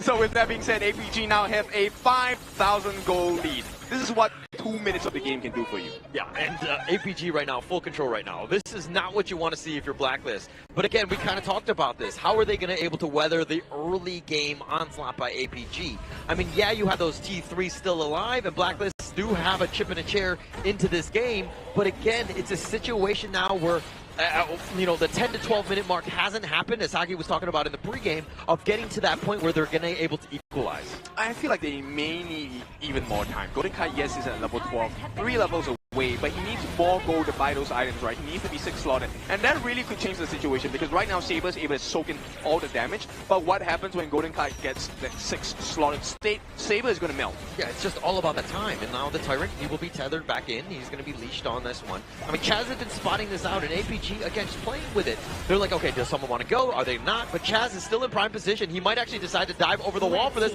but he's going to be killed even before the Tyrant can be taken. Smart moves from the side of APG, delay the Tyrant, Shadow Tyrant by the way, and then get the life of Chaz before you complete the job. You don't want to put yourself at a risk where there is going to be a surprise steal from Chaz. Yeah, and now with this numbers advantage, the super minions in the top lane, quickly dispersed by Golden Kite on this one, but it's all about the T3s here. Chaz will be spawning very shortly. Right, we'll see how much time can they buy. T3 is taken in the mid, in the top. This is not a lot of time left for the side of Blacklist. A big push could really seriously end the hopes of Blacklist International in this first game, number 1. Yeah, and actually APG doing a great job of understanding how to finish this game out. They've got a 6k net worth lead, doing the perfect siege, nobody dying, and then getting away, and then taking over your own jungle again for that one last route around, and just ensuring that you have that net worth to really take them over the hump. Which is why I view Saber as a huge issue for the side of Blacklist International, right? Ominous Premonition with the Succubus cloak as well, so he has both physical and magical defense. Now this is not enough time for Blacklist International, because right now APG have gotten their hands on the Shadow Overlord, and I believe this is with the Primal Bond as well. So add on that difficulty, your base is in trouble. Yeah, definitely in trouble here. I mean, with this the Vanguard in the bottom lane. This is going to be a tough one, right? I mean, APG will just slow siege this bottom T3, wait for that Shadow Vanguard to actually make an appearance. But Blacklist International right now looking to kind of initiate at some point. I mean, it's going to be difficult. The turtle shell. Chaz is going to be fine. Yeah, he's totally fine at this point, but the tower is not. T3 looking to be taken, and this is going to be an open base for the side of Blacklist International. Things are going to get more difficult from this point because the Shadow Vanguards and Overlord are here. Yeah, it's going to be quite difficult indeed. I mean, the stuns, they have all of their ults if they want to go for this one. Tokenfriend is really not going to do too much on that one, but the Umbrella Outburst is going to be used, but the nice three-man stun with the Rue Engine, pushing him back. They've gotten Justy, they got the first, the Jamie one is going to be killed as well as Chaz. They've got a 3-for-1 that's so far, but they're going to take the Crystal, and just like that, APG take game number 1. With an ace as well, with the cherry on top. So this is going to be a difficult situation for the side of Blacklist International. But what a performance by APG. They knew what the win conditions on Blacklist International was, and that was just time. The time really meant a lot. When I talk about the 10 to 12 minute marks coming in for the side of Blacklist, that is under the consideration if they can make the game into an even state or a 1 to 2,000 deficit here. But with the superior macro decisions and team fighting coming in from the side of Alpha Gaming, especially Shisan and also Saber, that was just beautiful plays here coming in from that 2 setup. Beautiful, right? And I mean, you were talking about the good macro plays, but it's very easy when you have a lead to kind of close things out. And APG understanding just how to play those heroes. They were able to do that damage, and just like in a flurry, you could just see them going in and taking out everybody. That's right, and to add that on, the difficulty is that Saber is very tanky as well, right? Really quick Ominous Premonition for the physical defense. It also has that really quick Succubus Cloak, so he has the magical armor as well. Now, if you can't get past Saber, that's already one problem you have to solve. But what happens when the guy you can't break jumps at you instead? And with the Unbridled Albus, that was like the icing on the cake for the side of APG to take the game. I think that was also a very important point that we really missed out in that game alone. Yes, Just-Chi and also Golden Kai, they were really fed on those hyper late game carries here, but if you're always on the reactive end and the enemies don't miss their engage like how Shisan and Saber was doing on those crazy picks, then you are always in a position where you are the fish on a chopping block waiting to be decimated. Yeah, it was just a matter of time, right? I think APG, once you had that lead, it was pretty much all she wrote on that sense, because they were just too squishy. Blacklist International is like, yeah, you might get some of those items, and we're looking at Golden Kite with like 10k from Just-Chi, but the other end, you're talking about like Yulong with 12k, Xiang with 10k, and then Sun with 9,000. So just like the complete net worth was just way too much damage. And I don't think the side of Blacklist International, they played the Athena roam to a full potential, because this is the first time I've seen Athena only having 5 deaths. Usually we'll see like what, 14, 15, and then you continuously steal away the jungle monsters and then send yourself in towards the enemy's mouths with a 20 gold bounty. That's the usual playstyle. I like the way that APG viewed this game, because it's a very different game set and the mindset they have, right? So instead of going for the kills, they were very bent on making sure that we'll take the towers instead. We'll play the macro game, right? Because your towers don't come back. My buffs will. And even as long as we hold a similar or even a small gold advantage, we can turn this whole situation around. And once you see T3s drop, there is no more game to be had. Yeah, and going back to Athena here, it's kind of like the perfect strategy against it. It's like, don't give the bully any sort of power. Don't give him any sort of attention. Just completely ignore him. And you saw Chaz was like, hey, guys. And he's trying to bully everybody, but nobody wants to play with him. And he was just like, oh, I'm so lonely. I'm just going to go back to my side of the river. I'm very glad that the Athena roam has been having specific countermeasures here, which also elevates the competition to a different level. It means that teams are actively searching for a code breaking, how to really boil down this Athena strat itself. But this is the jungle head-to-head matchup here between both Blacklist Just-Chi and also Yulong. I see what you did there with the code breaking. Now with that, this code has been broken in game number 1. APG, of course, Yulong doing really well. 9-1 and 12. I mean, you expect this guy to be rich, but we also have to give props to Just-Chi here. 3-3-2, but he was close by 10.6k. Yeah, I mean, he was trying to keep on pace, but he's vulnerable, right? Once Yulong found him, he would pounce forward the amount of damage that he had, and he's, again, one of the better pays in terms of the KIC here, so very impressive there. Very impressive 9-1 and 2 performance here, and also a very strong invasion rate here, and also what better way to round up than another MVP title coming in from Yulong on the signature Tigers here in this game 1. This guy is not looking for wins. He's just farming the MVPs at this point. 9-1 and 2. I mean, the way that he played this game, the game plan he had for APG was really clear, right? We're going to ignore every problem that they give us, but we're going to give them more problems to solve. And once we have that comparison, Yulong with this pay really just feasted on the entirety of the jungle. Too fast, too furious, just in the hearts of the Blacklist lineup, just constantly. And he was forcing it down. This is the one where we talked about where like, oh, Yulong, he died a little bit early. This is going to be a travesty. And he's just like, no, actually, that's my only death of the entire game. And this is the perfect setup that we talk about here. Yes, Just G has a lot of gold, but how do you use the gold if you're under the ground? Exactly. The stun setups coming in from the side of APG is just insane, right? They're showing you that you can control the squishies, you can control the big burst damage people as well. This movement by Yulong, understanding that, hey, once you use your flash, only then will I start to chase you. Wow, Shusan is just so clean on that Mind Shooter doing here. Every single fight, it's either the specific target on Just G or multiple members coming in from the Blacklist roster here. You don't give this man the Mind Shooter doing, he's so scary. Yeah, so scary. One of the best on that one. And you saw Saber, I mean, he kind of zoned away. He technically missed the Umbrella Outburst. Then Shishan was there to help clean up, getting that 3-man stun in that perfect spot because you funneled them in a certain area and he made them pay. He indeed made them pay here, and we do see this side of the bottom here. Blacklist International lose out game number 1 against Alpha Gaming here. The third seed coming in from MKL, the tall mountain that they have to climb one at a time. Yeah, just one game though. All right, I think that going back to this one, you tried the Athena, you tried to throw a spanner in the works, so to speak, but hero-wise, you're fine, right? Continue to just like bounce back in game 2. Obviously, you need to expend a little bit more to equalize in the series, but I think you're okay in the long term. So right now it's okay.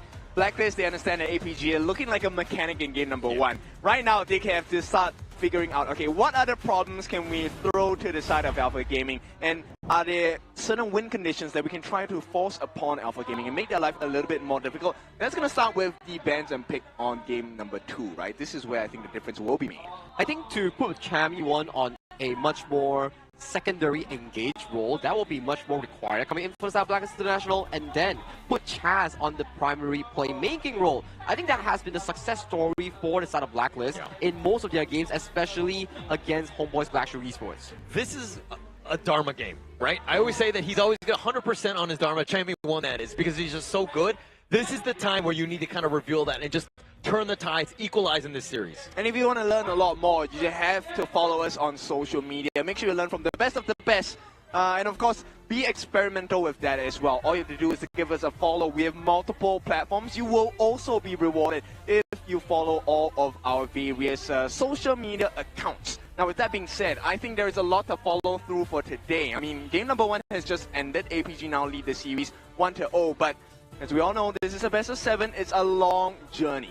It is a long journey, but with the long journey being pointed out in this BO7 itself, for the side of Blacklist International, you do not land on the correct step. However, for Alpha Gaming, they put on the right step in towards a long series right now. You will feel definitely more comfortable and energetic, especially the team morale definitely ups right now. Yeah, I mean, Blacklist International are like, hey, this is my house. How do you know where the steps are, right? Like, this is kind of a little creepy, right? I need to ensure that I make the right steps. And I think Blacklist International, this is the perfect time. We've seen this time and time again where they, at least at the KIC, Blacklist International have been able to kind of, you know, step up when they face that adversity. I think it's right now is a race, right? So everyone is looking for the key to open the door to the next stage of KIC 2025. Obviously, both of these teams want to approach and reach that grand final stage, of which HomeBois Blackshoe Esports is already waiting. Now, this is going to be a long journey because this is not the only best of 7 they'll play today. Right after this, whoever wins, they're going to be facing against Nova, another giant monster. Number 2 in MKL. Let's see. I mean, I have some big expectations of Blacklist International today, but APG proving to be the stronger foe for this particular moment. Now, two perspectives here, Ken.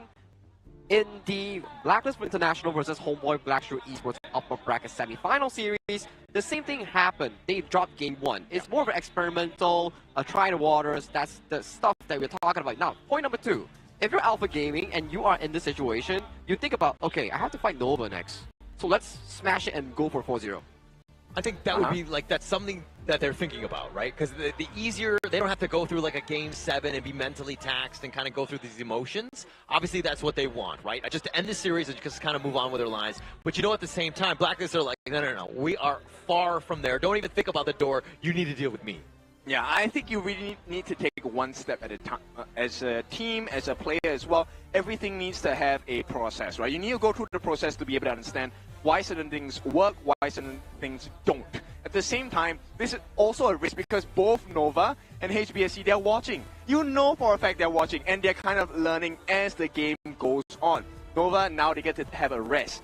They will only get a very short rest for whoever wins this particular series, but yeah. I don't know if you saw, but there were some of the Nova players here that were just right in front of us, and they were having ice cream. Oh. And I always look at that as like, hey, when you have a team, you only get ice cream when you win, right? So I'm a little confused with this situation because they lost this one. They have to play another series, but they're having ice cream a little early. Now, that's the perspective issue here. What if the ice cream is to heal their broken hearts from the upper bracket series?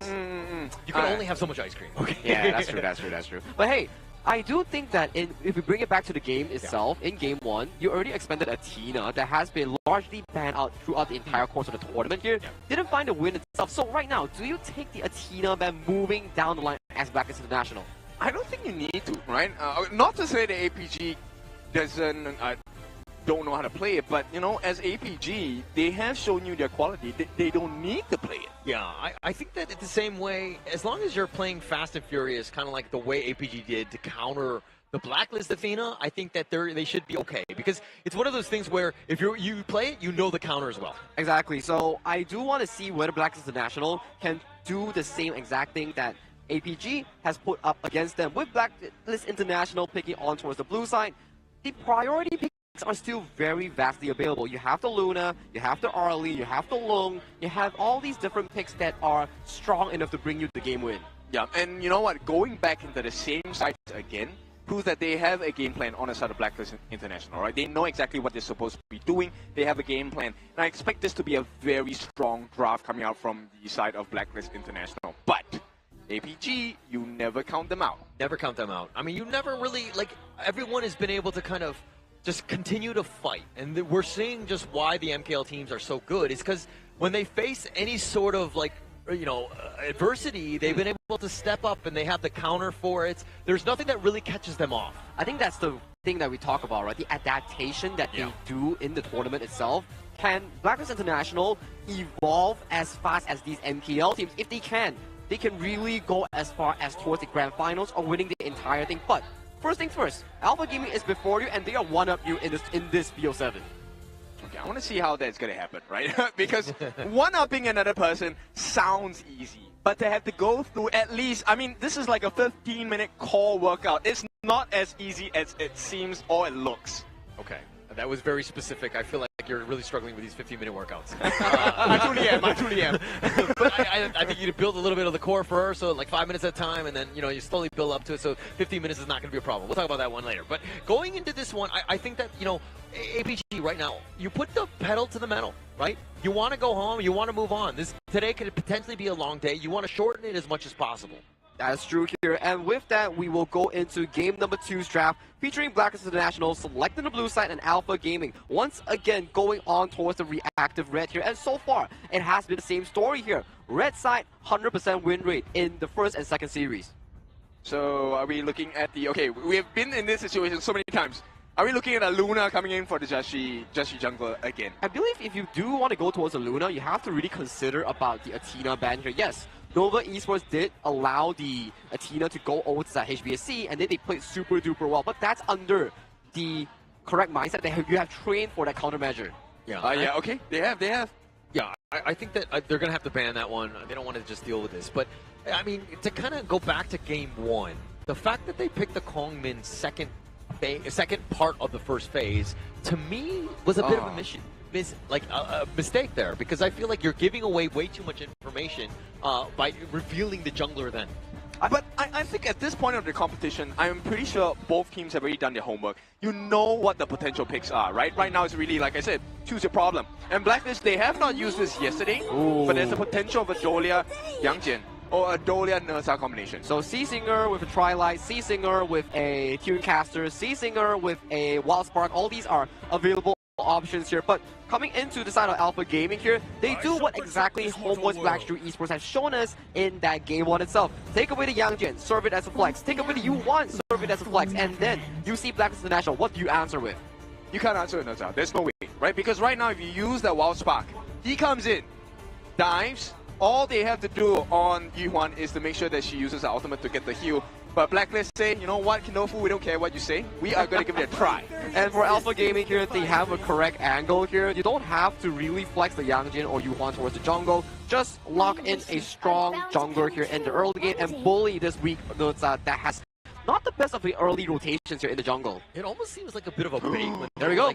They let it go. But if they're going to go with the Ogren to kind of counter, it's like, hey, you want to get to the back line? Okay, fine, but deal with his raid boss. The backline is Yangjin.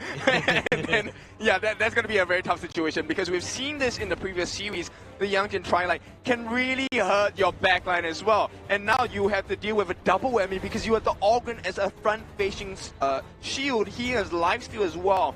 Now the question is, how much damage does this Jashi Nazar do towards the backline of APG? That's only if he can get out of the jungle alive, because right now you have such a strong early game setup coming in from the Soul Guide Ogren here.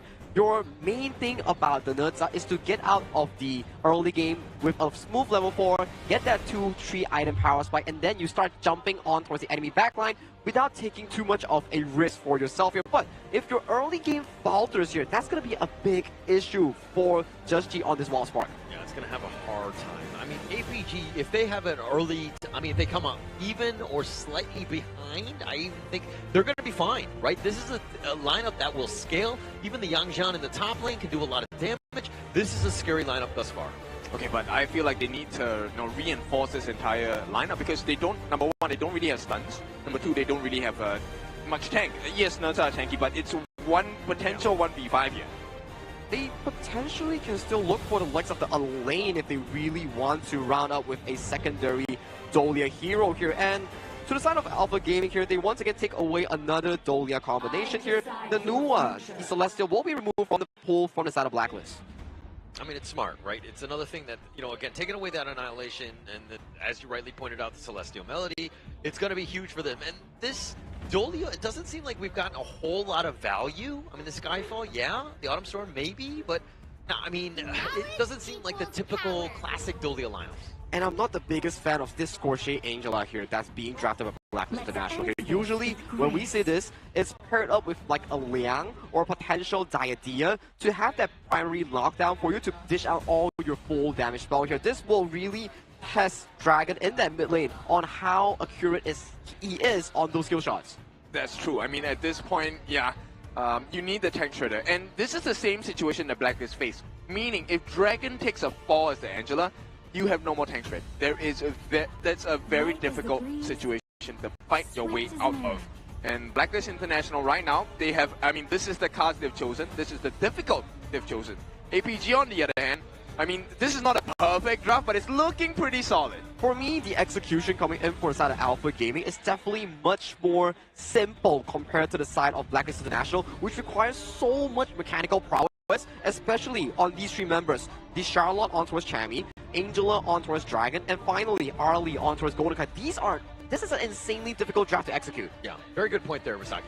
The biggest thing, if we're looking at like player skill, all things being equal, it really comes back to just who can play a simpler lineup and to really take advantage of it. And this APG draft, it looks simple and it's very easy of what they're trying to do, and they might pull out the victory because of it.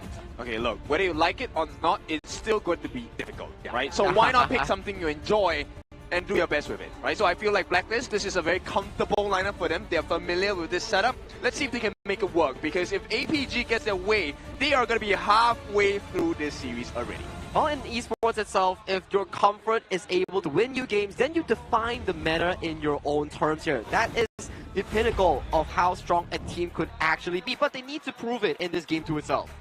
This is going to be it. Blacklist International, I don't think that this draft is really... if they're able to execute, they're going to be fine. But I do have some reservations on this one. I think that it's a much harder one. Dealing with this Yulong Ogren is not something that you really want to be doing in a game 2. You sound like a disappointed dad when I you decide this out. SI was real, man. That SI was real. But it's okay. I do believe with how much Blacklist International has evolved towards this tournament, they might have some cards up their sleeve, especially in terms of the execution. They have shown signs of improvement, especially if you were to compare Blacklist in KWC and Blacklist in KIC, that gap has been enormous so far. Yeah, we'll see. I mean, if Blacklist wins this game, I'm pretty sure they're going to come up here and ask you, are you proud now, Hauler? We're going to have to find out, of course, as we go into this one. I mean, we know the teams, well, the players, the heroes, and everything they're going into this one. Game 2, Blacklist International down 0-1. Can they bounce back? Well, it's all about the code 0-1. That is part of a coding process as well. Let's see if Blacklist can figure out what to do in this game number 2. I hope that, you know, Coach TG is like next level and understands what this draft is going to look at me do, because I'm looking at this one just straight up in a vacuum.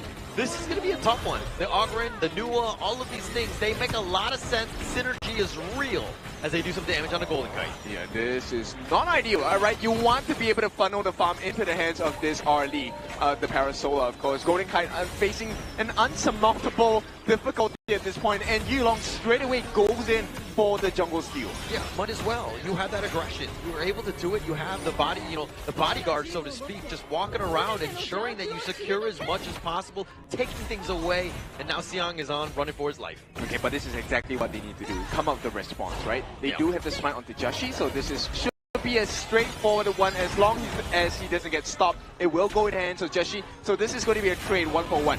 Yeah, but Golden Kite in a bad spot. Yulong on the chase tag, gets the Seer State. That's going to be first blood. Now Chaz is about half-life. Yulong continuing on with that death precipice. Chaz is in a bad spot, been pushed away, but he will continue to chase under the top T1. No, he's not going to go. He makes it out, and there is a potential. Chammy1 did get the return kill, so that's going to be a 1-for-1 trade in terms of kills across the board. Now the big question here is, okay, now that APG have garnered for themselves a very, very small lead, what else can they do with it? Because if there's no more answers, Blacklist, if they can take the space right, they have the upper hand in terms of jungle rotation. Yeah, if we're looking at timers though, Blacklist International, I mean, when you have that Arlie and Golden Kite doing some work, Sun actually flashing away, and he will recall right under the tower.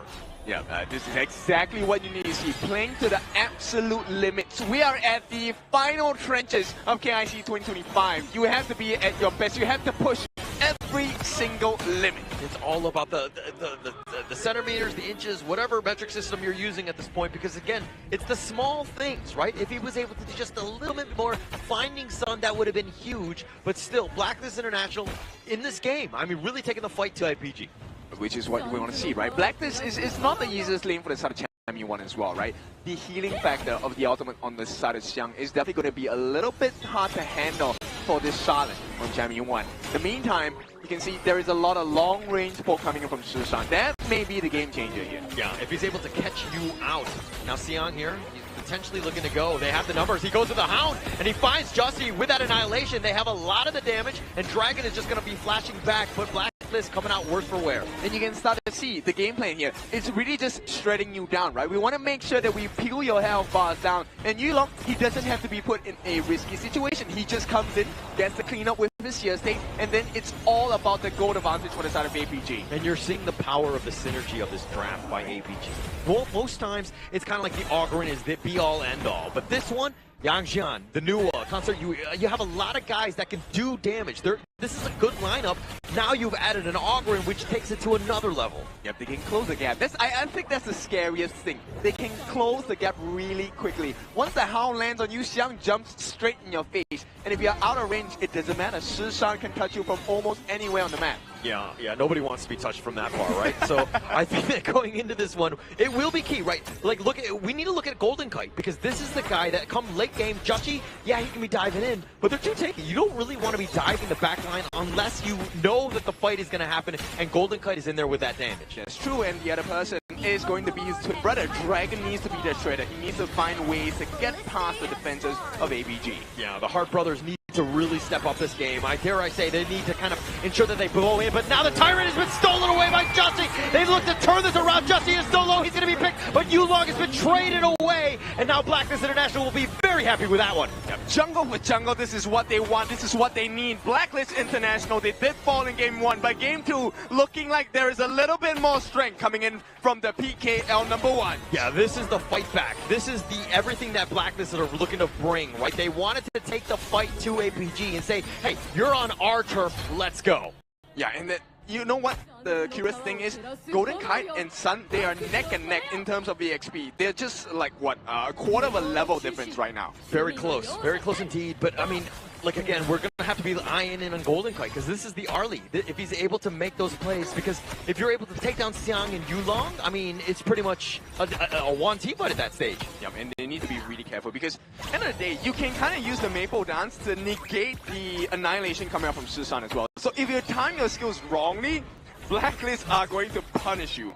Yeah, I'm not gonna lie, but I've never done that, right? I've never been able to time it properly, but my old man skills just not cool enough on that sense. But APG, on the other hand, like if they're able to kind of like stack their skills, the burst is essentially very real.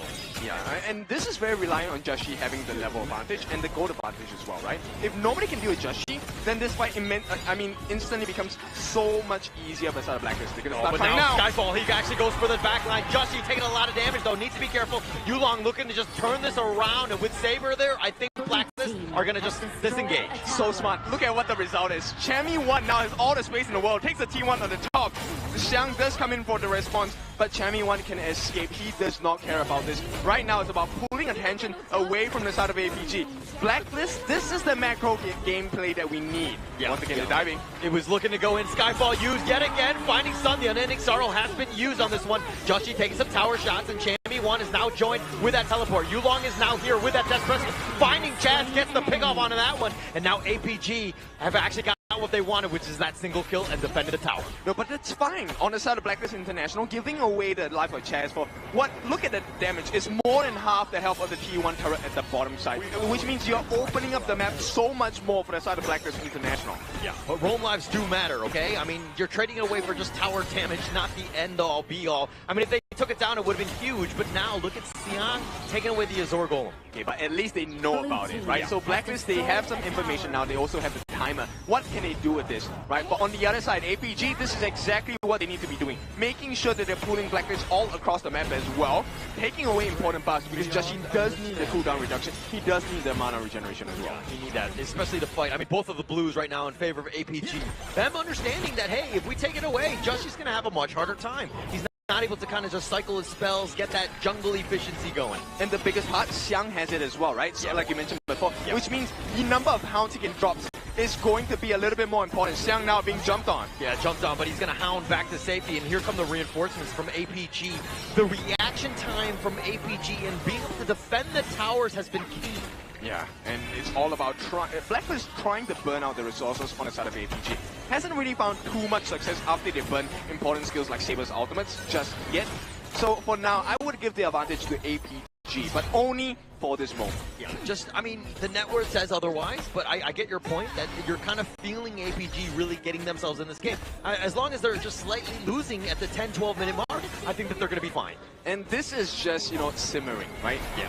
The pot is boiling right now. We will take a look. The 10-minute mark is where things will start to boil over. And now Saber taking a decent amount, doing a little bit of face checking. Yulong has showed up, and Blacklist are like, no, we're not going to go anywhere nearby. Yeah, it's not going to be an easy one.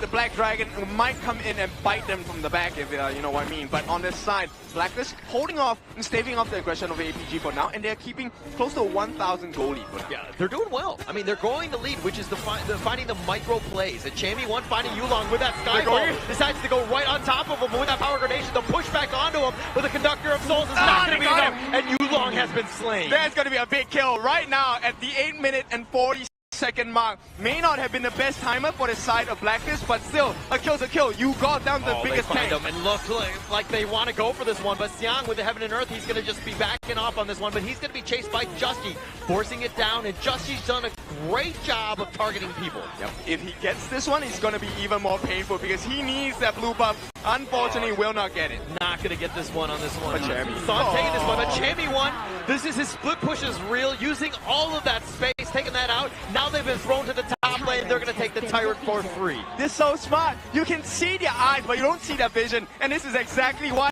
Blacklist has improved so much. The evolution is not done yet.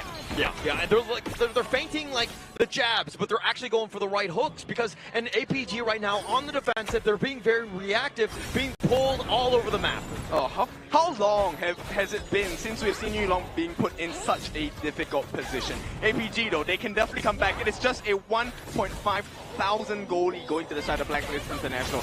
If they can stop Chammy from getting these split pushes off and stop getting distracted by the Blacklist International lineup, I think APG, they will find a way back into this. Yeah, we haven't seen Yulong getting pulled around like this as much as like this game, right? Yeah. He's been very reactive and he's kind of slow. The Augurin is not the fastest of people. Yeah, you have the path of passing, but the Blacklist team has just been, like they've been dictating the pace of this game and where the fights are happening. And this is the 10-minute mark. They're pulling them in. Once again, look at what Chammy 1 is doing. It's all a bait to pull them in so that Chammy 1 can get the split push. Now Xiang is going to be forced to pull away.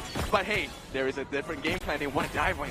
Yeah, they actually find Chammy 1, but Heaven and Earth mode has been committed by Xiang here. Now they've pulled elsewhere. APG now looking to go on top, but they have the Skyfall. They find Xiang, and now Justy understanding that they don't really have the damage, and now they might look to turn this. It looks like the emergence from Shishan has shown up, but they backside. Yulong is a little bit on the lower end, and now Blacklist will disengage. Yeah, look, this pulling game, right? It's so intense. APG, they know they have to respond. At the same time, this also puts Blacklist in a position they can kind of force the Shadow Overlord. They don't know about it outside of APG. Yeah, they don't really know. I mean, Chaz is there, so they pick that one up, the Overlord, and now they start the Tyrant, but this might be a little too late. Here comes the Skyfall. No, he's going to abort mission and not go for that full mode. It's all about making sure that they don't start this Tyrant, and right now, APG are falling prey. They are getting hunted. Yeah, they're getting hunted. And again, this is the thing, where you can use the Skyfall, abort mission, not actually commit for that, and use the Celestial Melody. Now you got it again. Okay, so we answer the question. How much has Blacklist improved?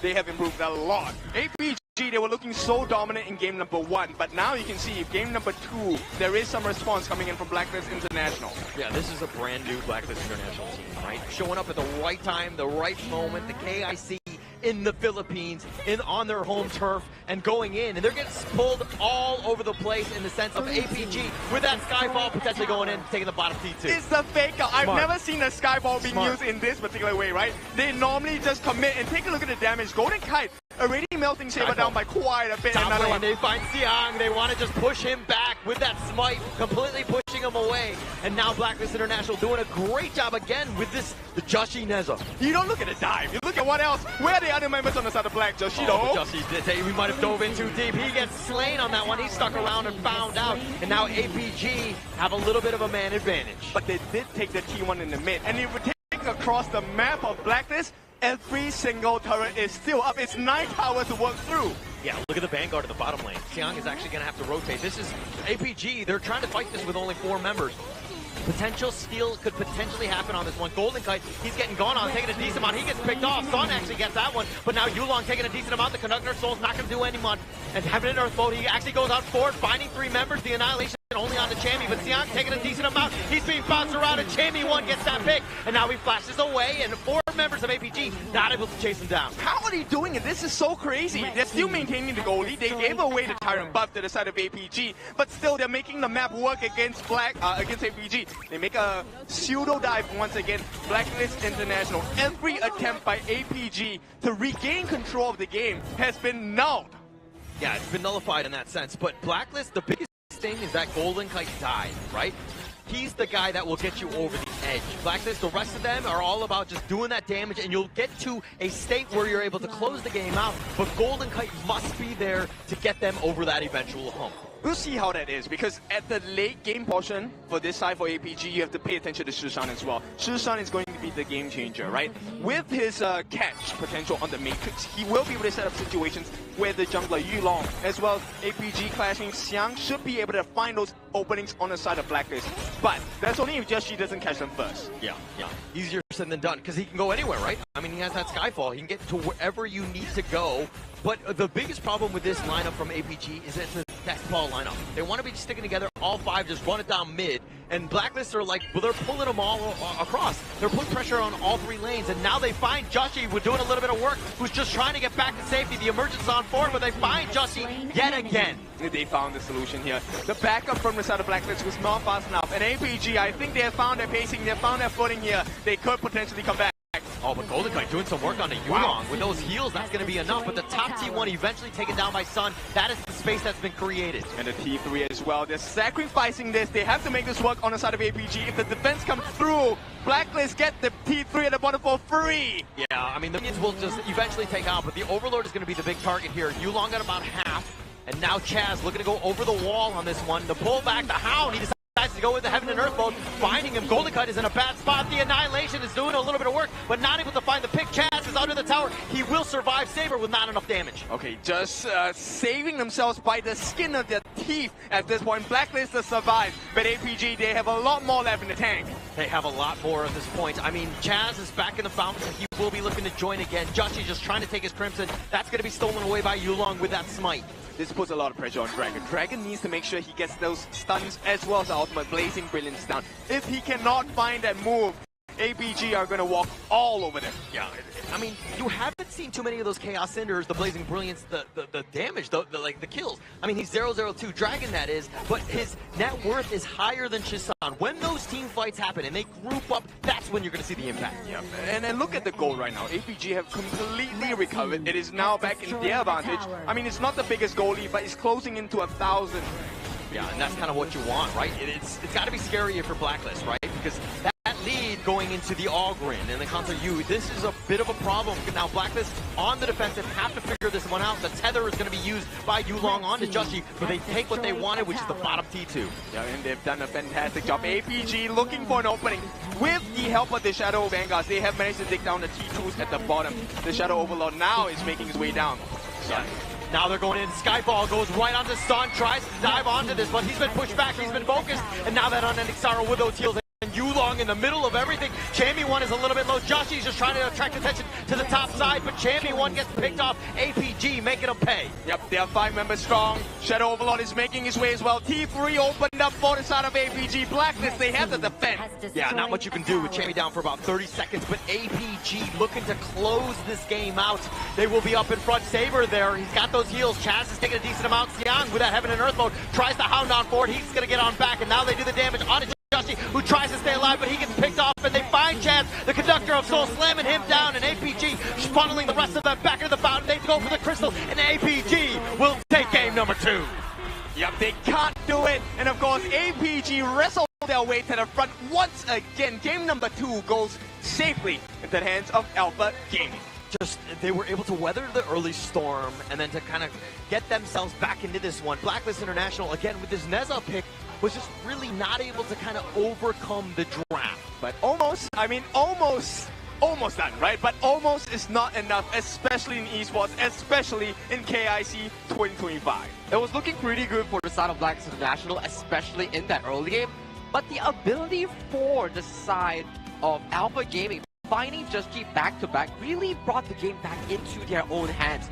We saw a 2-3,000 goal lead thanks to the fact that Chammy1 on the Charlotte was finding multiple engage angles and getting the neutralizing kills. But the key one, really, not to condemn Just but the side lane losing out 2 times off the Wild Spark kills, not the best one. Yeah, and it kind of goes back to, I mean, we're talking about how they were playing the macro game so well, they were pulling everybody, but at the end of the day, you do need some kills to get those towers in the mid lane, because once they grouped, that's where they all were. APG were just waiting. It was like a trap for them, and Blacklist eventually faltered.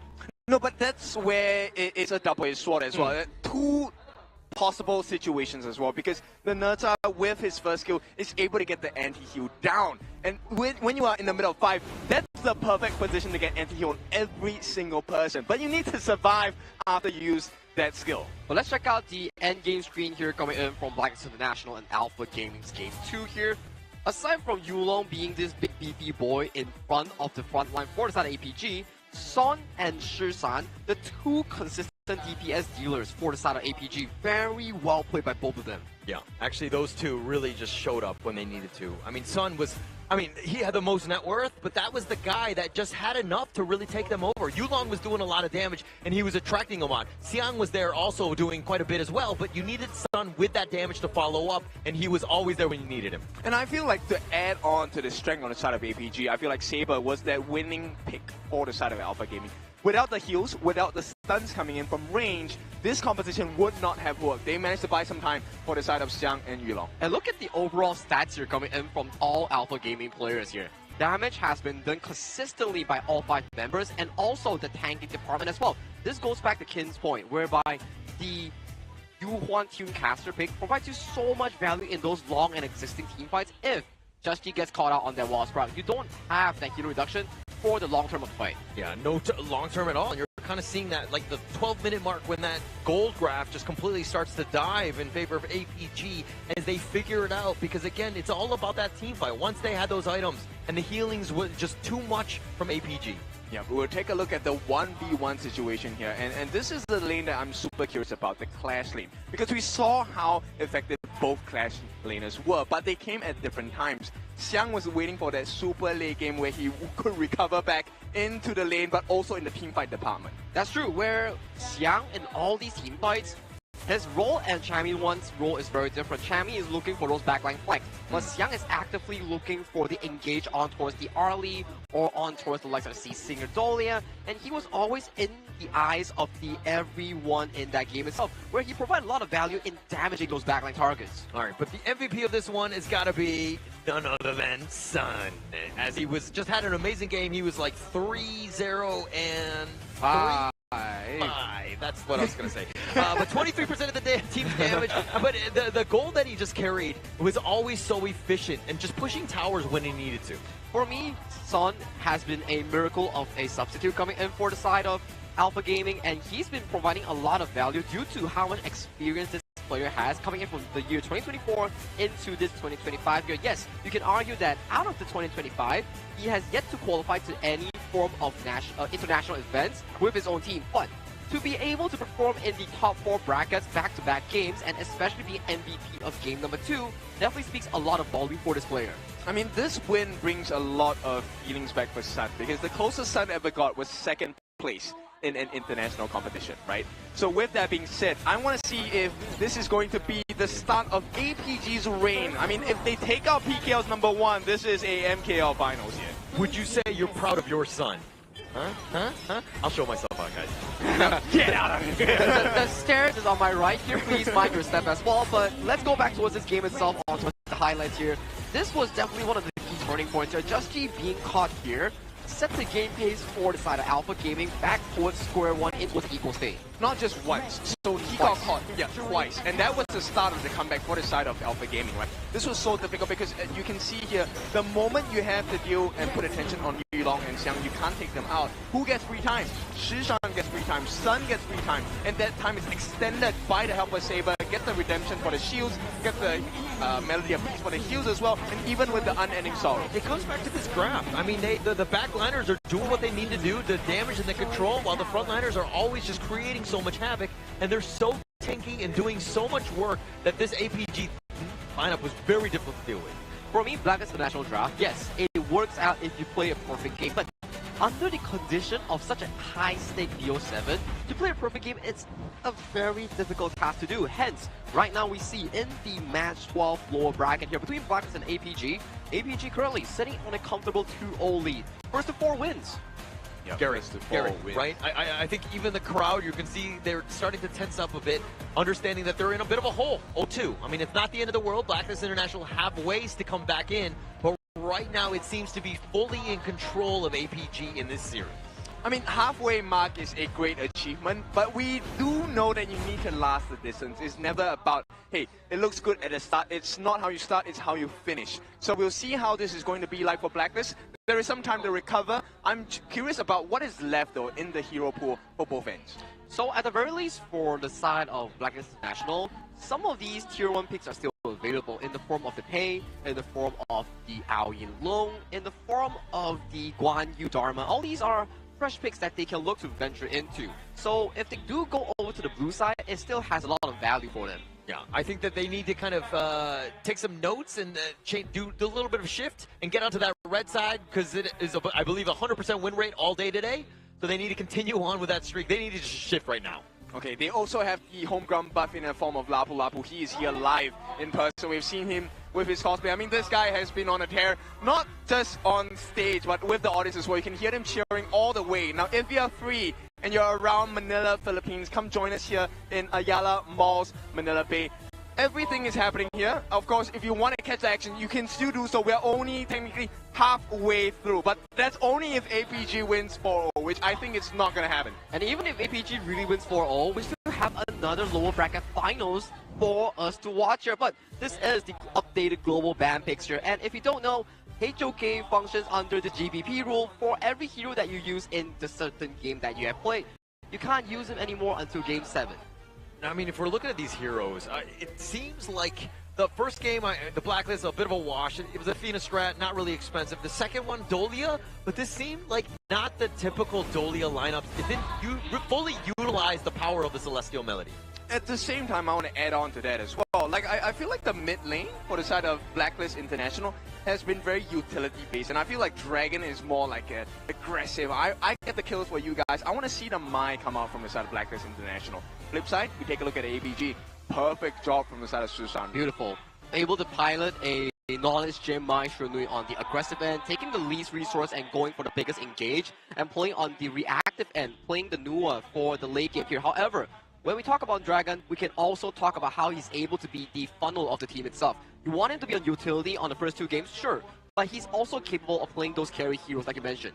Well, let's see if that's going to change, because right now they have swapped the sides. We're talking about the 100% win rate for the side of Blacklist and APG being on the red side in this particular day itself. So Blacklist, now they're going to test that theory. Do they get the 100% from being on the red side as well?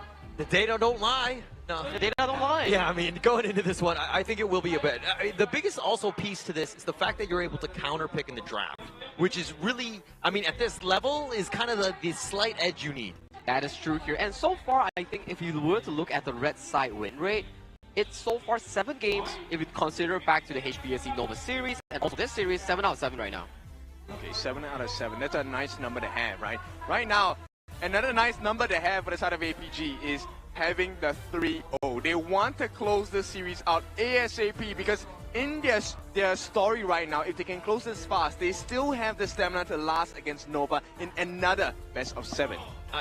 Like we were talking about this before, if APG were able to 4-0 and just kind of move on, that would be best case scenario for them. Because again, Nova are well rested. You know, they had their ice cream. They're going to be very good to go in that last series of the day. But I think going into the same point, Blacklist right now, this is a must-win game. You go down 0-3, you're pretty much out.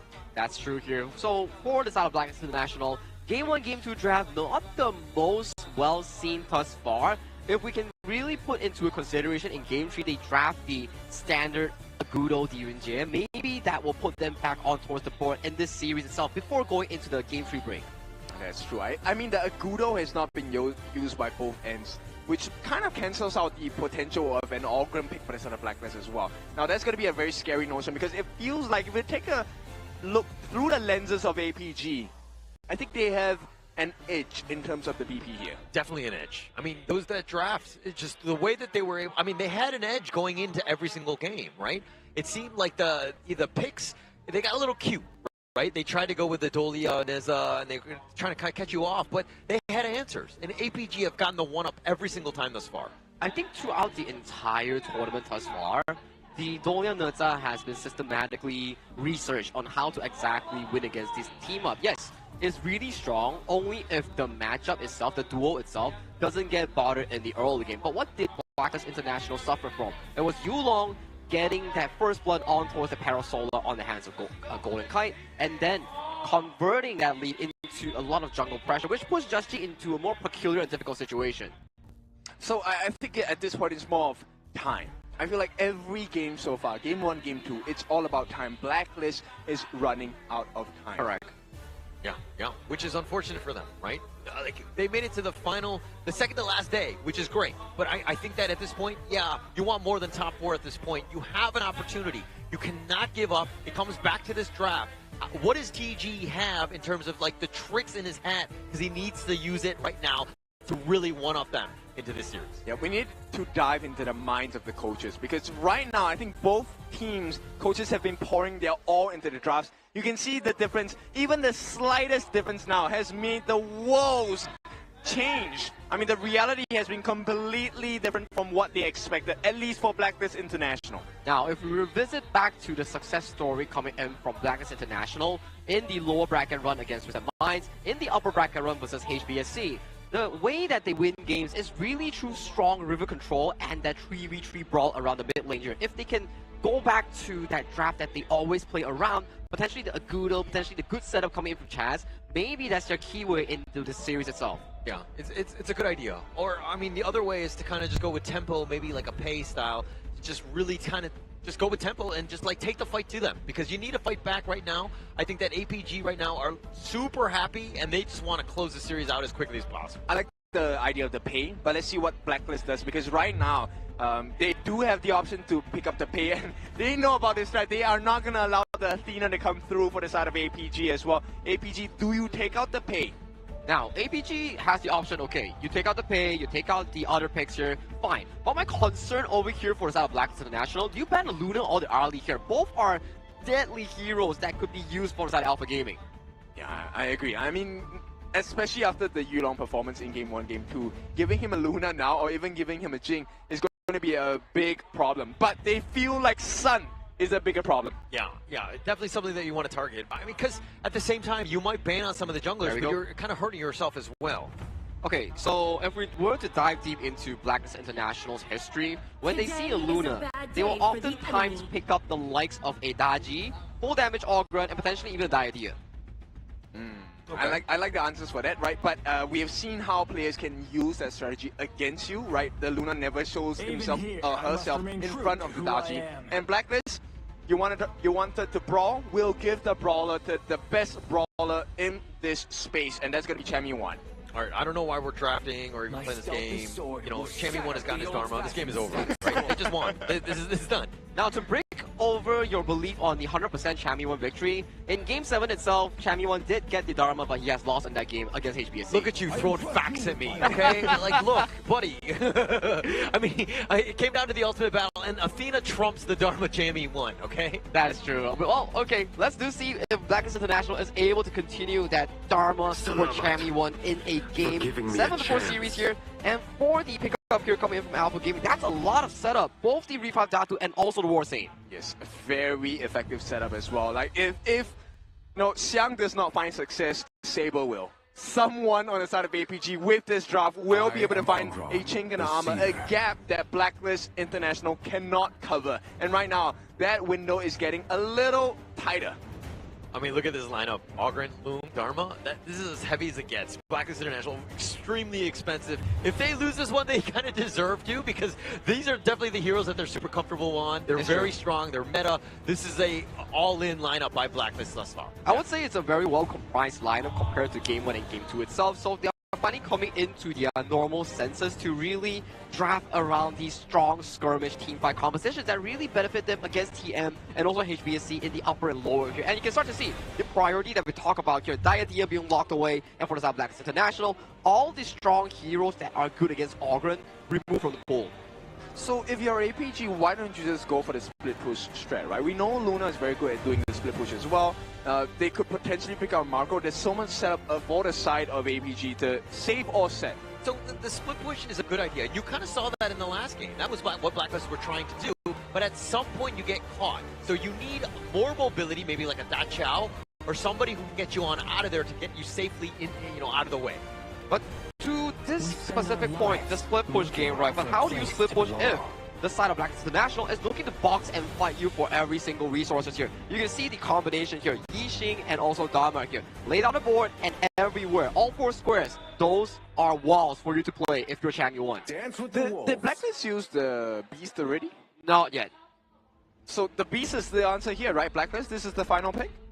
Potentially available pickup here if they do want to look for even more of engaged tools here for the side of Blacklist International here.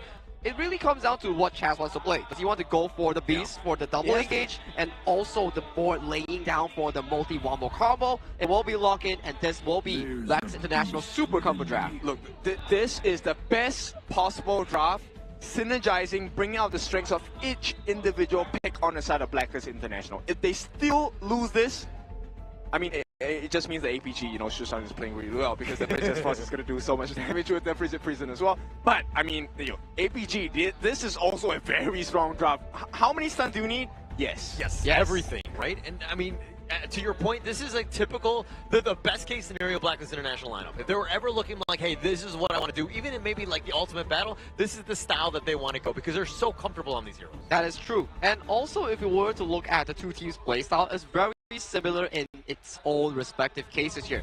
For the side of Blacklist International, you want to play around Board Master's ultimate here. Lay down the board, allow Chammy on the Marshall one come in with those fancy big engages, and also the Beast Chaz of Vital Outburst. On the flip side, towards the side of the APG lineup, you have the Guan Yu, you have Lapu Lapu. Also, big setups capable of changing the tides here. It really comes down to the point, who gets the better setup for that team? I think this might be the most normal game between the two teams, right? This is the most stock standard draft. The amount of setups available for both teams is insane. And if you get the setup, you should not miss. There's no way to miss with this competition, right? Yeah, I mean, someone will find a way. I think that someone will. I mean, there will be mistakes that ever happen, but it comes back to who makes the least number of mistakes as we go into the draft. I really like Blacklist. I think that this is their strength going into this, but APG definitely. If they're able to out-execute, if you have Yulong with this Luna, it could be a huge problem. It definitely is going to be a huge problem because the stuns coming in, they will stun you for at least 1.5 seconds. So right now, Blacklist, APG, who's cleaner and who's more calm? Yeah, I think it really comes back to that execution when they're able to get it. But at the same time, if Yulong is able to fly free and just get his farm, it's going to be a huge issue for Blacklist International because Golden Kite, Dragon, both very vulnerable. Yeah, this one, I think it depends, right? If Dragon catches him on the board, there is a chance that Yulong does not make it out. But then there's the safe condition from the side of Xiang as well, right? Xiang can actually set as well as help escape from the clutches of Blacklist International. Yeah, and Blacklist International here, I mean, there's got to be so much pressure on them. Down 0-2. You lose this, you're down 0-3 from the home crowd. You do not want to be in that situation where your backs are on the line, your tournament lives at stake. Yeah, I feel like it's been a little quiet so far from the crowd. They need the support from the PKL fans. They need the support because we are in the home of PKL in Manila, Philippines. Yeah, I think if we were able to channel that energy right now into Blacklist, I mean, I think that would be great for them because they're going to need every ounce of it to really get themselves in. But the Crimson going to be taken away here by Joshi on that smite. And that was the first big attempt from the side of APG. If they have gotten that 4-man invasion successful, Joshi now would be buffless. His jungle will be open for contention, and the lanes will start looking very messy as well. Yeah, it would definitely be very messy. I mean, at the same time, Blacklist International, understanding that Joshi, this is the guy, right? You have Golden Kite who's going to be in the bottom lane, getting on his own farm, but the other one is that you ensure that Joshi has a good game. Yes, and this is very important because now the first point where we get to see who is the better team is when everyone has level 4. This is where the setups will be insane. Yeah, and looks like you're going to see Saber on this Lapu Lapu, just one of those heroes that provides so much. The latest hero that's been released for the Honor of Kings, the global app on this one. And this is a guy that he's the national hero of the PKL. Okay, what a timing to hit that as well. Board laid down. What do they get? They get Saber. Yeah, they got Saber. The board is locked in on this one, but you don't really want to commit too much. Chaz not level 4 at this point, so you can't really get full value out of it. That's true. And right now, Chammy1 trying his best to handle Xiang, right? Xiang does not really have the best of HP points at this particular situation, which is ideal for Blacklist because you want to try and force out even more flashes, you want to try and force out even more mistakes. For now, Sun, he will not have, if they start at the 4-minute mark, flash. Yeah, and Chammy1 needs to do a better job of just containing Xiang, making sure that he's not able to do as much. Get vision on him, ensure that those Razor Cavalries are not team fight winning. I mean, at this point, the one person I really want to pay attention to on the side of Alpha Game is Shishan. Shishan, to me, not just because I play Princess Frost, but if you really land a multi-man Frigid Prison, it changes the whole fight. There is no way you win that. Yeah, and at the same time, Blacklist International need to do a good job of ensuring that they've got space, right? They're not grouped up, because that could be a potential problem, that Frigid Prison, but you have your own board Umbrella Outburst, which can make things very chaotic. Okay, they put it down. They've got that board, the Stampede right on top, and they find Saber. He's on the wrong side of town with the Frigid Prison right on point with that heroic charge. Oh, Chammy one with the flash. Young looking for the attack, and he actually gets picked off. They make him pay, but Yulong is there. Chammy one is somehow still alive. No, Shisan gets him in the end. But it's a 2-for-1, a big win for the side of Blacklist, a great way to start. And this is at the 3 minutes and 30-second mark, 30 seconds away from the first Tyrant of the game. Yulong looking a bit low, but he should be fine. Yeah, should be fine at this point, but I think that they're going to be very happy with that trade. Blacklist, I mean, Chammy one going down for that one, but in the end, you get more picks off, and it's going to be great for Blacklist here. Yo, Sun is just insane, man. I have seen him steal so many of those fire peaks with every use of the channel. Oh, the raging control. They've got 3-man stun. Justy's just trying to get back to safety. The passive is not going to keep it alive. 2 members down from Blacklist. What a painful strike from the side of APG. 4 members now onto the Tyrant. And we talked about the setup. How many setups do you want? As many as you can. In Alpha Gaming, they're going to look for the punish here. The Raging Sea from Saber just provides so much. The Azure Golem going to be taken away. It looks like Golden Kite was there in the nick of time. Gets it. It's better in the hands of your teammates rather than going to the opponents, which means they have to give this T1 away. Right? You have managed to secure a little bit of security in that bottom side. Now with that APG, this is the marker of success for them. One more kill, one more T1. This map is going to look a lot darker. Saber here, ready for another engage.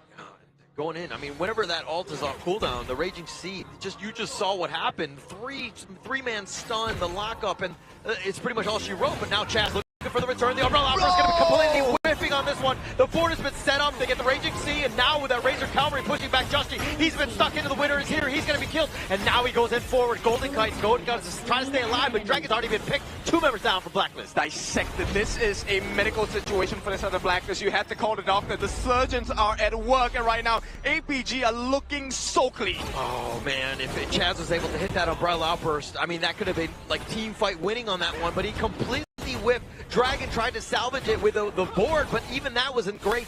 And Blacklist International now on the defensive yet again. It's also about Shisan, right? Look at the Frigid Prison along with Winter is here. The setup is insane. One more time. Winter is here right on point with that Raging Sea. He has to get on his Dragon, and Golden Kite is on out. Chaz is going to survive as well. Yep, but they buy some time, but not some health. This is exactly what they need to do on the side of Alpha Gaming, and they're doing this to the T. Blacklist International. It's all about Yulong now. If he forces his way in the back, they're trying to go for the steal, but he actually stuck around, and he got picked off. Justy making him pay.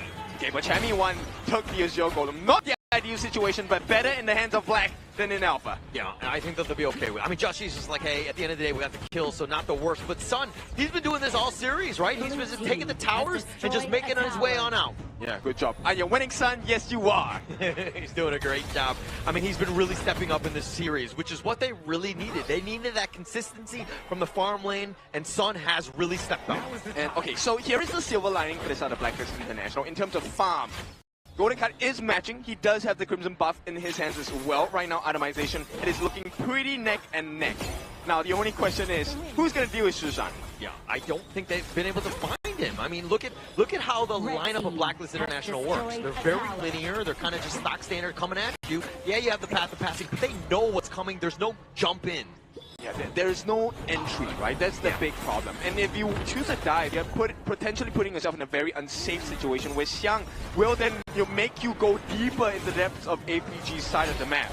Yeah, look at Saber, all that vision, he's just so tanky, and this Crimson is going to be a potentially under siege. The Umbrella Outburst only onto 1, and Champion 1 looking to go with that true. The 3-man stunned with that board, but they're turning this around. The winner is here, zoning them away. Champion 1 is going the wrong way with that formlessness, but he's going to be picked off. Xiang is solo, Chaz is low as well, and Dragon just barely, no, he's going to be picked off. Sun with that damage. They can't do it, they can't do it, they have to run now. Right now it's just Chaz as well as Golden Kite. If the two of them fall, this is a guaranteed win for the side of APG. But what a setup. Shisan, how many times will you break the heart of PKL? Yeah, this Princess Frost pick has been just so much value. He's always been able to stay alive, and actually with those Winter is here, the Frigid Prison, but DJ can break it down. So look, it was looking so great for them for that setup, but look at that Frigid Prison, along with the combination with Xiang on that Razor Cavalry, pushing them right into the smaller circle available. I mean, that circle looked too big for Blacklist. Yeah, just way too much at that point. I mean, this has been an APG game, and you're seeing exactly why. How they've been able to just dismantle you through the skills, and that team fight has just been next level by APG. I mean, we had a conversation with the MKL players, and they did say APG is that, dark horse. They have the potential to be the champions, and right now they're showing you they definitely can. Yeah, they're definitely finding their groove. This is a team that's really starting to level up each game, each series, and then you're seeing the strengths. Blacklist International was looking very good in this series, but in this one thus far, they've looked very pedestrian. Yeah, I mean, at this point, it's really just making sure your combinations work. Chance has been finding those ultimates, but they need to find Shishan with them as well. Shishan has been the one turning the fights for the side of APG. Yeah, but it's one thing for Chaz to actually set that up, but now that winner's here, the zone away, they find Yoshi, the Leaping Savior on back, the Soaring Great Dragon trying to push him away, but they turn their attention on the top T2 instead. Right, this is macro play coming in. Once again, Shishan playing really safe. He is out of vision. And every single time he's out of vision, you can expect there is going to be a surprise with Blacklist that they will not enjoy. His positioning is flawless. Like, the way he's moving around the map, always in the back line, never at danger. He's able to cycle his spells, and you really don't need a whole lot of items when you're just constantly just CCing everybody. And we are talking about, oh, maybe he's out of range. No, he will never be, because Xiang actually pushes them into the circle itself. Yeah, and that's been the biggest thing. This combination has been on point. The winner is here with that Razor Cavalry. Time and time again, you're seeing the team fights that have been shifting in favor of APG because of those skills. Yeah, we'll see the defense put up by Blacklist on the side of the T2 at the right-hand side of the map. Blacklist, they're on the side. Jamie 1 is trying to fight this one, but he's in a bad spot. He's going to have to flash, but Saber catches him down. Yulong gets that kill, though, and now Blacklist International down a member. I mean, they've burnt just Saber's ultimate. That's the only usage they had. Jamie 1 committed ultimate, committed his flash as well. This is 2 minutes of unfounded strength for the side of Blacklist. Yeah, and he's really not hitting that hard. This Monk is just not there yet. I mean, it's only 10 minutes into the game. He was trying to make a solo play, but he got caught out. I think at this point, you got to be like, hey, calm down. We need to play as a team. I mean, 10-minute mark. This is a immediate take on to the Shadow Tyrant. APG now in perfect fighting form. Not only that, they're hitting level 15 soon. That is where your max level achieved. Yeah, Yulong level 14 versus Jushi's 13, outscaling at this point. Jushi right now just fighting for scraps, whatever he can find on this Blacklist side. But now they're huddled in their face, just trying to defend the T3s at the stage. There's very little value, right? Because Sun is 14, Golden Kite cannot get the burst down. And take a look how quickly they take that T3 at the bottom side. Blacklist, this is potentially the last stand for game number 3. They need to do something. Yeah, they need to do something, but I mean, you just saw how much damage, and the Sun is doing some serious work. Yulong is there for that potential jump in. You have so much CC from Xiang and Saber that, like, you really can't crack into this lineup. Yeah, there's no answers here. If you deal with Xiang, you have to make sure that you watch out for Yulong. And then once you deal with the two of them, there's Shishan as well as Saber. So many problems, and Blacklist can't solve one of them. Yeah, cannot at all. I mean, the winner is here just the zone. They did a little chip damage on that top T3. They'll chip off some of that paint. They will walk on out. We'll see. At this point, I mean, for Blacklist to win, one potential is to try and last the Tempest Dragon, but that is 8.5 minutes. That is extremely long. That feels like an eternity for Blacklist International. I think it would be a mistake for APG if they didn't close this game out in 8.5 minutes, right? I think that they have everything, all the tools, all the net worth, everything that you would want to really close this game out, and it's just a matter of time. If Blacklist were able to get there, that would be huge. Yeah, this is not supposed to happen, right? Yeah. So if you take a look at the goal difference, Xiang has a 2k net worth lead against Xiami 1. There is a 1k goal lead between Yulong as well as Jushi. Same situation for Sun and Golden Kite. Every single thing points that Blacklist does not survive this game. Yeah, it does not survive, especially, I mean, surviving another 8 more minutes, which I don't think APG are definitely going to be doing, but now they need to continue to slow siege. Take out this top T3, the bottom lane is pushing as well. Yeah, but they don't know Chance. He's hiding behind them. There is a potential! Oh, the Umbrella Uppers, another whiff, and he just needs to get back to base just because of shame, right, at this point. But now they find him. Infinite Vastness, Yulong is going to have to just do a decent amount, but Joshi's already been picked up. They've got the space for the top T3. Now APG looking to close this one. They survived their first onslaught, so they would get rid of the minions. But here comes the true problem. Shadow Overlords, Shadow Vanguards. Can Blacklist International last this test? I mean, without Joshi for about 15 seconds, that too is an eternity. The Razor Cavalry on board with the winter is here, and it's just too much. APG is a take game number 3. What a big performance coming in from the MKL number 3. killer moves coming in from Shishan, killer moves coming in from the entirety of this number 3 seed of MKL. Do you feel the breeze? Because I am feeling Shishan's Princess Front from all the way on the spectator seat here. My goodness. Frigid Prisons after Frigid Prisons. This is no Liang Princess Frost. This is a single Princess Frost performance coming in from Shishan. You're telling me this is the number 3 seed from MKL. I mean, how crazy is that? The combinations they pulled off in this particular game has been insane. Absolutely insane. I mean, it comes back to this draft. Shishan just next level with those Frigid Prisons, the winner, everything. Just so much control that Blacklist could never really take any sort of team fight. And it's not like individual plays. It's a team play. Like the Frigid Prison being maximized by the fact that Xiang is catching all of them in one fell swoop. Like, it's just everything. I mean, stuns of the stuns. How do you play this game? I don't know, because it's looking so stressful coming in from the side of Blacklist International. We were talking about it during the pre-game draft. We were saying like, hey, whoever gets the perfect engage first, aside from these big knockouts, big boards, will win the fight. But who would have thought that Shishan on a Princess Frost, that spell 2 on Princess Frost is one of the hardest to actually land in the game. He was hitting like what, multiple members in every single fight? That was absurd. It's hard for you. I agree. Shishan, I mean, he made it look so easy. I'm sorry, that's hard for me too.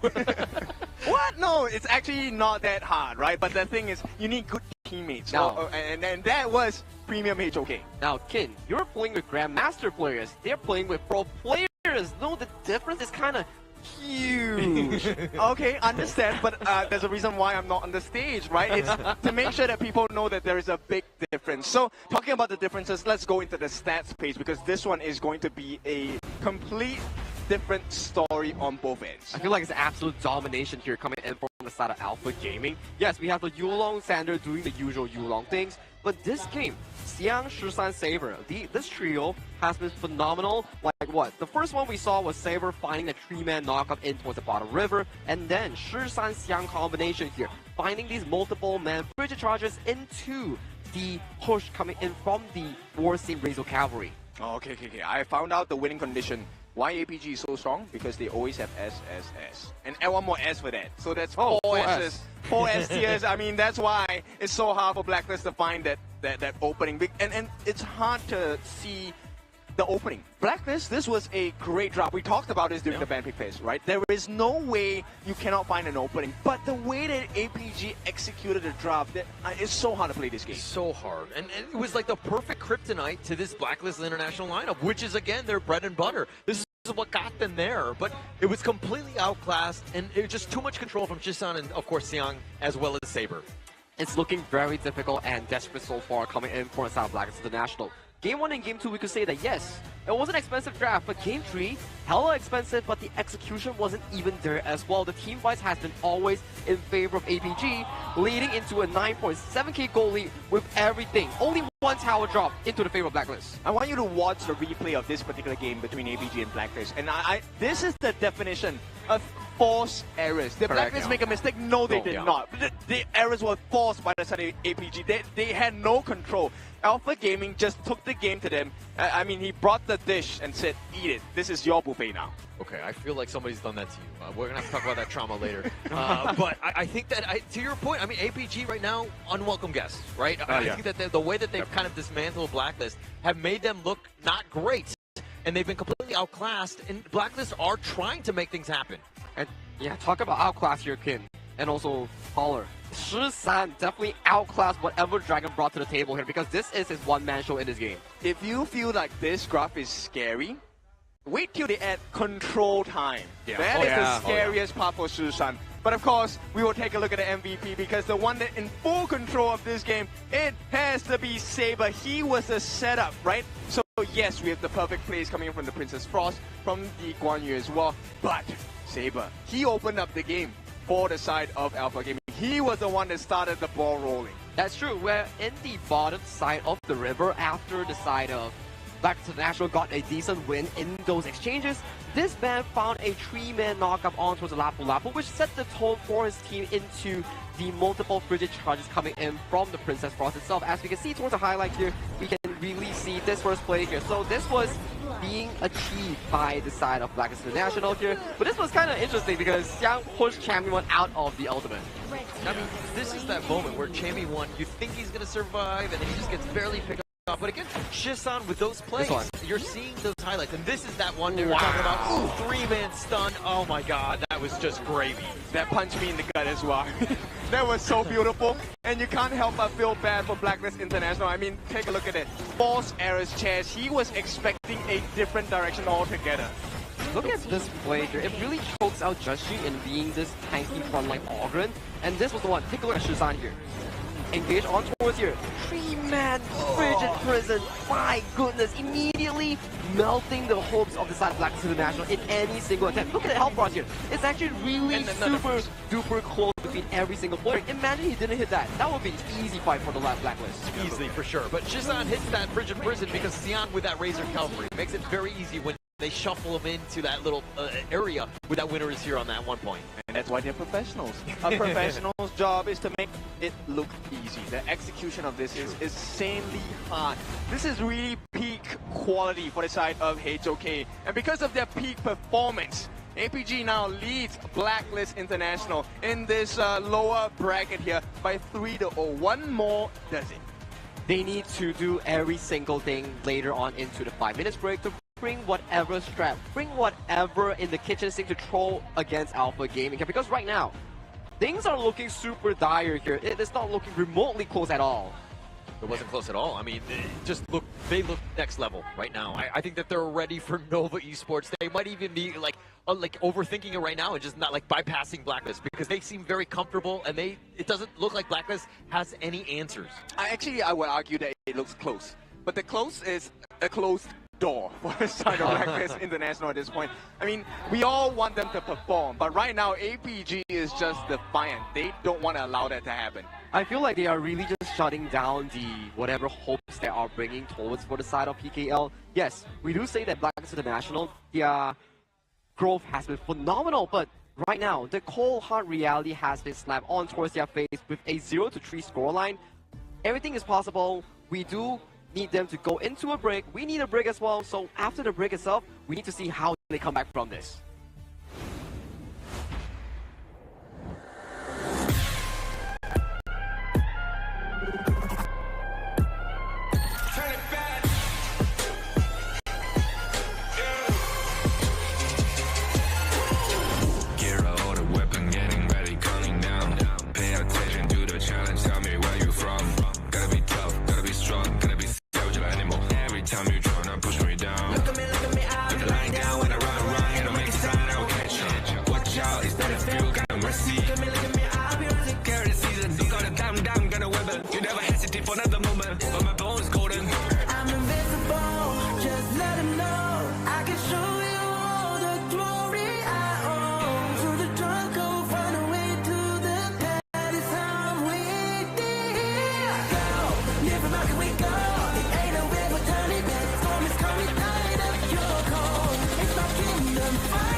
It's an honor showtime.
It's an honor showtime.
Hello, welcome back to the Honor of Kings International Championship 2025 here in Manila, Philippines. And right now, we are at the Ayala Mall here at Manila Bay. And so far, bad news for the side of Filipino fans because Blacklist International 0-3 down against Alpha Gaming in an elimination match for the lower bracket finals. Well, it is not over until you win. So if there's any team to do it, it has to be Blacklist International. They can come back with a 4-win streak. Oh, a reverse sweep, that's the dream, right? I think that for all of the Filipinos out here in terms of the stadium and this venue, just they need that, right? To be able to pull it off, I think the break could not have been better timed, and they need to just kind of just chill out because right now it doesn't seem like Blacklist are playing the game that they like to play. Exactly, and so far in the history of KIC 2025 itself, there was only one reverse sweep in the lower bracket itself. If I'm not mistaken, it was done by Alpha 7 or Loops, either one of these teams. And for the playoffs, we have yet to have any of that happening right now. I mean, it's only going to get more difficult, right? The opponents are much stronger, they're much cleaner as well. We'll take a look at this Blacklist. They choose the red side again. Now, they have broken this red side 100% win rate today. Does it continue? Yeah, I mean, it's like it was a good one. I mean, it went. We had a 100% day thus far, and then all of a sudden at the very end, just being able to kind of crack that one. I think APG are like, it doesn't matter what side we're on. That's just a myth at the end of the day. With the momentum that has been shown for the side of Alpha Gaming, MKL's third seed so far, they're looking to be an absolute monster here. And if they can close this series in a 4-0 fashion, they will get a decent break time to go and fight for that lower bracket final spot and be the second team to their grand finals. But this is the dream, right? For the side of Alpha Gaming, this is exactly the scenario Correct. we want to create because Nova had to go through a very difficult journey. It's a 4-1 game series for them on the first series of the day. Right now, if APG cleans this up, and these games have been really quick, they can essentially play the fatigue game with Nova as well. Yeah, they could. I mean, at the same time, I think that Nova are like, hey, well, let's extend the game, the series as long as possible, tire them out a little bit, right? Because it would definitely help them, right? Going into the next series, which is not going to be great for them. But at the same time, Blacklist, they need to just get that one game, get a little momentum. It's difficult, right? Because right now there's so much pressure on towards their shoulders. And with back-to-back 3 losses against one of the, I would say, their comfort compositions, things are not looking good for them. I am looking to see what kind of draft that they can bring up to the table to really reel themselves into this best of 7. Okay, so the non-meta does not work. The meta did not work because APG knows exactly what needs to be done. So why not just revert back to the super weird, super off meta? Well, you got to kind of get a little bit of a balance. I think that more so for the draft to kind of outdraft them, right? To counter pick properly. Because right now, some of the games that you saw, and we saw that with the global ban pick, like the Nizza pick was like completely random. It didn't really have a whole lot of synergy going up against the lineup of APG, and they've been penalized with these kinds of weird drafts already. The weird drafts really didn't make a lot of sense in that game 1 perspective itself, but we do categorize that as the test the water sort of draft. But coming to game 2, the Nizza Dolia was systematically debunked by the side of Alpha Gaming here. And game number 3, it was really, they lost the big team fight, they lost in terms of execution here. So game number 4, how do they formulate a decent enough draft to really control the map, take the advantage away from Alpha Gaming? Because we saw signs of life as well for the side of Blacklist International. When they drafted the Nizza Dolia, they didn't lose because of execution. They lost because of the fact that they were careless in the side lane approach. Yeah, definitely careless. I mean, they got caught out a couple too many times. Like, you saw Saber with those massive stunts. Like, you can't just face check brushes and then just, like, group up, right? Because you know that you could be vulnerable. So these are the kinds of things where they're losing the vision game. They're not playing smart. They're actually just kind of instinctively moving around, which is not great for this squad. All right, so APG, they're going to start off the picks and bans here. The picks obviously going into the Aoi and the Dragon Boy here low. Now, normally we'll be taking a look at the Hoi, the DRNG, go for a tank build, right? And then you try to pad it up. So we're looking at DRNG as a direct response. Now, what are you going to be left with? I feel like if you're Blacklist International, go for the DRNG Agudo, play the 10-hole game.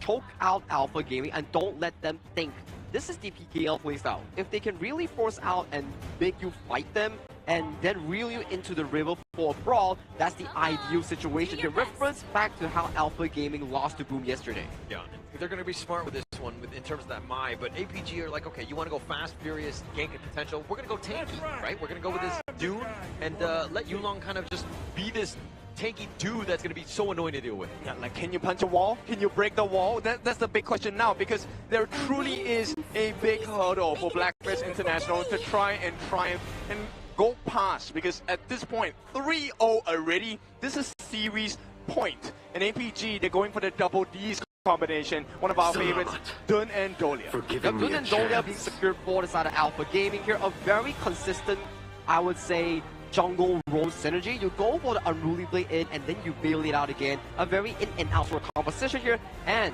to test the waters here once again in the 3-0 fashion, Blacklist International going back to the regional specific hero, the national hero, Lapu Lapu, locked in for them. Yeah, and he's here in person as well. I mean, there are many different versions, but I feel like this guy is the best version out there. He is live here at Ayala Mall's Manila Bay. And let's see what other setups can they do. Blacklist, they know about this. The big burst composition in the mid, not allowed. No Shangguan, no Kongming, no double ults. No double ults, but they have a decent amount of a CC already, but they need some way to go to deal with the Dune, who will be diving potentially for that back line onto the Mai and the D-Renjie to kind of scale things up. I think that for the Clash laners, you're probably looking for like a Mayin, something of that sort, or maybe like a Byron. Oh, that could sound really nice here for the side of Blacklist International here, but they do save the final pick for the side of their Clash nature, meaning Chammy1 gets the direct access into that 1v1 matchup. With the lock of the Musashi here, it does give you a lot of comfort because it simultaneously counters out the Flaming Pump coming in from the Lone and also reduces the healing coming in from the Dune. I think APG now are in a very nice position, right? All they have to do is to get a secondary dive, and I think their competition is complete, right? The mid lane, doesn't matter who they pick at this point. The difficulty for Blacklist is, you know that Joshi will dive with the duel to the death. He needs someone else to back him up with the damage, right? The D-Renjie, great if he gets a token, but he's not going to be long range enough to be able to help the dive by Musashi. And also my worry for the South Blacklist International draft, you no longer have the Charlotte to go up against the Mayin. If you default towards the Byron, it's really good, but only if you win the game pre-12 minutes here, because this is such an early to mid-game composition for Blacklist. There is no room for error. But what choices do you have left? You need to have the tank, right? Lapu Lapu, great. He is tanky, he is able to set it up, but what happens, you have to prepare. What if the early game does not work out, right? There needs to be a fallback safety net for the side of Blacklist as well. This last pick, Yixing, is going to be a problem, right? He's going to lock you in, you will duel to death. Okay, we're locked in prison, now what are you going to do? And they have a decent amount of burst and potential control, but a lot of eyes are going to be on Sun on this one, because if he passes away, if he gets picked off, they don't really have a whole lot of damage to follow up. And I'm interested to see what kind of build will Sun really show us today, because he was the first marksman. Although he didn't really win against Nova Esports, he went for the semi-tank lone build before the side of VV did it in the upper bracket final. So it seems that it could be a pretty interesting itemization, especially against these pesky high-burst mages like the Maestro Nui. I think once you get your first Eternity Blade, just go for one defensive item, right? Ominous Premonition, Succubus Cloak, whoever is dealing more damage. And I think this is game set for Alpha Gaming, but only if they get the lead. Blacklist International, their job now is to buy time, and time is one of the hardest things to buy in HOK. But that's the problem. With Blacklist International's comp, there is no buying time per se. They need to step on the pedal because there is no late game coming in from the Blacklist International draft. Yeah, they have to go fast. I mean, this Mai is going to fall off like no other. The Musashi will be controlled. D-Renjie is the last guy, so late game, it's not looking good. I mean, they need to go fast and furious, especially early, to really just take over this game here. Right, we'll see. The fans are cheering them on. They need all the help they can get. Potential last game. This is game series for Blacklist International. The last hope for PKL. I mean, top four, they made it there thus far, which is great for them, and they want to continue on. But again, this is a mountain to climb, being down 0-3 against Alpha Gaming, who have looked on another level. Yep, this is not about money, this is not about titles, this is about the glory and to represent your nation in the biggest competition of HOK Global Esports. Yeah, but at the same time, if you're like, hey, this is the elimination game, we're on the backside. We're gonna just call up the national hero Lapu Lapu and give ourselves a chance. We're gonna go out with, you know, fist throwing everything at it. I mean, raging seas, right? That's the ultimate on the side of Lapu Lapu. This has to be the most rageful sea. If Blacklist is able to get the win here, the fans will erupt. Yeah, first 5-10 minutes is going to be key for Blacklist to really set the tone on this one. Dragon, how much impact is he going to have? Are they going to be able to get some ganks to really get this kind of the snowball going? Because, again, it's all about momentum in this game, and getting it in, especially with an early game lineup, you need to strike first. Yeah, exactly. And this is going to be very dependent on the number of Kachosins that Dragon can get in before the actual fight starts, right? You need to, you know, soften them up. And this is not a very soft lineup from the side of Alpha Gaming. Oh, hang on, maybe this is the chance. Oh, they do a decent amount of damage onto Saber, who's limping away, but in the top lane, there's a little bit of action. And Dragon goes in with the Ruins, finding it, but they're not able to get the taking liberties. It's going to zone them away, and Yulong is just too tanky at this stage. Same time, at the bottom side, Golden Kite and Chance are taking quite a bit of damage because of the heals coming out by Saber as well. This is not an easy fight in the farm lane. Everything against the likes of Blacklist International, they have to hang on. Yeah, they definitely have to hang on. This is not a good, easy lineup. I mean, the draft, I'm giving a slight edge to APG, even in terms of the laning, maybe except for the Chammy one versus Xian one, because Byron is just a beast, but this is going to be a very tough game for Blacklist. It's a very tight game, and timing is of the essence, right? And I feel the fact that Joshi has this Musashi, right, the Sword Master, is actually very apt, because in the duel to the death, you only have that short amount of time where you're in peril, where you cannot get kills. You need to get the finishing blow then, which means execution needs to be absolutely perfect from the side of Blacklist, or they will lose this. So that's where Dragon and Chammy won, setting it up. I mean, Golden Kite like tenderizing, taking some of the damage away, and Joshi going in with that duel death to really clean up. It cannot be that initial initiator. Yeah, and this one, in HOK, truly the better team wins. Rarely about individual efforts. It all comes down to how much team play do you get. Can you get that synergy you're looking for? Oh, now you're talking about team play. Now you want to talk about coordination. Well, you know, in our ranked games, you never want to talk, huh? I'm going to carry the game. All by yourself. But he mentions the Rageous Sea. They find Saber, who's taking a decent amount. He's going to give up first blood, and that's a great rotation by Dragon. Exactly what you need, because it's Dragon who gets the first blood. That's the Mai Shiranui, the Fire Ninja. You need that early game, and Blacklist gets the great they have to get another kill. They find Xiang in the top lane as well. Blacklist International are doing a great job early. Okay, that's exactly the MO right now. They need to do more. I mean, I may feel like I'm being greedy at this point, but Blacklist, they need more than just first 2 kills. They need the turrets. They need the objectives. Yeah, so that's the thing, is that you get the kills. They get the nice little engine onto Shisan. He's going to take liberties on back. They're going to look to trade. But it's one thing to get the kills, but you got to convert it into those objectives, as you were talking about. Exactly, and it's not going to be easy, because if you take a look at the lineup on the side of Alpha Gaming, they have a lot of sustain. Shishan, his passive, allows him to stay alive for one more moment, and that could be the difference maker in those 5v5 skirmishes. Right now, Blacklist, they have the slight advantage. Can they turn it into a neutral 4-minute objective of the Tyrant? Now, both of the Roams, though, are going to meet in the middle in terms of this Tyrant. They're going to take the Crimson first for APG, ensuring that Yulong picks this off. This is going to be the next big fight as the Tyrant gets pulled around. Chaz is still there, but the rest of Blacklist not going to be following up. I think Blacklist have other plans in mind, right? It's really about making sure they get the teams as well, looking for the T1 on the top. The macro game is more important because the Tyrant buff will expire. Yeah, and it looks like Xiang just dealing with the minions. The top lane is a little under siege at this point, but they take out the Azure Golem. Joshi stuck in a box. He will be looking to just run on out of this. The wind slash is on point, but they find Yulong, and not the greatest of spots. Nice little Ricky C, nice little play with that Storm Strike, but they pulled around by the taking liberties. They've already got Yulong, though.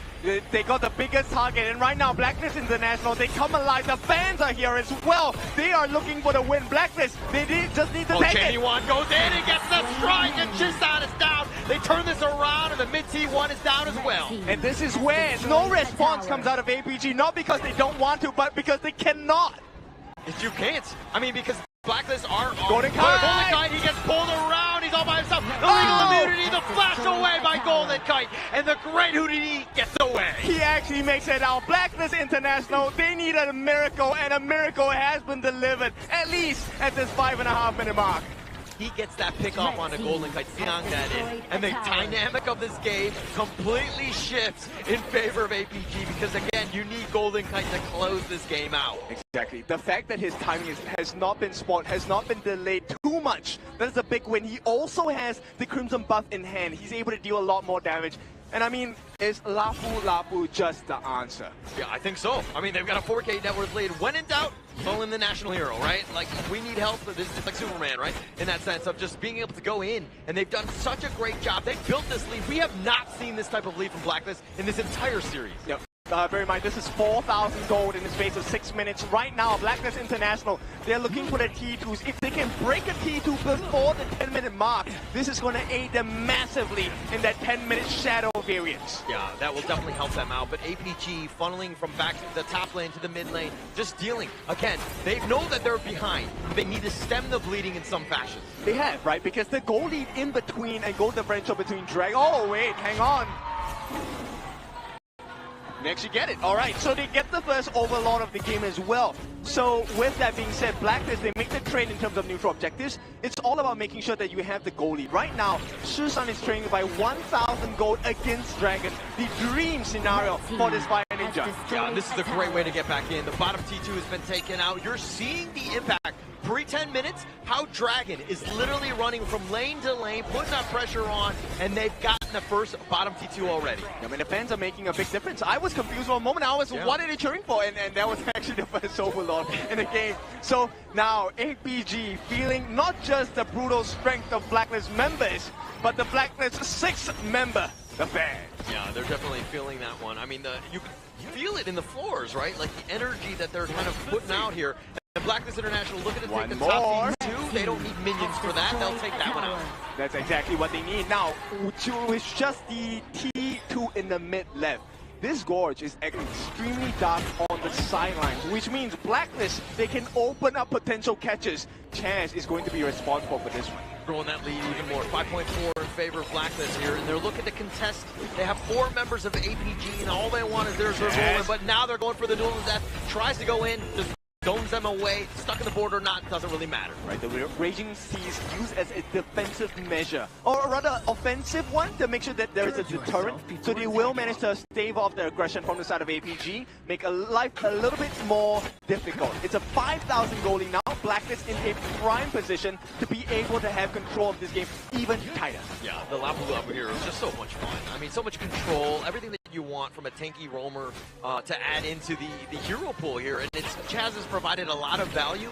I mean, he's got a 500 gold lead over Saber, which is not the like end-all be-all, especially when it comes to the roam. I mean, the biggest difference maker here is the fact that, look, Dragon, with all the success that he found, the first item he rushed was the Venomous Stop. You need that against a Dun. Of course. Goalie and Dun, that's sustain, right? Yeah. Plus you have Saber as well, right? And that pool with that healing and that sustain, you need some way to kind of stop that. But now Blacklist International looking to go for the right angle. They're going to just focus their attention on this mid T2 instead. It's all about this macro game. How much have we missed this macro game from Blacklist International? With 1 minute left before the shadow variants come out, Blacklist wants to engage, add more to their strength. Yeah, Yulong potentially going for the steal, not able to find anything. The Crimson has just spawned at this point, and now Blacklist looking to go for this one, tries to go for it, but the fight is going to be on point. Yulong with that wind slash doing some decent work. He gets the Unruly Blade on out. The flash forward by Dragon tries to get the pull back. The duel is death on it too, and they find it, but the Blood Rage is keeping Justy alive. Wants to go for the back line, finds Saber, and they try to get to Yulong. They've got 2 members down, and it looks like Blacklist International with all 5 members continuing on with that push. Yep, recovery complete, and the Crystal is in sight. T3 in the middle to be taken down first, and right now, Blacklist, they cut deep. Yeah, did you want a bounce back game by Blacklist International? Because I think they were like, okay, we're going to bring it this one. Game 4 has been completely in control of Blacklist. The way that they've been able to control the game, taking that T3 pre-10 minutes. And why were they so calm? Because they knew exactly what the game plan was. Look at what they're doing now. This is a specialty that I enjoy from Blacklist. It is going to be the double shadow objectives. At the same time, the killing blow that Blacklist has done to many other teams in KIC 2025. And right now, the game is on. Yeah, taking both at the same time. I mean, that's how far up they are.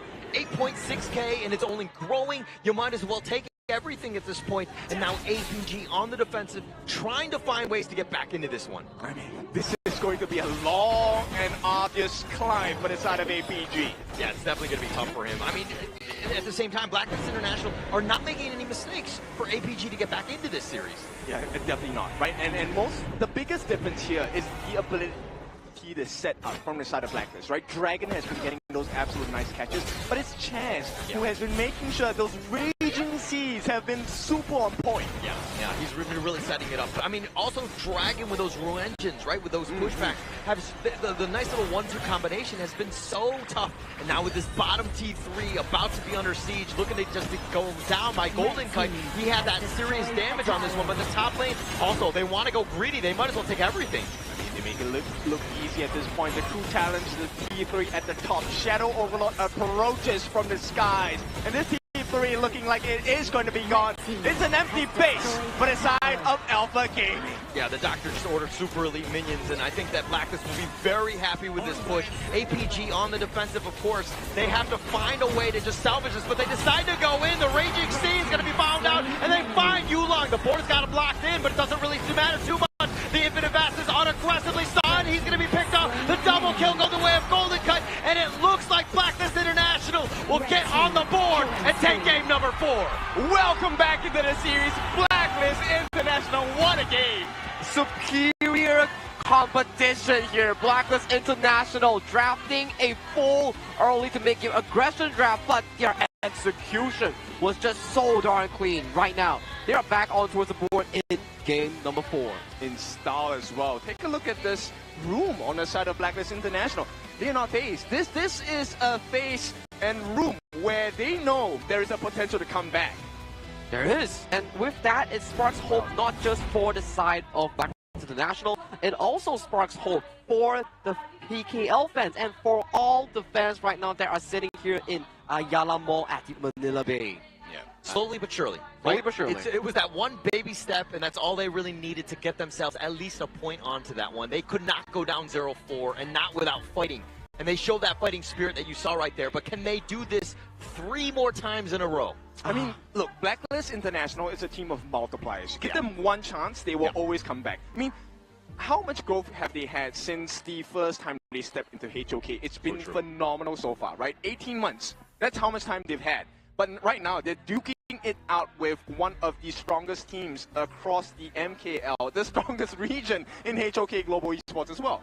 But now my worry is as well, yes, the game itself looked really darn clean coming in for South Blacklist International, but this gave me a bit of deja vu because we were to look back to the upper brackets on how HBSC and Nova series went down. Game 4 was also won by the losing end here, and will that be the same story here coming in for the next game? I mean, I think that APG will also retool, right? They're going to go back into this break, have a little discussion of what went wrong. But Blacklist International too strong in the beginning, right? That early game, they didn't die a single time in this game. Wait, yeah, they did not fall a single time. That's crazy. I was more concerned about the setups. I mean, it was just poetry in motion from this side of Blacklist International. Every move calculated, every stun netting a result. And this is where Blacklist International, I feel like they have found their stride. But Alpha Gaming, there's a reason why they have an Alpha in the name. There is a potential they come in and crush game number 5. But at the very least, this game does spark hope back to the PKL and also Blacklist fans because they really executed this draft into a strong perfection. Because we talk about it, if this draft they aren't able to get that early lead and they make mistakes, they could potentially face off in an outscale position here. But look at this goal lead. 0 mistakes, 0 towers falter. It was a smooth curve for South Blacklist International to take the game in a 12.7k goal lead at the 12-minute mark. High risk, high reward lineup, right? We're talking about the fact that they're going to fall off hard come mid to late game, but they're like, actually, let's just play early. Everyone understood the assignment, what they needed to do to close this game out and get themselves on that win column. And here's the biggest difference here. Yulong, this is the first time we have seen him struggle so much in the game.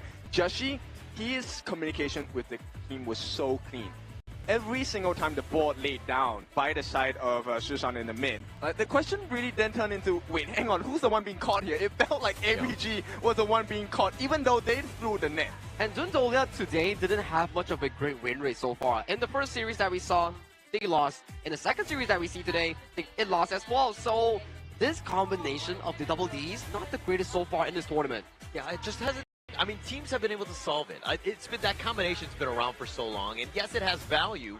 But this is a situation where you know that, like Chaz, on this Lapu, when your tournament lies at stake, he needs to show up, and he's got it with his 008, but the amount of control, not a stat that's being shown, was really the game changer. I'll borrow a line from PKL casters here. It's Chaz with the jazz. I really like that whenever they brought that up, because he really put the music, put the symphony, put the flow into the side of Blacklist International. It brings a lot of vibe towards it as well, and we were looking like, hey, Game 4 Lapu when you're at the brink of elimination here in Philippines, and with a Lapu cosplayer here in the stage, the storyline just hits up so well. Yeah, and actually, going back to the Lapu cosplayer, that was the first time I saw him sitting down. Maybe he should sit down a little bit more.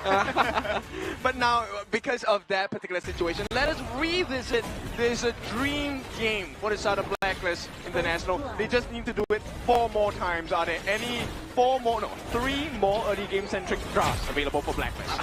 And this was the early gameplay coming in for the side of Blacklist that really caught Yulong off guard, segregating him away from the Doon competition, not allowing any form of refresh in mind here. Take a look at how Dragon played this. So we see a disengagement, immediately Dragon flashes over the wall, gets a 2-man re-engine, and then Just Chi comes in with the follow-up here, making sure no single member escapes from this massacre.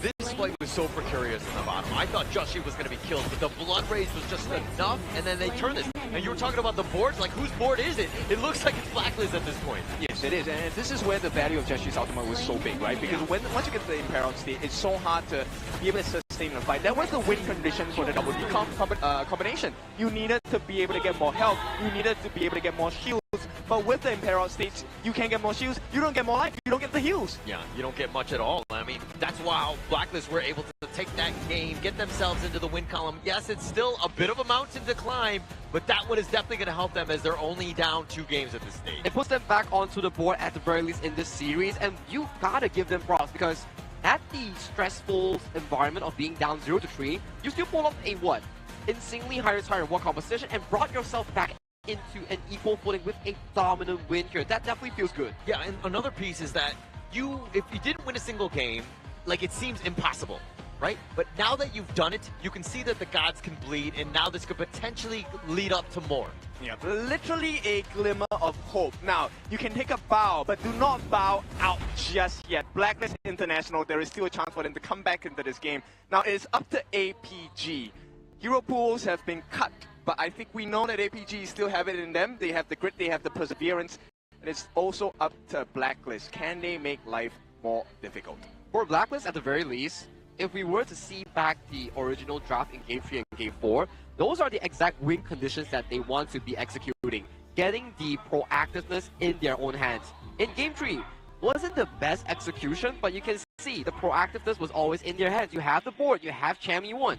In Game 4 itself, similar, you have Dragon on the Mai Nui, you have Just Chi on the Musashi here. That's why, if Blacklist International has the initiative, that's where they can get the game going for themselves. So I'm looking forward for Blacklist to come back into the series with those picks itself. Yeah, and getting themselves back in, obviously an early game lineup helped. Ken, you were talking about the fact that how many more early game lineups can they find?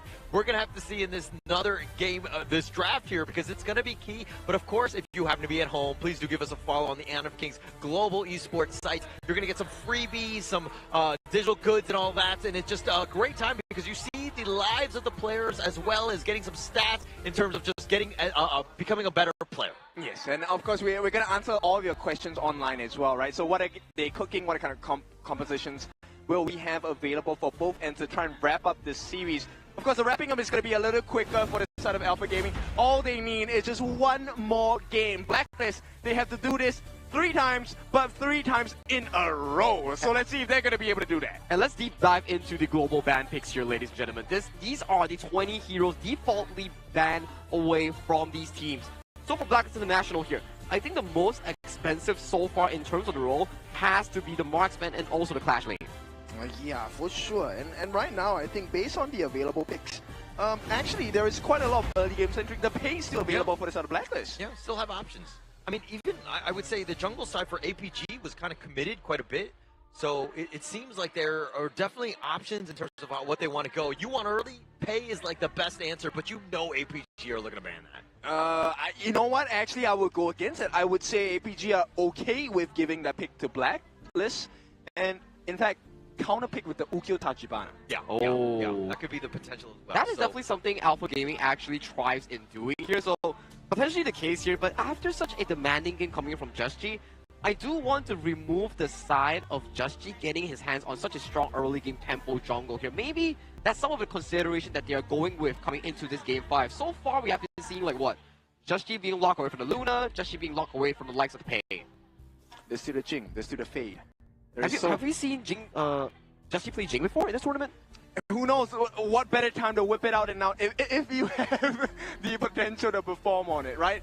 Best time to surprise your opponents is when they don't expect it. Well, for now, all these are just speculations that we can really bring out on the pick and bans itself. With 1 minute on towards the timer here, and this time, Alpha Gaming is going over to the red side here. When we talk about red side, blue side, in the first few games of the BO7, blue side has a lot of advantages, but as we dwindle down into the BO7 series, that's where the value of red side starts to show, because there's no longer priority picks. It comes down to more of these reactive red counters. Yeah, it's all about the counters at this point. And I think that going into this one, let's see exactly how they're going to play this, because, you know, TG has done an interesting job in this series thus far. I think that he's done a better job throughout the KIC, but this one, it just seems like he's getting a little too cute, especially early. Yes, they're not out of this one, and they have a lot of heroes available, but let's see how deep they want to go. I think this is also a test of mental strength, right? Yeah. Look, nobody likes to lose. Right. I hate to lose. But it's also important to understand why you lose. And we will see which team learns faster. For now, based on the stats, APG have learned this game, or this series, a little quicker than Blacklist. But it looks like Blacklist International is wisening up.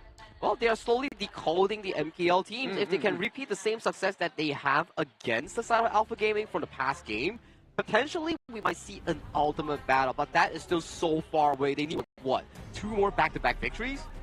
I mean, at this point, I'm not a hacker, but it takes some time to decode a lot of, passwords here. So let's see if Blacklist gets the password into the hearts of APG. The crystal is what they're looking for, and we'll start with them being on the blue side. Yeah, this is the game, right? I mean, just how you got that first one in terms of that win, right? But going into this one, just getting a little bit more momentum. Now is the time. If they win this one, APG have got to be super scared going to Game 6. But again, we still have Game 5 ahead of us. Very well agreed here. And to start out the pick and bans here, the Athena will not be seeing daylight here for the side of Alpha Gaming here. Do they go back with the common bans here of the Pei Luna here? But there we go, Ken. You are onto something here. Yeah, I mean, you don't want Champion 1 to shine, okay? So we have a problem that you want to fix on the side of Blacklist International for Alpha Gaming. Taking out the wall saying, great job. But then, do you want to deal with Chaz now? The Lapu Lapu, great hero, but it's also because it was Chaz piloting the Lapu Lapu. Yeah, did a great job on that one. The amount of control that they had, that's kind of what you expected from Chaz. But going into this one, I think that you still want to go, like, probably want to secure the farm laners, because it looks like they're really targeting that role, at least for now. Now, I see the script that's being brought up by you here, Holler. Opening the Pei, and then potentially countering with the Ukyo Tachibana or Musashi seems to be a available strategy for both of these squads right now. As we see the squads being lined up in towards the audience here, the Lapu Lapu is also cheering fiercely for the teams. I don't know if you really want to pick it now. I think that it seems like a bit of a bait on this one. The Pei? Yeah. Yeah. Well, there we go. They don't have to pick it first because due to the global ban pick rules, APG has already extended the Pei, so they don't really need to prioritize the Pei. They can look for something more aggressive. And talk about this. When you have the proactiveness in your hand, especially if you're Blacklist International, it gives you more options in this case. Yo, this one hurts. This one hurts. APG.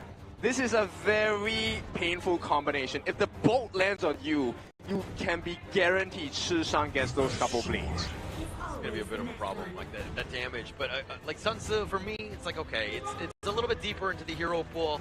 I'll let that one go, because again, I'm not a huge fan of that one. But those two make life very difficult for the Leon, right? We know that Chaz will probably be playing that one, but it looks like they're gonna go with the Pei here, really set themselves up. But the Yukio, obviously they can counterpick. Feels like for Blacklist International, there we go. Liang, Princess Frost, the funnel strategy directly in towards Pei's pocket here. So what is going to happen for the side of Blacklist? Liang and Pei, these two will be a duo to fasten up the jungle clear. And this P-Frost coming in from Dragon will be a pseudo roamer here on towards the side lane here. But APG hovering towards the Zhuangzi here. So this is the idea. When you get ulted by the Liang, that is the suppression here. But once it's combo with the freeze, the suppression gets replaced by the freeze, which can be cleansed by the Zhuangzi. Interesting. Okay, I didn't know that. I thought the Zhuangzi was not going to be super effective in this lineup against the likes of Blacklist International. I'm joking. But with that being said, I think now we're looking for a very fast-paced jungler, right? If you spoil this Princess Frost and Liang combination at the start of the game, they don't get to level 4, you have the gold advantage. It doesn't matter whether you get caught or not. You will be able to out-sustain this combination. It's a repeat of what they drafted in Game 4 itself. Like, we talk about it, yes, high risk, high reward, but with the execution that Blacklist International has shown us in Game 4, potentially this is something you want to repeat in Game 5. Definitely going to be something that they can go. I mean, the ban for Fatih, Chano as well, Jing on the other end. I mean, you have ways, like, they're trying to protect this Pei, but they didn't really, I mean, are they going to look to ban the Yukio? No, they want to go the Hu Yi. The Fatih was a great answer for the side of Blacklist, actually, because he can actually eat the boat from the Sun Ce and cleanse it with his ultimate, right? And immediately go into attack mode. Go, attack, Viking! No. There is still a worry. Blacklist International, are they going for an all-in composition here? Because with the tank of the jungler being removed from the equation, Justy is the Pei, right? So what does the Clash lane actually pick? You don't really have much of a front line to begin with in this end stage of the draft in Game 5. I am looking at... Oh, wow, okay, so I like this idea from the side of Blacklist, right? Abrosa, obviously with the Undying State, gets that second life. He will be the one responsible to trying to force out the ultimates coming in. Number 1 from Zhuangzi, right? The Dream Wanderer. Saber, if he does not give extra shields to the rest of his members, they could get melted down. But only on the situation that Chami 1 out-farms his counterpart in the lane. There's a lot of firepower coming in from Blacklist International here. Like, it's the same story for Game 4. Yeah. You make a mistake, you're entirely out, but that's their entirely plays out here. So this early game matchup here, especially between the Pei, the Tigers against the Swift Strike Ukyo Tachibana between the two junglers will be super duper important here. Whoever gets an edge will control and dictate the early game. For me, my vision is all the way in the mid. Because I play mid the most, I feel like this is a game where Shishan or Dragon dictates it.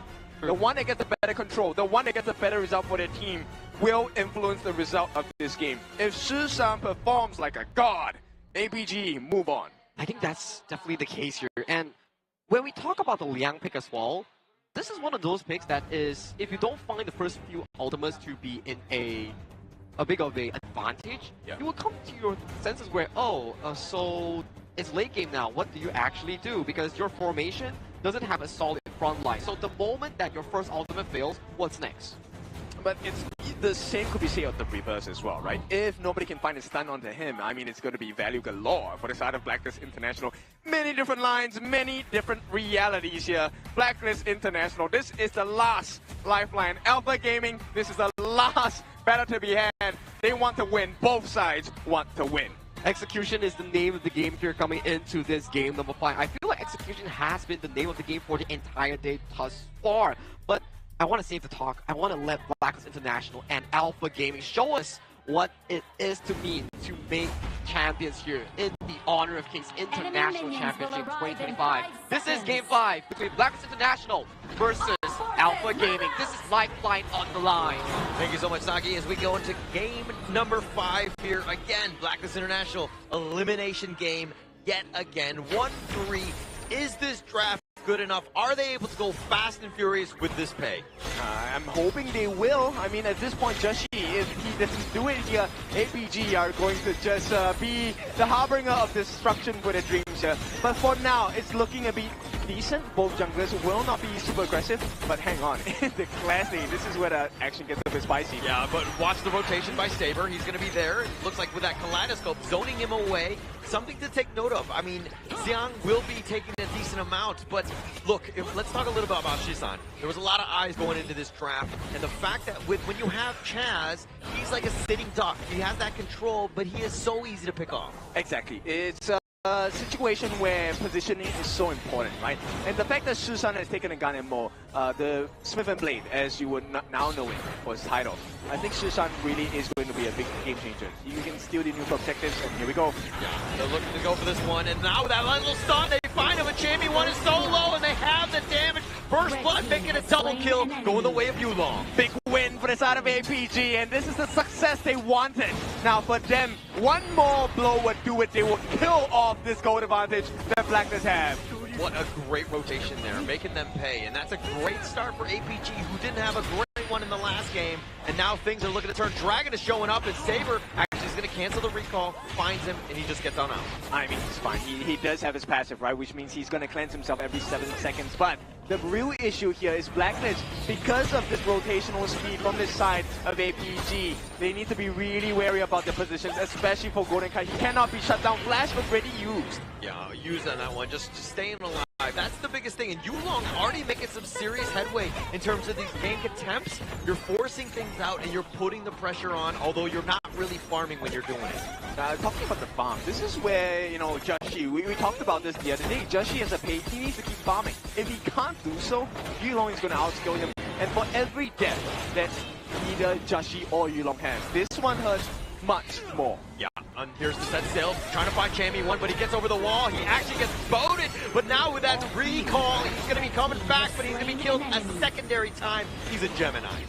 Easy. This one is going to be straightforward for the side of APG and Alpha Gaming, showing you that they have the advantage right now in their palms. Yeah, that Final Frenzy is just not enough. I mean, the reinforcements are on the way, but they're a little too slow, and now in the top lane, the Space Sprite is getting gone on this one. They find 3 members of Blacklist, and with that barrier there and that control, but the shields are going to be on point. He's looking to turn this, but Siak is going to be picked off. Yulong is looking to show up. He's got the heavily hack, gets the 2-man stun, killing out Chaz on this one, and Yulong doing some serious work, but he's stuck in the frigid prison, and he gets pinged. Oh! He turns it around, and he says, I'm not dead yet. Yulong continuing on, gets another. No way, he survives, gets the kill, and now APG, everything for the formula of success happening that way. He's going to use his ultimate for the lifesteal as well, and APG dominant display in this 3.5-minute mark. I mean, completely turning that team fight around. He was low. I thought he was dead, but it was not going to be that way. He says, I will choose when I die, and break it down here. I mean, this is where the value of being tanky works out, right? Eating the Liang ultimate from Chance, this is where the final value comes in. And with the burst damage potential, this is why this is such a huge counter, because not only does he survive the initial bursts from Joshi, because of the save coming from his teammates and the continual attempt to slow him down, he gets a reset on his ultimate, or the cooldown done, he gets a lifesteal, gets the kill, and now they have a massive goalie. Yeah, they actually tried to funnel the farm or the kill into Jamie 1, and they actually backed off Joshi in that. So, and that was just enough for Yulong to just barely get away. This is a situation when you have that moment to go for that kill, you got to go all in, and you got to make sure that you secure it. I mean, this is something that we don't get to see, but it's the cooldown on the normal skill 1, skill 2. That really came into play for the side of Blacklist International. And APG, I know they're calculating the cooldown timers on this skill. Right now though, Blacklist International, they may be losing in gold, but they can play the map a little better. T1 on the top is virtually non-existent. Yeah, non-existent at this point. I mean, that will be taken down, but this mid T1 is under siege as well. APG with 4 members, looks like they're going to turn their attention onto the Tyrant. Oh, the Fever Barrage, he goes forward. That was a very aggressive one by Sun, but APG not able to really find anything. I think it was more like a bait, right? Because Shusan actually had his ultimate available. Yulong at that point had his ultimate available as well. So right now, as we've already seen especially in the previous game, setup is so important for both these teams. You need your stuns, you need your suppressions at the right time, and on the right target as well. Yeah, of course, you got to stack it, and that's where Chaz, when the chaos is happening, finding the right guy. You get Yulong, you get Sun, you have an opportunity, but you gotta also worry about the butterfly effect from Saber. It's not just Chance, right? It's just Dragon and Shusan. The 2 mid laners, they will change the fight. Shusan, if he has a dream game, he steals every single objective. He gets the one-shot burst on the select members on the Blacklist International, and they end the series as it is. Yeah, I like it how you're manifesting dreams for Shusan, right? Let's manifest some dreams for Blacklist, right? What do they need to do to get the perfect situation to get themselves back into this game? force the flash from the different members on the side of APG, slow them down with your first skill, and then hopefully there is a stun coming in from the side of Chance's first skill. Get a multi-man lockdown with your second skill. Ultimate, done deal. Alright, look, I said manifest one dream, okay? Not manifest 30 dreams. That's a very difficult task, but it looks like Joshi picking up the Overlord here. Never stop dreaming. That is the start of a potential dream start for a comeback for the side of Blacklist International. All they need to do is to land those skills. But, like I said, Shushan, his range is so much longer. I have been in this matchup so many times. You need to beware of that freshly forged couple blades. It's got to be scary, right? Because he could just literally burst you 0 to 100 in a second on this one. But now APG, even with this angle, Shisan, he knows that how powerful of a position that is. I mean, take a look at the level difference. Shushan's level 9. And every time you have a level advantage with a gun and Mo, yep. Easy kills. You have extra damage. There's no way you don't get the kills. Yeah, so at the same time, Blacklist International need to find a way. Obviously, the vision game is going to be key for them to find out where Shisan is so they don't get sliced and diced. We'll see how that's going to work out. Because at this point, Sun, they haven't really forced him to use his Purify at any point of time in this game. And that's a cause of concern for Blacklist International fans. Because if you can't force him... Oh, they get the first Golden Kite. Blink and you might miss it. And again, Shisan with those blades. What did I tell you? Gun and Mo. This is one of the biggest answers. And look, Sun's pick is also something that's very scary for two reasons. Number one, if you do not put him in a very uncomfortable situation where the Purify needs to be used, he's going to have full confidence. He has the back of the team. FIFA Barrage will be a win condition. But at the same time, even if he doesn't get the team fight, he can split push like a monster. Yeah, and that's going to be a bit of a problem here. But APG don't need a split push. They just going to want a death ball, taking the mid-T2 down. And Blacklist International, no answer. I mean, this is what you need to do as a Garden mode. Look, Savant's Wrath already. I have to point you in the direction that this is Shushan staring Blacklist in the face and telling them that the answer is no. Yeah. I mean, they are the gatekeepers in that sense. And Shisan is one of them. He's holding the door. Like, he's the one that controls who comes in, even to their own side of the map, right? So they've completely controlled this one. Looks like they're going to take this Tyrant for free. It's a free one. It is definitely a freebie. There's no way you come and get a steal from Joshi as well, because that is such a risky play. You're already looking at your entire team struggling to keep up with the pacing of APG. If you lose your life here, there is a 45 situation with an over-level Shushan with so many items on hand. There's no way you win that. Yeah, you can't win that. And you're squishy. That's another big problem with this lineup. I mean, everyone on the side, I mean, Chammy 1, yeah, you have that secondary life, but everyone is vulnerable to Shisan at this point. It was such a great pick. Yeah, I mean, Saber as well. I think this Zhuangzi pick, Dream Wanderer, has been a...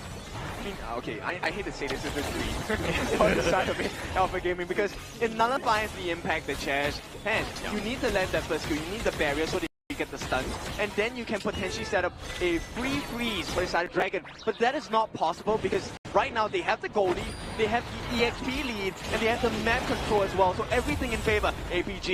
This is looking like a great game for them. Yeah, looking very good. I mean, this draft has just been the perfect counter. Everything that they want to do, Blacklist International are having a hard time even playing just this game. Yeah, and it's not something where, hey, maybe there is a potential comeback situation. You have not found a solution to burn the Purify.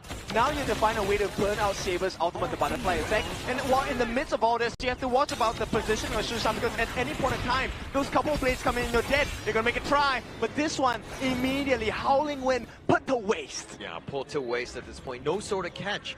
I mean, it's very linear of the approach, right? And we haven't really seen too many of the control stuns into those kills, because the way APG are controlling the game and just owning the map, it's so tough for Blacklist here. Okay, Stun Steal, and then you have the Stun Ultimate with the Fidget Charge.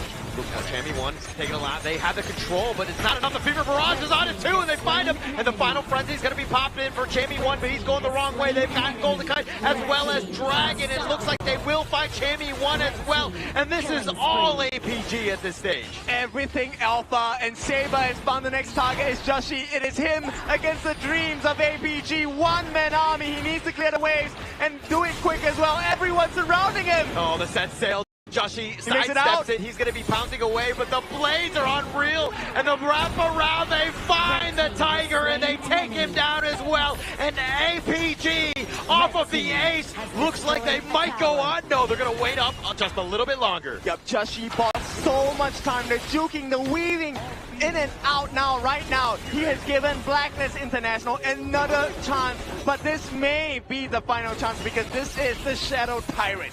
Not much more time, not many opportunities for Blacklist to come in, and they did this last game where they took both of the big neutrals. APG's like, we can do it too in this game. And I mean, this is looking like the final chapter for PKL's #1 seed, Blacklist International. At this point, you would require more than a miracle to turn this whole game around. I mean, they're just sticking around. They're waiting for somebody to potentially show up. This is a Hail Mary play, if anything. They need to recall because they have so many of the lanes that are pushing in the top and the mid lane. Yeah, I mean, if there's any person to make this change, like we said, it's the mid lane, it's Dragon. He needs to hit some crazy freeze of some sort. The Frigid Prison needs to be the game changer here. They need to lock up as many people on the side of APG as possible. I mean, they need to try, but the winner is here. Just look at the zone, not hitting everything, but they've been kind of pushed away. Looks like APG are going to turn their attention towards this mid lane, but the Shadow Vanguard pushing in the bottom. Okay, maybe this is the chance they had to wrap around. Sun is in danger. Josh pounces forward, finding Sun. The Fever Barrage on back just for safety. Descent sail. He's looking for the target. He finds Justy. That's going to be the nice little knockup, but they find Golden Kite. That is the prime target that they're looking for. Sun turns it around off of the double kill, and now they're going to continue to chase, taking out the top 3-3. All right, they've gotten rid of that big problem of Susan. Right now, Dragon and Chammy 1, they need to hold this. Could this be the game that ends the dream? I mean, the winter is here. It looks like it's not going to be enough. Chammy 1 throwing himself at this one, and congratulations to APG, and they will move on into the lower bracket finals. The end the dreams of Blacklist International. APG make it an all MKL final. MKL fans rejoice as your three back-to-back representatives of all three seeds they march it for, and it is a guaranteed MKL team that will be winning the grand finals here for the KIC. But as we celebrate the victors here, definitely Alpha Gaming put up an alpha of the show today in this BO7. Well, that was a great series for them. They have taken this 4-1 here. A very dominant display in this last game of the series. Well deserved for the side of Alpha Gaming, but the challenge does not end here. After a short break, they will be going up against the #2 seed of MKL, Nova. Well, they will have to gear up whatever it takes to take on that series here, but they get to be happy because with that win alone, they do push forward in towards that lower bracket gauntlet here, and we thank them for their achievement thus far because they will be going up against Nova again with the upper bracket rematch. Yeah, and Blacklist International, props to them. I mean, they had a great showing. Top 4. I mean, it's tough to go into this one. Let's give them all a round of applause for this one because, again, they fought to the bitter end on this one. They really leveled up, and even moving forward, this is going to be a very strong, formidable team. Yeah, they are now the standards that all PKL teams need to achieve. Blacklist International has not just done a lot for themselves, they've done a lot for the PKL teams because now there's a reference. Someone has done it. They have won games against MKL teams. They have put pressure on the toughest region in HOK Global Esports. Now we'll see if they can rise once more. We do thank them for their efforts though, because you have to really acknowledge the fact that through spring itself, they didn't make it into the tournament, into the full extent of S3, but they ended as semi-finals here. And then you look into KWC, not their best performance as well, halting as the first exits here, and then you pan yourself to look at the honor of International Championship 2025. They put up every single marker to push it into the top 4 finisher, and this is the end game screen here coming in for the final time between Blacklist International and Alpha Gaming. Okay, they did fall twice in this game. So not the cleanest, not perfect, but hey, we take what we can get. And your standards are high.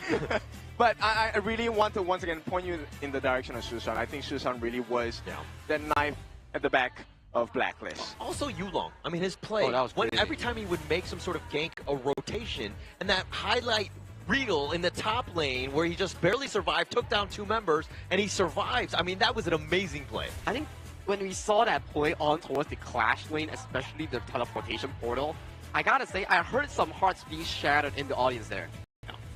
Yeah. Actually, that was my heart. You heard that one. I was right next to you when it happened. It went through that the one mic. killed me, man. Plus mine as well. Add that in. I mean, end of the day, that was a dream, right? We were talking about dreams so much that APG said, "Dream Wanderer, your dreams will be gone." And this one was a very strong turnaround, and it really started straight from that moment in the game where the dive happened, right? They couldn't get rid of the jungler, and this is where the difference started from the start of Alpha Gaming as well as Blacklist International, and it never went away. And it was all about that early game lead. I mean, you were talking about this head-to-head from Dragon and Shisan. I mean, Shisan, with those blades, an absolute demon on this one, but the net worth almost double Dragon? Are you kidding me? I think this also goes into the fact that their roster coming in for that Blacklist, the draft is just too high risk, high reward here. One small misstep and it will put you into such a insurmountable deficit. So for them, yes, they did find a Game 4 victory, but Game 5, it was just too difficult. And you know who made it difficult? It was Yulong. That outplay in towards the clashing, just another masterclass performance coming in from the APG jungler. The MVPs of MVPs here, using the Ukyo Tachibana, also known as the Swift Strike, and Swift he was. He survived the initial onslaught that Blacklist International threw onto him. 5-0-6, I mean, damage and damage taken, so clean. Yeah, that fight at the top was very anime-esque, right? Like, he was like a sliver of life, you think he's gonna die, and he somehow pulls out the double, and he survives, and he walks away to see the next episode. Are you kidding me, Yulong? I think the micro mechanics makes so much sense, right? He used the first ultimate in capturing Chaz, and when you use your passive and you refresh it with your spells, you get more of the spell refund here, which we can see in this play itself here. So the first initial ultimate coming in from Chaz has been expended on towards Xiang here. Take a look at Yulong here. Spell 1, gets the stun on towards Chaz. First ultimate used here, uses the passive slash, gets frozen, and take a look here. Immediately assassinates Dragon here, plays towards the pit, and uses the ultimate to stall so much time against Just G. And this would not have been possible if you didn't have both the buff as well.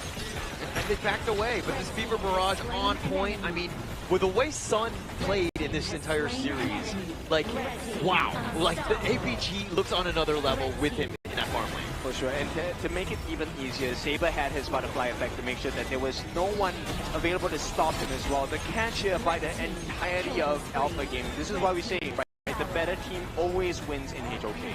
This is the difficult part, really, and with a sad part to say, we do have to bid goodbye to Blacklist International in the KIC 2025 itself. We congratulate them in making it as far into the top 4 seed. Yeah, this is not the end for Blacklist. Let's be very honest. They've completely leveled up. I think that we've all been impressed with how they've really stepped up, but unfortunately for them, they will be dropping out of the KIC, and now we have the final 3. The final 3 is an interesting one because 3 MKL teams, they can really claim themselves as the best region in the world right now. And so far, the next upcoming matchup, we are not done for the day. We have Nova going up against Alpha Gaming for the final series of the day to decide who joins HBSC in that grand finals tomorrow. Yes, it's going to be a very important matchup because Nova, they definitely want to take this series and go back against HBSC, right? They want a rematch. But APG, will they actually allow that? I'm not really too sure. Yeah, I think that that's going to be the piece, right? Because they're going up against Nova Esports, who are, again, a little bit well-rested. I don't know how much time they're going to have in between games in the series here, but it's pretty much, you just got to go next. GG, let's go.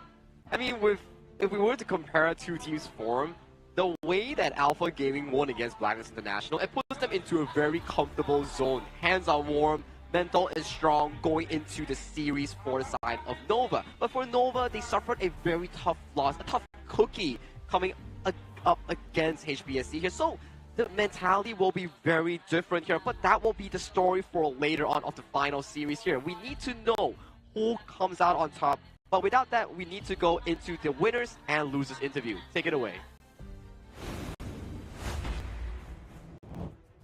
Alpha Gaming dominated that game. Congratulations, Saber. I have to say, Malaysia has proven to be the strongest region when it comes to Honor of Kings.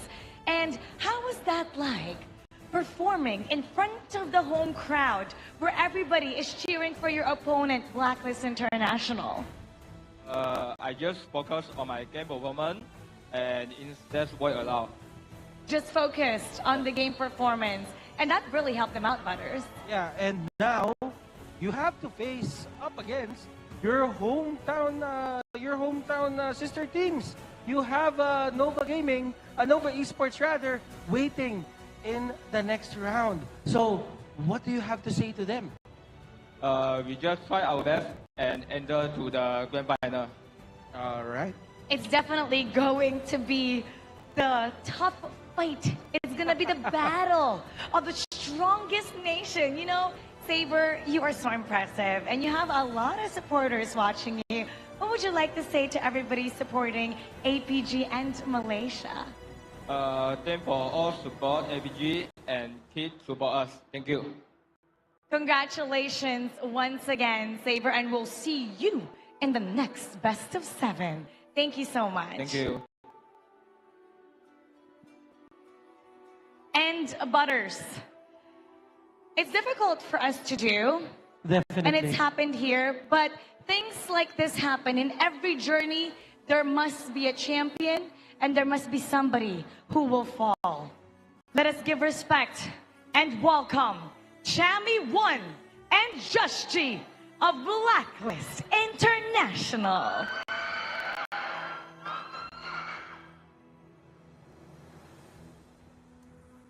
Hello, Chami, Jushi. Yeah, thank you for such a wonderful performance. You represented the country well. So now, let's just ask a few questions. How was the journey from last year to now? What we've achieved in KIC 2025? Can you run us through the things that you have, encountered in the journey, in your HOK journey so far? First of all, natutuwa kami kasi sobrang laki ng improvement namin as a team and sobrang nakaka-enjoy kasi nakakalaban na namin yung mga Malaysian toe-to-toe. And sana next year, mas maganda pa maipakita namin against Malaysian teams.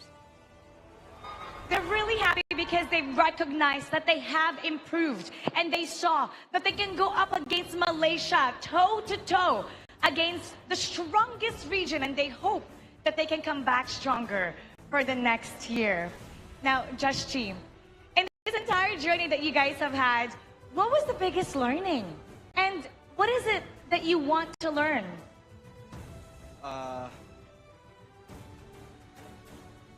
Ano ba yung mga gusto mong matutunan? Yung pinaka magandang natutunan nyo sa journey na to, lalo na sa KIC, at ang mas gusto nyo pang matutunan para sa Blacklist International? Siguro yung madam, yung overall nung game. Kasi feeling ko medyo bitin pa kami talaga. Tapos compare sa mga Malaysian teams kasi sobrang pulido na nila, ganun. Pero yun, siguro dahil ang tagal na rin kasi nila naglalaro talaga. And ayun, proud din naman ako sa team ko kasi kahit like mag-almost 2 years pa lang kami naglalaro, kaya namin may pinagsabayan sa mga Malaysian teams. What he wants to learn is more about the game, right? He wants to learn more about the game because he recognizes that Malaysia, they still have a long way to go. And they want to learn more. And now he's really happy because going up against them, he could see that they could go toe to toe. And he's proud of the achievement and the growth that they have. Malaysia is playing perfectly, and they still have room to grow. Thank you so much. And top 2 team, top 2 country, second best country in KIC 2025, Philippines. Now it's time for your messages to your families, the fans. What do you want to tell them? First of all, thank you sa mga fans na pumunta sa amin para i-support yung Philippines. And sana patuloy nyo kaming supportahan sa mga next namin tournament. Babawi kami. Ayun, thank you guys sa pagpunta. Pabuhayan natin yan next year. They will make it up to everybody next year. You know, Chami 1, Jushi, regardless what happens, we're still proud of you. You once lifted the trophy and proven that you could become champions. You've inspired fans and you've made your region proud. This is not the end of your story. We know that you have many more stories to write. Thank you for giving us the honor. And everybody, let's give him the honor and give him a big round of applause. For the last time, when I say Blacklist, you say break the code. Blacklist! Blacklist! One more time with all your heart. Blacklist! Agents, thank you so much for your support. Blacklist, we are still so proud of you. Thank you. We have one more best of 7 to go. It's gonna be the fight of the strongest region in honor of Kings. We'll be right back after this break.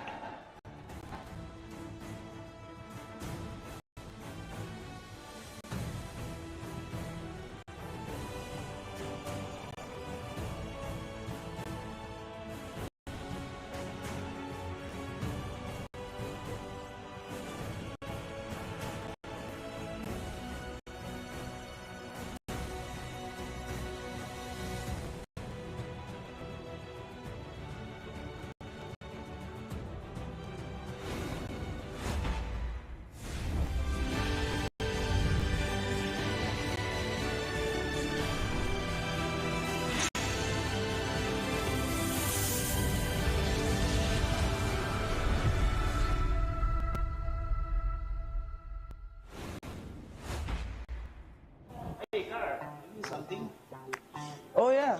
Hi. I'm gonna show you to my room. Welcome to car. Hi. This is Carl's vlog. I'm gonna go to my room.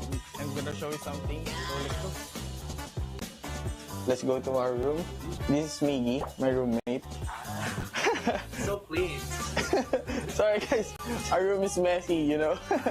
Because we're both, boys. We're done preparing because we have a match against APG in the lower bracket for KIC 2025.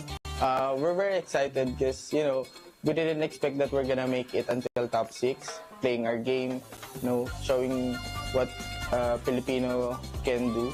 So yeah, I'm not expecting for anything for this tournament. I'm just, I just want to showcase my talent to the other regions and my team especially. Like we want to, to prove that PKL is closing the gap to MKL. So let's ask Miggy also. It's sleeping, bro. Bro. Uy. What's your hope for our tournament? I hope that we can prove what PKL is capable in the tournament. So yeah, I'm very happy that I'm with my teammates, especially now in this tournament. So yeah, we're going to the venue now because we have a match. So let's go.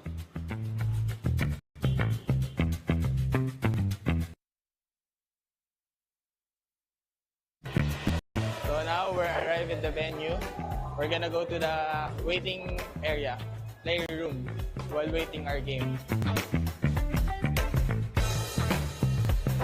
So hi guys, we're here in the carnival. So we're gonna try this Luban's Barrage. So let's go. Lobo, boss. Lobo. So paano po yan laruin? Siyempre gagamitin po natin yung Lubans na isip pa rin po nito. Nanalo na ba kayo? Yes! Ay, nanalo na sila. Go Carl, go! Kaya mo yan! Let's go Carl! Pabaliktad! So 1.9 kuya. Meron pa. Sayang. Isa pa. Meron pa. 4 bullets more. So ngayon tapos na tayo dito kay Luban. Tatanungin natin kung ano experience nila. Ikaw kuya, ano experience mo dito? Ayun, yung pagbaril mo sa Honor of Kings na badge. Yun lang. Masaya naman. Oo, masaya naman. Ikaw kuya? Ayun, katulad nyo, masaya and siyempre, thrill. Nakaka-enjoy po. Nakaka-enjoy. So, ayun guys, tapos na tayo dito. Nag-enjoy naman ata sila. So, ayun. Thank you po. Salamat po. Thank you po. Ingat po kayo. Thank you po. Ingat po. Salamat po. Thank you po. So, we're done with Luban's Barrage. For now, we're gonna try Yixing's Boardmaster. So, let's go.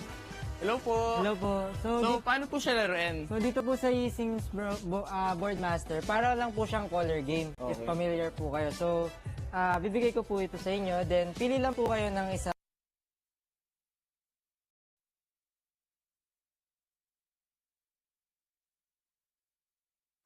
Then, if yung pinili nyo pong color is akma po sa color Color na na lalabas po lalabas. dito, meron po kayong sticker. Sticker na. Then, if hindi man, meron tayong 3 tries.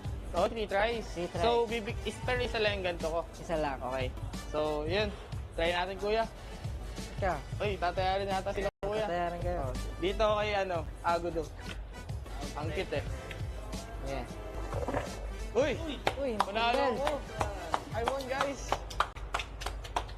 I chose Agudo, then 3 greens. So, yun guys, pwede kayong pumunta dito sa HOK Carnival. Marami kayong makukuha. So, nakaka-enjoy. So guys, we're done with the Carnival. We're just waiting for our game. So, let's go. We're gonna start.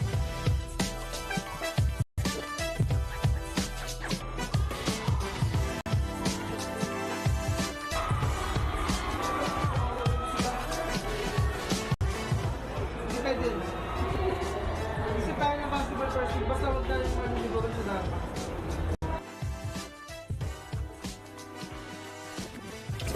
Sadly, we lost the game against APG. They're really good, but for my teammates, I think we're gonna do better for the next time. Like, it was a big lesson for us. The experience that we can get here it's amazing. So I'm excited for more. So hope to see you guys soon in the next tournament. Bye. Thank you.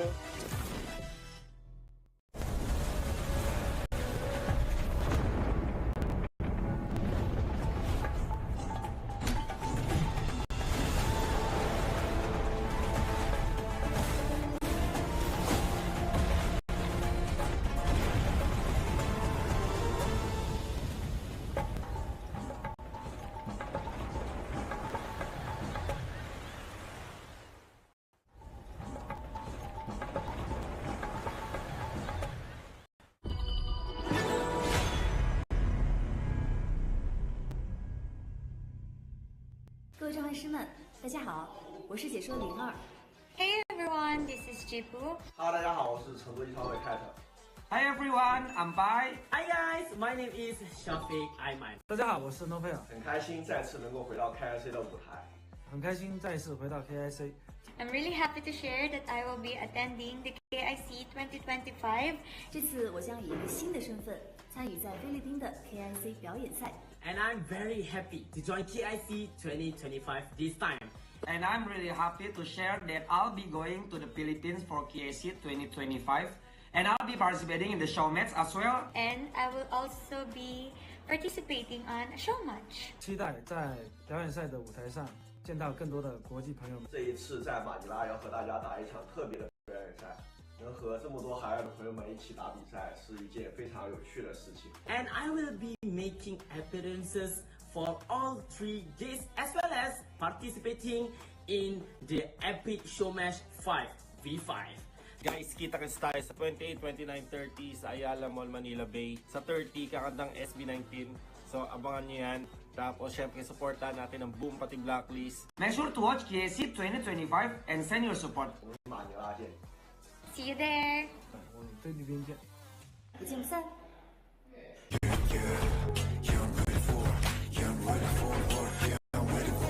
Putting in the top grind, all my squad is pop gallant. No words are needed for trust, we got the confidence. Let us step it up, you're ready all the time. Now, take a breath. You're my biggest goal to the next, you don't pay the price. Sit the drive. Got my bodies in the back, you better think it twice. Coming on, never. Casting off the shadows, yeah, I'm on my way. Stand against the fate, we won't be the same. Deeper, step again. We're gonna dream it up high, to live in the sky. You can never stop me fighting on the edge.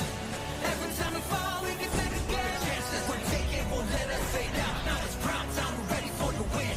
I'm a burning up the flame. Rebel, won't be tamed. I'm burning up the fire and I'm reaching for the sky. We gonna burn it. I'm a warrior, ready for the game. Make it go.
Tidak ada kata menyerah di kamus kami.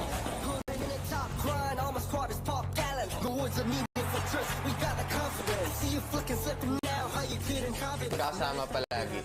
Kami ang PPL.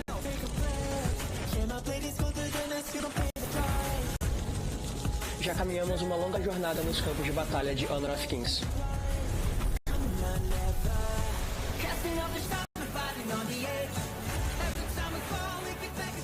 Semalam telah berlalu, hari ini kami buru kejuaraan.